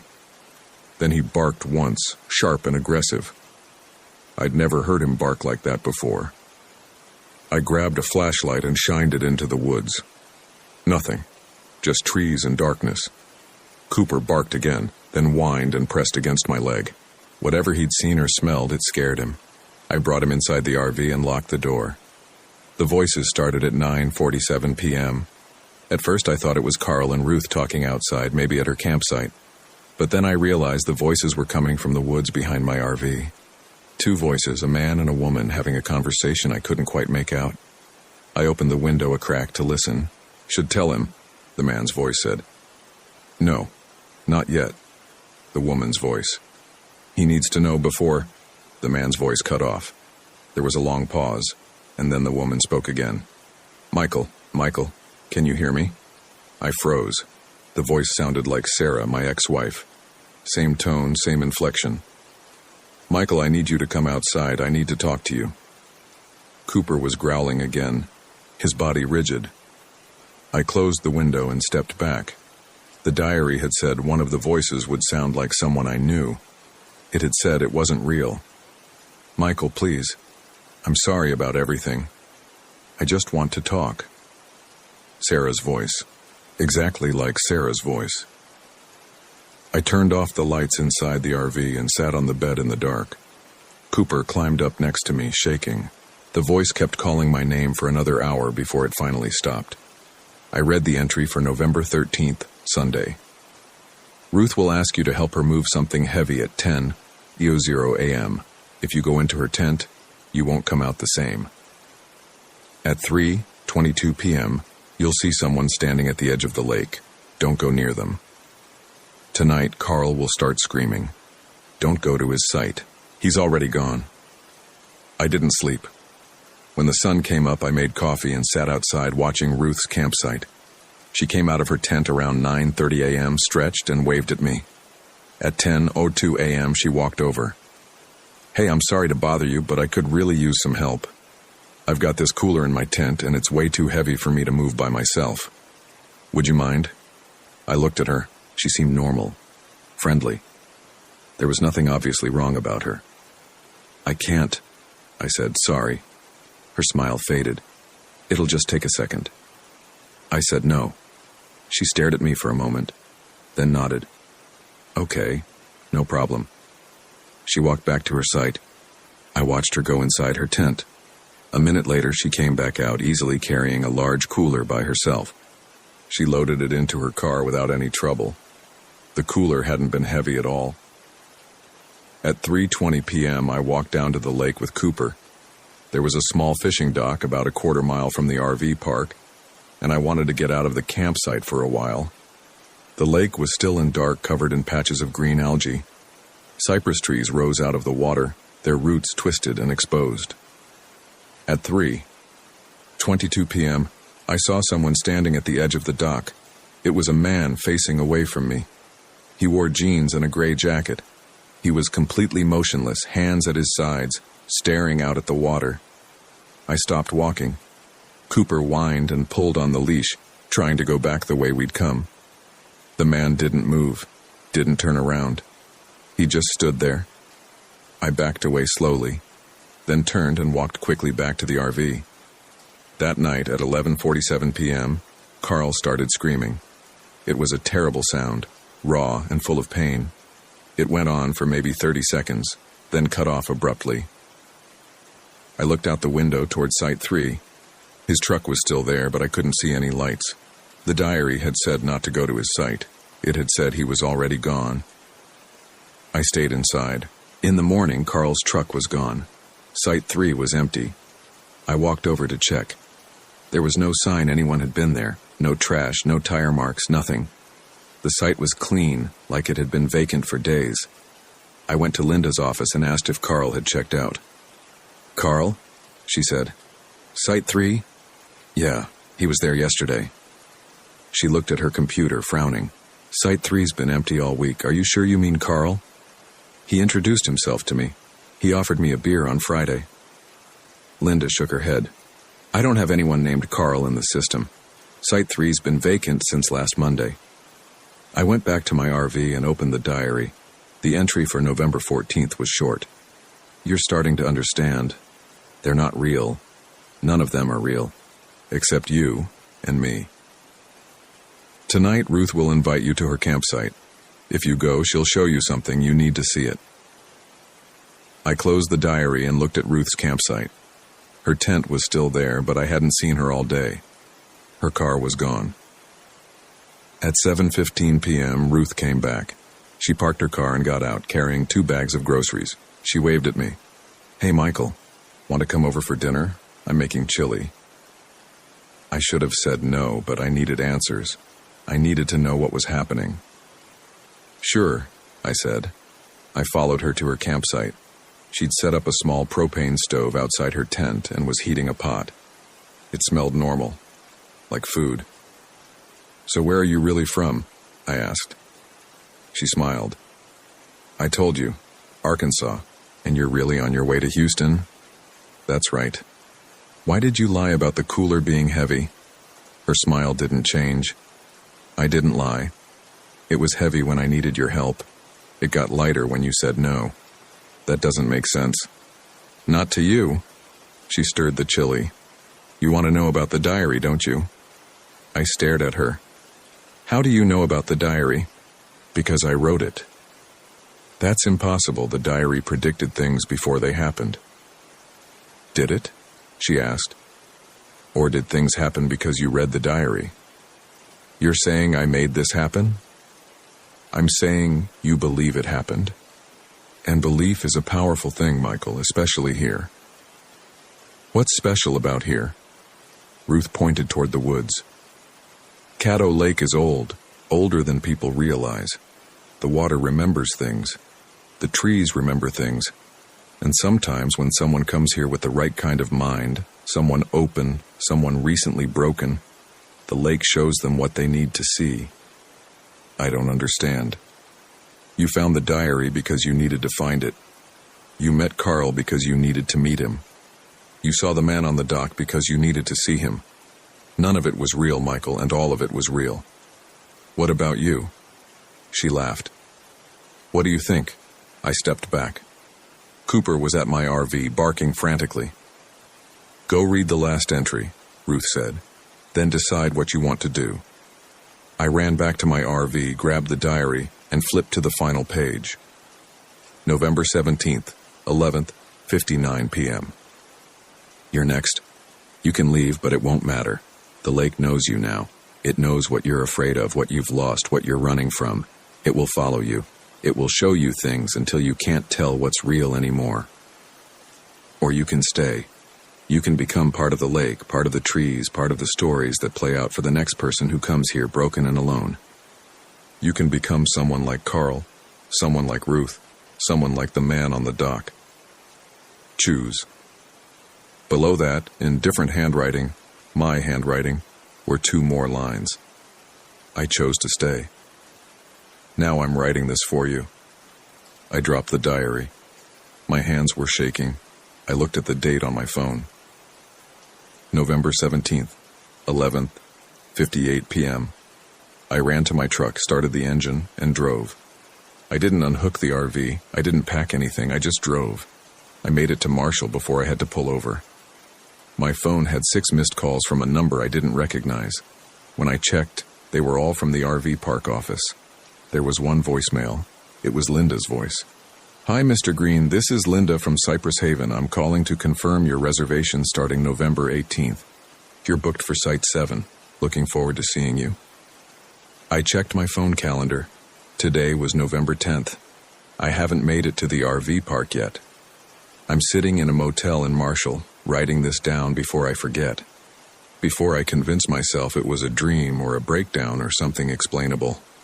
Tomorrow I'll drive to Cypress Haven. I'll check in with Linda. I'll set up at Site 7.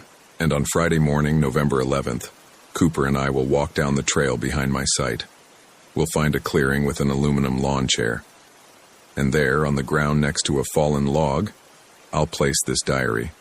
Because someone else will need to find it. Someone else driving south alone and broken. Someone else running from a divorce or a death or some private grief they can't name. The lake will know them. The trees will remember them. And I'll be there watching from Site 8 or Site 3 or maybe standing at the edge of the dock waiting to show them what they need to see. I chose to stay. Now I'm choosing for you.